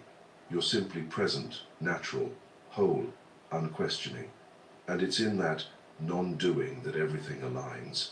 Because you've issued a clear command, I am, and therefore I have. Don't let yourself fall into the spiral of constant begging morning prayer, midday doubt, evening despair. Every time you doubt, you cancel the vibration of the morning's prayer. Replace the request with a declaration. Replace pleading with affirmation. Replace waiting with becoming the person you're aiming to be, even if the outside world hasn't yet reflected it. You don't have to feel completely worthy to begin. You only need to act as if you've already stepped into your higher version. And each day that you maintain that state a little longer, you're reprogramming yourself, rewriting old vibrational grooves, initiating a new command the universe cannot ignore. You are the one giving the command, not with your voice, but with your way of being. Every repeated thought, every deep belief, every dominant emotion is a broadcasted instruction, and nothing is stronger than a consistent vibration. So if you're dreaming of a different life, a different version of yourself, don't begin by asking, begin by becoming. Live as though it's already true, and you'll see every small detail in your life will begin to realign, not because you forced them to change, but because you're no longer who you were. When you shift your inner state, you no longer have to chase what you want. You only need to hold one truth. Your vibration is the command. And if you live in that frequency with enough clarity, enough durability, enough resolve, the universe has no choice but to respond to the very order you've sent out. Every emotion you experience is not just a fleeting psychological state. It is a signal, a form of data, a stream of bioelectrical current carrying frequency, carrying a message, and carrying an invitation. Either you resist and get swept into it, or you listen, understand it, and decode the power hidden behind it. Of all the emotions people try to avoid, fear holds the greatest power, not because it is negative, but because it is the gateway to a source of energy you have not yet learned to use. Fear does not come to make you small. It comes to announce that you are about to surpass an outdated limit. Every time you approach the boundary of expansion, whether in career, love, health, or awareness, your nervous system reacts, not because there is a real threat, but because there is a new frequency you're not yet familiar with. And in the world of energy, what has never been resolved will always appear as fear. The problem is not the emotion. The problem is how you misjudge its role. You think fear is a sign you should stop, but sometimes it is a sign that you are moving in the right direction. There is no fear when you simply repeat what is familiar. Fear only arises when you step into the unknown, and it is precisely at that edge where you truly begin to grow. Try to recall the turning points in your life. The first time you stepped into something new, the first time you spoke your truth, the first time you stood up for what was right. Was there fear? Was there trembling, doubt, a desire to back out? But you made it through, and each time, you didn't just overcome a situation, you became a different version of yourself. Wider, deeper, stronger. Fear doesn't disappear because you avoid it. It is only transformed when you move through it. But not by forcing your way through or gritting your teeth. By observing, recognizing that fear is not the enemy. It is unread electrical current. It is locked up energy. And if you are calm enough to listen, soft enough to receive, you will see, at the core of fear, something sacred is waiting to be released. When you feel fear, the worst thing you can do is try to escape quickly. The most powerful thing you can do is breathe deeply, pause and ask, what is this emotion trying to tell me? Perhaps it's reminding you that you don't truly believe in yourself yet. Perhaps it's inviting you to let go of an old belief. Perhaps it's asking you to clear out energy that has been stagnant for too long. And perhaps it's pointing to where you're meant to step next. By shining the light of awareness on the dark corners of emotion, you don't just soothe fear, you reclaim the power that was abandoned within it. Like turning boiling water into steam to power an engine, you are turning contraction into propulsion. From here, fear is no longer a barrier. It becomes the fuel that lifts you. The difference between people controlled by emotion and those who master reality lies not in whether they feel emotion, but in how they relate to it. Those who are swept away run from it, suppress it, or react blindly. Those who are energetically mature pause, receive, decode, and use the very current of emotion as fuel for action. You don't need to become numb to be strong. On the contrary, you need enough connection to emotion to not be controlled by it. You need enough clarity to see that every time your heart races, every time your palms sweat, every time your mind creates a storm of worst-case scenarios, that is not a sign of failure. It is a surge of strong vibration seeking release. And if you don't resist, it will transform into a higher energetic state. Remember, every emotion is logical from the perspective of the subconscious, and the subconscious doesn't distinguish between real and imagined. It only responds based on what you've stored. So when fear arises, you don't need to fight it. You only need to retrain the subconscious that you are no longer who you were. You have new awareness. You are living on a new frequency, and you are stable enough to walk through, not because you are no longer afraid, but because you are no longer ruled by fear. Decoding emotion is not a technique. It is a way of living, a continuous presence, a refined sensitivity in how you read your internal signals. And when you practice long enough, you will see no emotion is the enemy. Every emotion carries a message from a deeper part of you, from a greater intelligence within you. And once you can hear it, you will no longer need to defeat emotion. You and your emotions become one flow, flexible, purposeful, and powerful enough to reshape your entire reality. Fear, when misunderstood, is darkness. But once understood, it is fire. And fire, when properly channeled, can burn away not just paralysis, but ignite an endless source of energy you never thought you had. You always have a choice: to remain trapped in a reactive cycle, or to step into the active realm where emotion is signal, and you are the guide. From now on, when fear shows up, don't ask, how do I get rid of it? Ask, where is it here to make me stronger?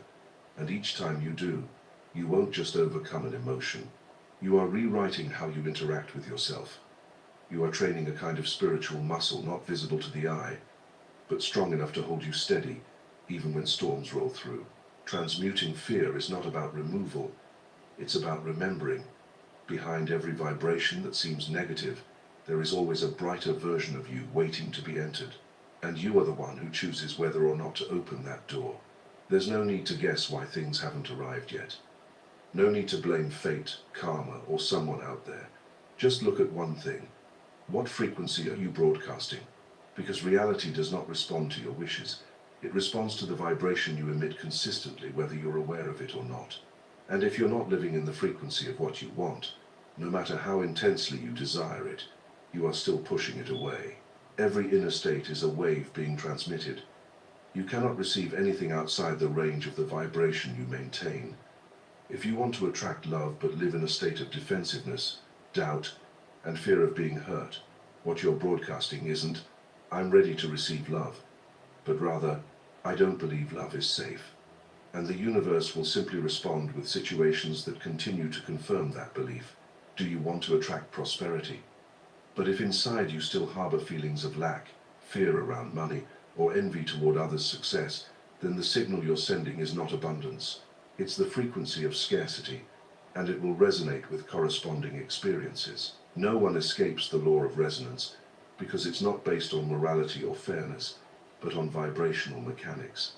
Just as you can't tune into an FM station and expect to hear an AM signal, everything you desire is already broadcasting on a specific frequency, and the only thing you need to do is adjust yourself to match it.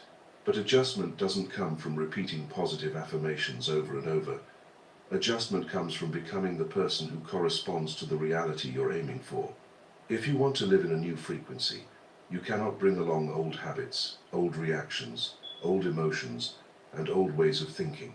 This requires you to be profoundly honest with yourself. What is the default frequency you're emitting each day? Is it gratitude or judgment, trust or doubt, ease or control, wholeness or insecurity? Take a moment to reflect on your yesterday. What were your most frequent emotions? How many times did unnoticed thoughts repeat themselves? Even the things you said casually, did they truly reflect the frequency you want to maintain? Every small detail adds up to form an overall wave, and that wave is your unspoken declaration to the universe. You cannot attract what you're not emitting, nor can you hold on to what you're not in harmony with, even if you happen to receive what you desire. If your internal vibration is not stabilized at the matching frequency, you will soon lose it. Not because you're unworthy, but because your internal energy cannot maintain resonance. Frequency doesn't lie. You may say you want peace, but if you react strongly to everything, if your mind constantly overanalyzes and your heart stays closed, then you're emitting a completely different frequency. And the universe does not listen to explanations. It only responds to waves. So how do you change your frequency? You don't need to start from a lofty place. Start with the smallest consistency. A sentence you choose to hold back. A behavior you decide to shift. A reaction you choose not to repeat. An emotional state you practice holding a little longer. Each of these small changes is a turn of the dial, a step closer to the frequency you truly want to live in. Remember, everything you've ever dreamed of already exists somewhere in the informational field of the universe. There's nothing to create, nothing to invent, only to match. And the process of matching doesn't come from striving to have, it comes from aligning to become. Don't ask, when will it come to me? Ask, what frequency am I living in today? Because when you truly match the frequency, you no longer care whether it arrives or not. You know you are already living in the state of having it. And it is that steadiness that opens every door. Don't forget, what you truly want is not the object, the person, or the outcome. What you want is the vibrational state you believe they will bring. And if you can become that frequency right now, you no longer need to wait. You have already stepped into your own doorway. Frequency is an invitation, a map, a code, and the beautiful truth is, you have the power to choose your station right now. No need to wait for circumstances to change. No need for someone's approval. Just decide, I no longer live in the old wave. And every second after becomes a journey of resynchronization. Everything you've ever dreamed of is broadcasting on its own channel. Don't pray for the wave to change. Turn yourself toward the right one. And then, what once seemed out of reach will become inevitable. No magic needed, only vibrational match. Time is not linear as you once believed. In the world of physics, it can stretch, contract, even bend when passing near a strong gravitational field. In the inner world, this becomes even more apparent. Everything you've ever dreamed of is not far ahead of you, separated by a long stretch of time.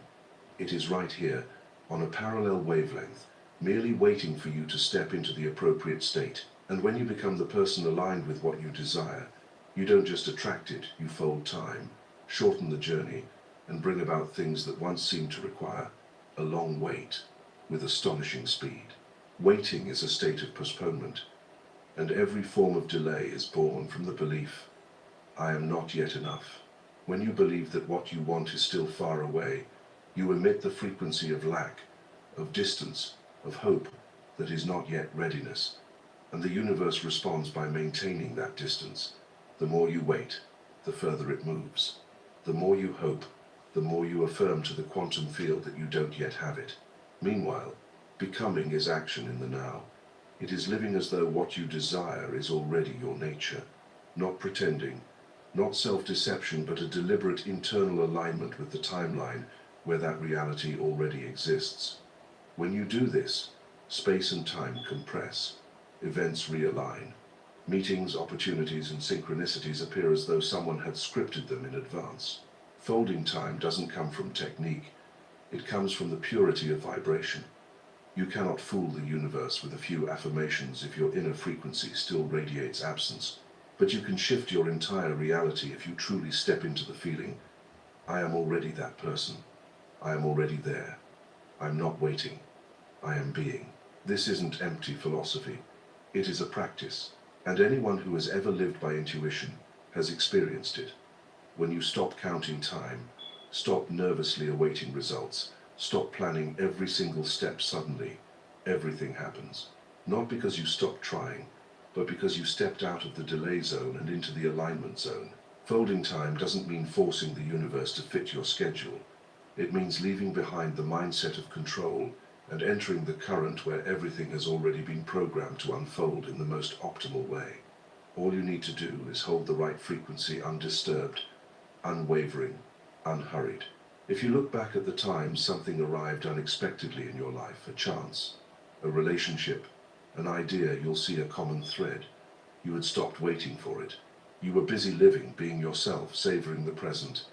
And in that state, you shifted into a different timeline, where what you wanted no longer needed to be awaited. It became a natural part of your journey. Time does not flow equally for everyone. Some people achieve the extraordinary in just a few months. Others repeat a single lesson their whole life and never break free. The difference isn't opportunity. It's frequency and state of being. Those who live in the belief that this is mine, there's no need to struggle for it, they fold time. Those who remain in waiting, longing, impatience, they stretch time indefinitely. Pay attention to your language each day. Every phrase like, when will it be my turn? When will it happen?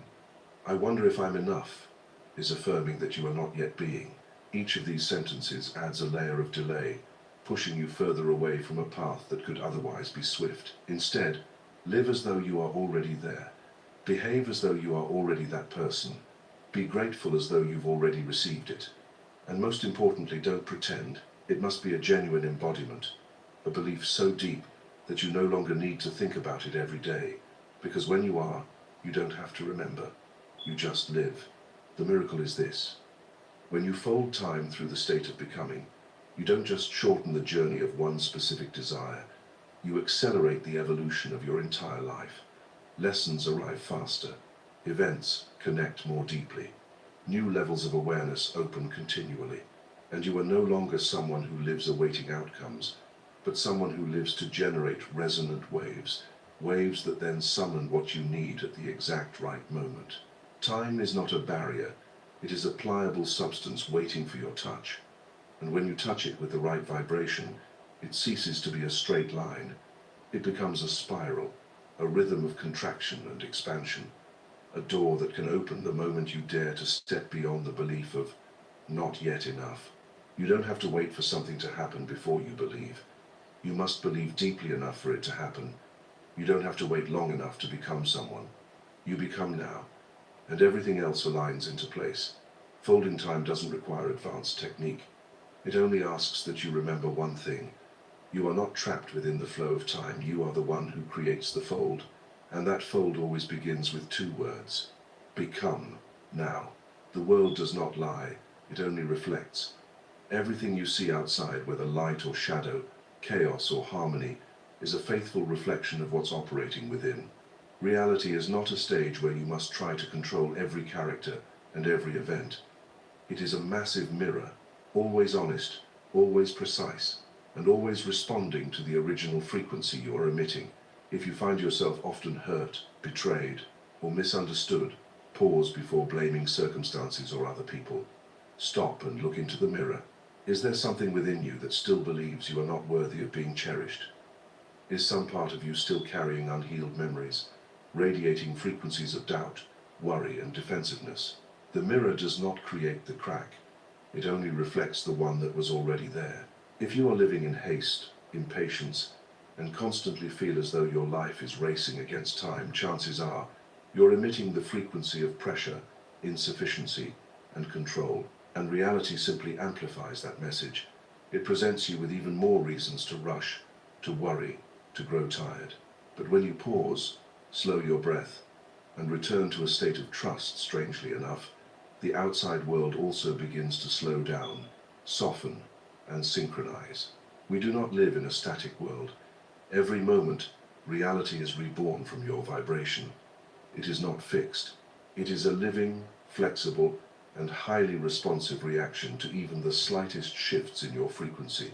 When you change, the world begins to change you, not because someone else changed, but because the mirror has turned. Many people try to change reality by reworking the surface, changing jobs, environments, relationships, but after a while, they fall back into the same familiar cycles because they only change the image in the mirror without ever changing the one looking into it.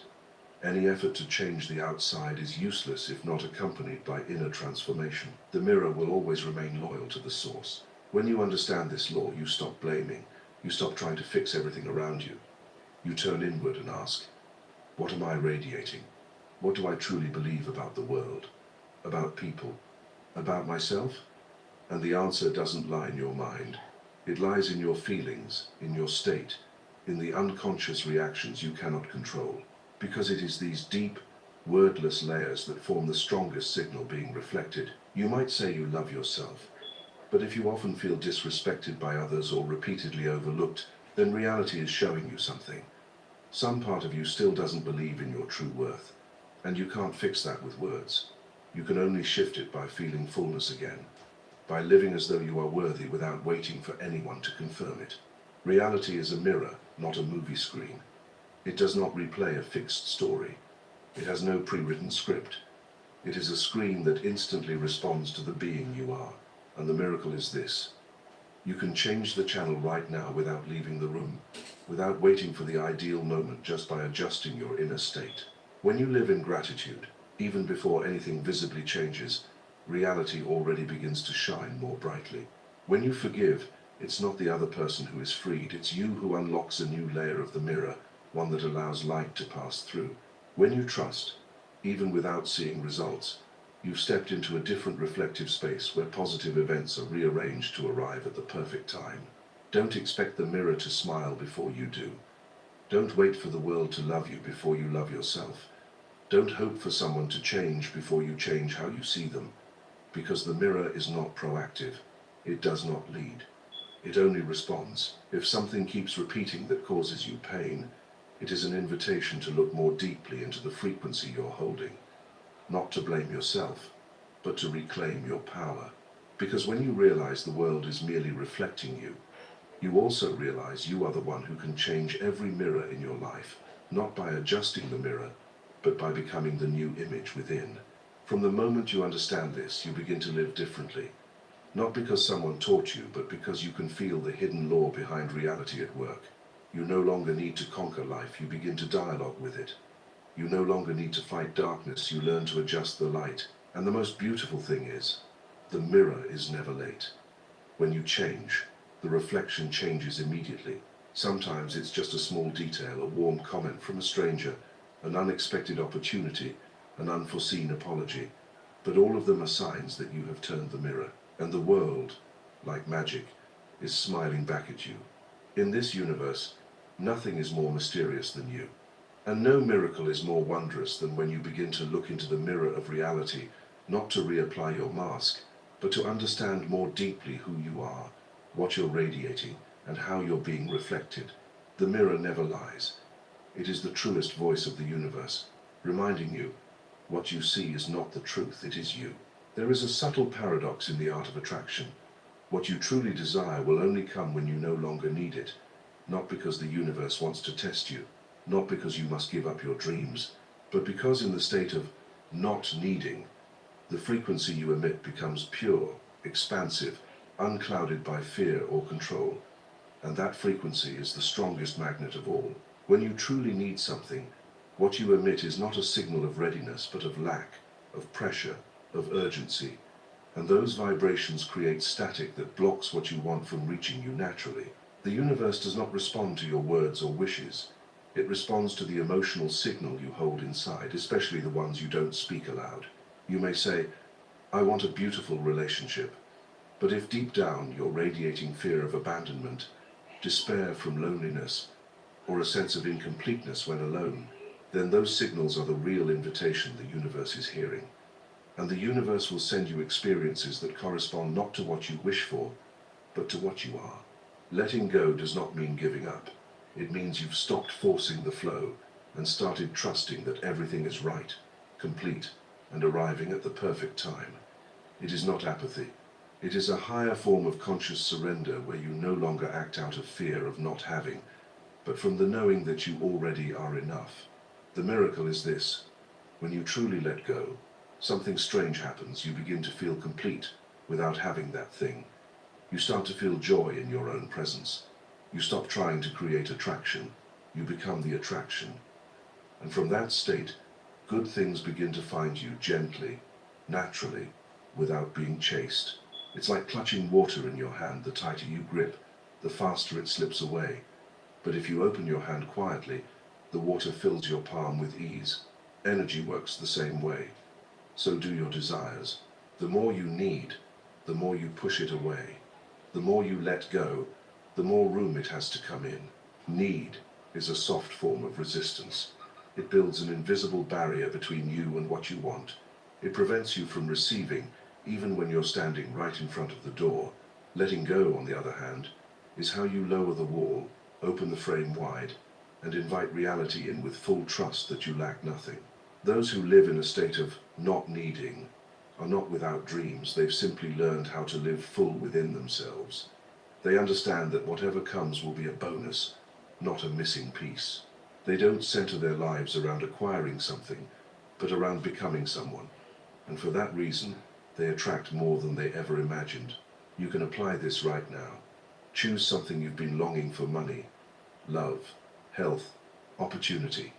Ask yourself quietly, if today I released the need to have this, how would I feel? Then listen inside. You might feel fear. You might feel emptiness. But you might also discover a new space opening where you're no longer dependent on the outcome. And that is the starting point for transformation.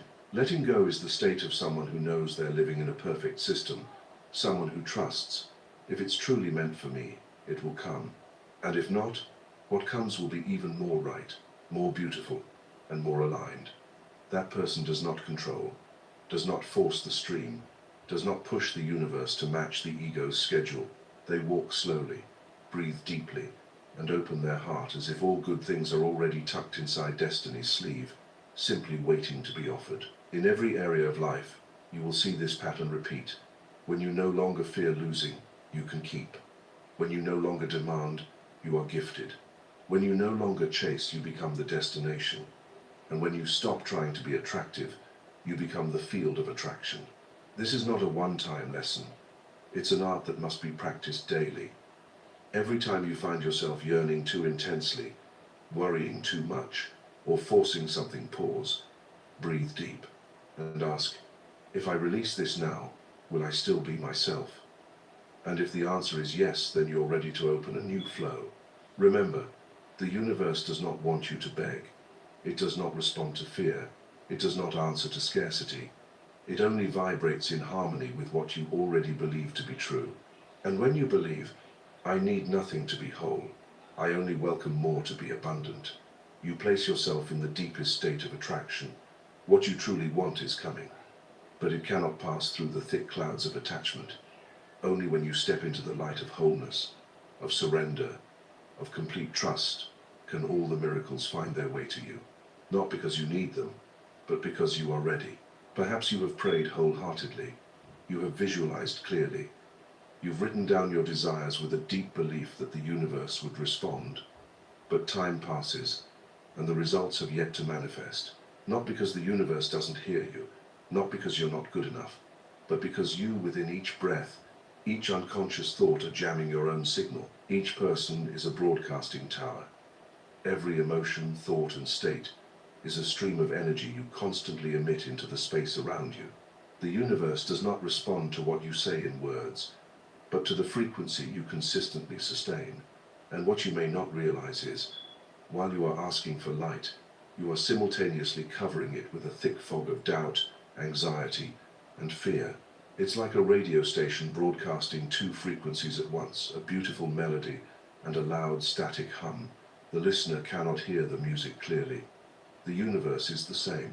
It listens to the vibrational song you're playing. If that song is a mixture of desire and worry, of trust and skepticism, of love and resentment, then what it receives is a blurred, unclear, unsynchronized signal. You cannot expect a peaceful life when each morning you wake up worrying about the future. You cannot attract deep love while still holding on to feelings of unworthiness. You cannot welcome abundance while broadcasting frequencies of lack of money, fear of shortage, or struggling to be enough. And here's the paradox. What you fear most is exactly what you're creating. Because the universe doesn't understand the language of don't want. It only amplifies what you're sending. If you fear poverty, you're sending the signal of poverty. If you fear loneliness, you're broadcasting the vibration of loneliness. And if you doubt yourself, you're transmitting the message that you are not ready to receive good things. You don't need to control every thought, but you do need to be honest about the frequency you maintain the longest. That is your baseline energy, the default stream you live in every day. It's shaped by the emotion that occupies you the most, the state you repeat the most, and the belief you hold the deepest, even if you're unaware of it. If you've done everything and still haven't seen results, don't be quick to despair. Take a look at the energy stream you're living with. Don't just ask, what do I want? Ask, what am I being? Because what you attract doesn't come from willpower. It comes from your state of being, and your being always speaks louder than any declaration. You could write 100 times that, I deserve wealth. But if deep inside you still carry the burden of inferiority, still operate from the fear of not having enough, then what you attract won't be wealth. It will be experiences that reinforce the old belief. This is not a punishment. It is an opportunity to recognize and recalibrate your core frequency. Each person is a complex vibrational system, and you have full authority to adjust that system, not by micromanaging every detail, but by shifting the core state. When you move from anxiety to trust, from blame to allowance, you no longer need to try to attract. Reality will naturally realign itself around you.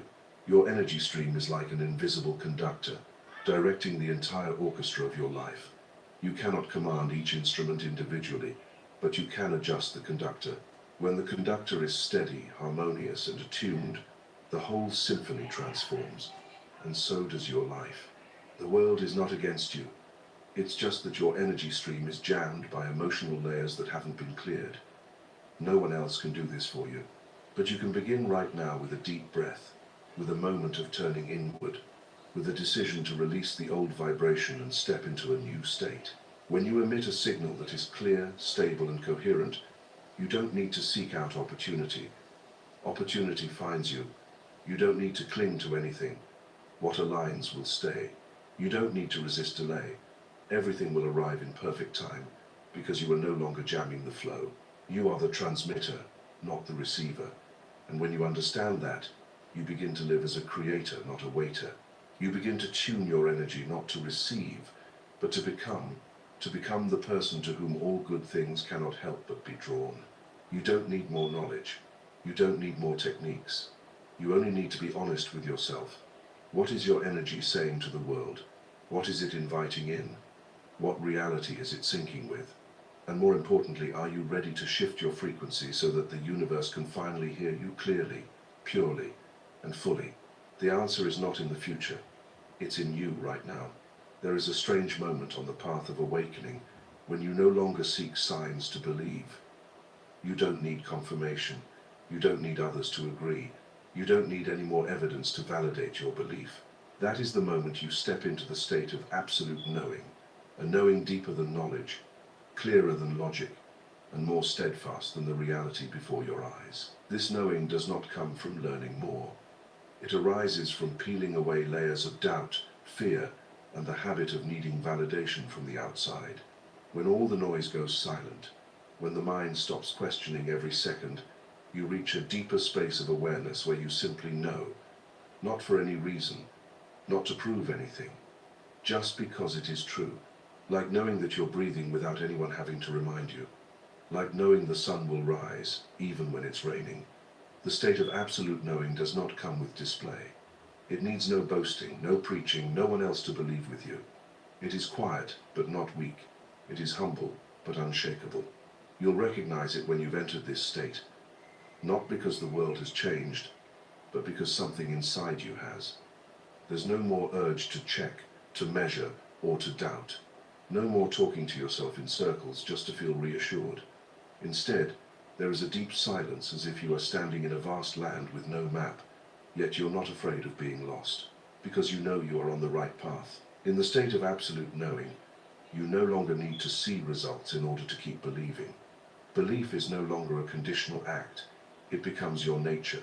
You don't wait for confirmation from the outside to adjust your inside. On the contrary, you allow the firmness within to reshape everything around you. This is a great leap, because for most of our lives, we've been programmed to believe if there's proof. If we have money, then we believe we're wealthy. If we have a partner, then we believe we're lovable. If we're healthy, then we believe we're protected. But that's not faith. That's reaction.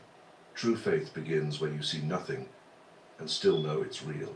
The universe doesn't wait for you to see before it begins to operate. It responds the moment you know. When you stand in that state where all doubt has dissolved, where your very presence becomes your boldest declaration, then every cell in your being begins to emit a new frequency, and that frequency reshapes your reality.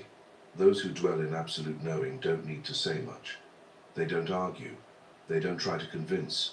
They don't need to repeat affirmations, because the energy they carry is the greatest statement of all. I know who I am. I know what's coming. I know it's real not because the world says so, but because I've become that world. There's no need for external signs to believe that you're being guided. No need for miraculous signals to confirm that you're on the right path. Those things may still appear, but they're no longer conditions. They are only side effects of a vibration that has already stabilized. You can feel peace even without achieving your goal. You can feel abundance even with little in your account. You can feel full and loved even if no one is physically beside you. And the miracle is, it's only when you reach that level that the external world begins to adjust, reflecting the frequency you have already become. No longer is it, I'll believe when I see. It becomes, I see because I believed. This reversal is the most profound transformation, and it only happens when you dare to let go of the need to control the outcome, when you dare to walk into the fog without panic, to love even when no one has yet returned it, and to trust in the light even in the heart of darkness. To reach this state, you must learn to be still in the eye of the storm, not rushing to reaffirm your goals, not glued to external signs, but simply asking one question: how much would I believe if I needed no evidence? The truth is, the state of absolute knowing does not come from effort. It arises when you stop fighting uncertainty, and when you can do that, you'll discover the silence within is the strongest confirmation of all. You no longer need proof, because you are the living evidence of a reality being rewritten from the root. And in that moment, you'll no longer ask, when will it come? But simply live as if it's already here. You won't count the days, won't hold your breath, won't strain to keep the faith. You will simply walk, step by step, with a quiet smile, like someone who already knows the way home. You don't need to chase the light. You only need to remember, the light never left you. And the state of absolute knowing is where that light returns to the center, not needing applause, not needing a spotlight, only needing you to realize you were never lost. There is something almost no one teaches you. The door you think is closed never actually existed. You stand before an imagined threshold, endlessly knocking on a wall of air constructed by your own mind, waiting for someone to open it, to grant permission, or to invite you in. But no one ever appears, not because they can't hear you, but because there's no one on the other side. In truth, if you simply step forward, you'll discover there is no door, only open space, waiting for you to cross. Asking for permission is a form of denying your essence. When you say, I want to step into this, but I'm not ready. I need someone to confirm that I'm worthy. I need a sign that I'm allowed. Deep in your subconscious, you're defining yourself as someone on the outside, someone who needs to be chosen, someone who is begging rather than someone who holds the power to decide. All such inner programming did not come from your original self. It was etched in little by collective beliefs, by careless words spoken during childhood, by rejections you never healed from, by ancestral memories, or simply by the habitual repetition of the role of the outsider. And so you entered life with a distorted map, believing there's a boundary between you and what you desire, that some power outside of you holds the key. But there will come a moment when you're tired of waiting. No more energy to pretend you're not enough. No more patience for signs of the right time. And it is precisely in that moment when you stop asking for permission that the door vanishes. Not because it suddenly opens, but because you realize you've been standing inside all along. You were never outside of love. You only believed you weren't worthy, so you stood at the edge. You were never separate from abundance. You were just programmed to think you had to work hard to earn it. You were never disconnected from the source. You were simply waiting for someone to affirm your right to access it. The question is not, how do I get through? The real question is, how much longer will I keep playing the role of the rejected? Because when you stop knocking, you finally hear the silence behind it, and that silence is the answer. No one is stopping you. There is no real wall. There is only one thing. You were programmed to believe that you need permission. Imagine standing before a cliff. You think you have to build a bridge to cross, but then you close your eyes, and instead of looking for a bridge, you step forward and discover it was only fog. Every barrier you've ever perceived is like that, real to the one who believes it is, and it disappears the moment you dare to walk without asking. Observe yourself. Every time you say, I'm not good enough to start this. I need more time to be ready. I'm waiting for the right conditions. You're playing the role of the outsider. And the longer you wait, the thicker the door becomes, not because it's actually closing, but because you're layering false beliefs onto your own reality. Awakening doesn't come from gaining more power. It comes from ceasing the act of asking for permission, not asking the universe, not asking others, not asking the past, not asking external conditions, but simply standing up, taking a deep breath, and stepping into what has always belonged to you. You don't need anyone to certify that you can heal yourself. You don't need a degree to be someone of value. You don't need applause to earn the right to create your life. Every license you've been waiting for, you're the one who signs them. And when you realize that, you no longer need paperwork. You just walk. Walk without hesitation. Walk without doubt. Walk as if no one can stop you, because in truth, no one can, except you. And when you stop playing the role of the one asking to enter, you become the one who's already inside. Reality switches roles. All doors dissolve. And life begins to move from the inside out, no longer dependent on an invitation. No one was born to be an outsider. You are an indispensable part of the greater picture. You are not a stranger to this universe. You are one of the codes writing it. And you don't need anyone's approval to remember that. When you stop asking for permission, you reclaim the energy that was once scattered. You no longer beg for scraps of light. You become the lamp. You no longer need someone to take your hand. You walk on your own and let your footsteps become a path for others. And the strangest thing is, the world begins to respond differently. It no longer treats you as someone who arrived late, because you're no longer late. You've arrived. You've become. Every limitation has one purpose, for you to transcend it. And every door carries one message. There was never a real door, only your hesitation to step forward. So if you've been waiting for a sign, this is it. Not a sign to ask for permission, but a sign to end the role of asking, and to begin walking into the program where you are the writer of the script, no longer afraid, no longer knocking, no longer hoping someone opens it, but simply present in the pure essence of a soul who has remembered who they are. There is a truth that has never changed, but only when you are ready does it become clear. You are not a lost soul drifting in the universe. You are the universe experiencing itself through the form of a human being. Every outward search is just a repeating loop until the moment you stop, turn inward, and remember what has never left that you no longer need to seek. Since you were very young, you were taught that you are a tiny speck in a vast world, that you must learn how to search, conquer, and grasp things just out of reach. The system led you to believe you had to reach outward for love, money, meaning, or safety. And so began the search from one person to another, one role to the next, one place after another, as if something out there was waiting, only accessible once you became worthy enough to reach it. But eventually, you grow weary. The farther you go, the emptier you feel. The more you try to control, the more powerless you become. The tighter you grasp, the quicker everything slips through your fingers, and one day, in the middle of exhaustion, you fall silent. You pause every plan, stop all struggle, stop all fixing, and simply become present. In that moment, you are no longer the seeker. You begin to remember that everything you were ever searching for was always within you. You once thought you needed to learn how to create reality, but now you realize you are that very reality. Not an outsider watching the universe operate, but the deepest part of the universe awakening within itself. No longer a lonely wave longing for the ocean, but the ocean itself gently rippling to know its own presence. And something strange happens.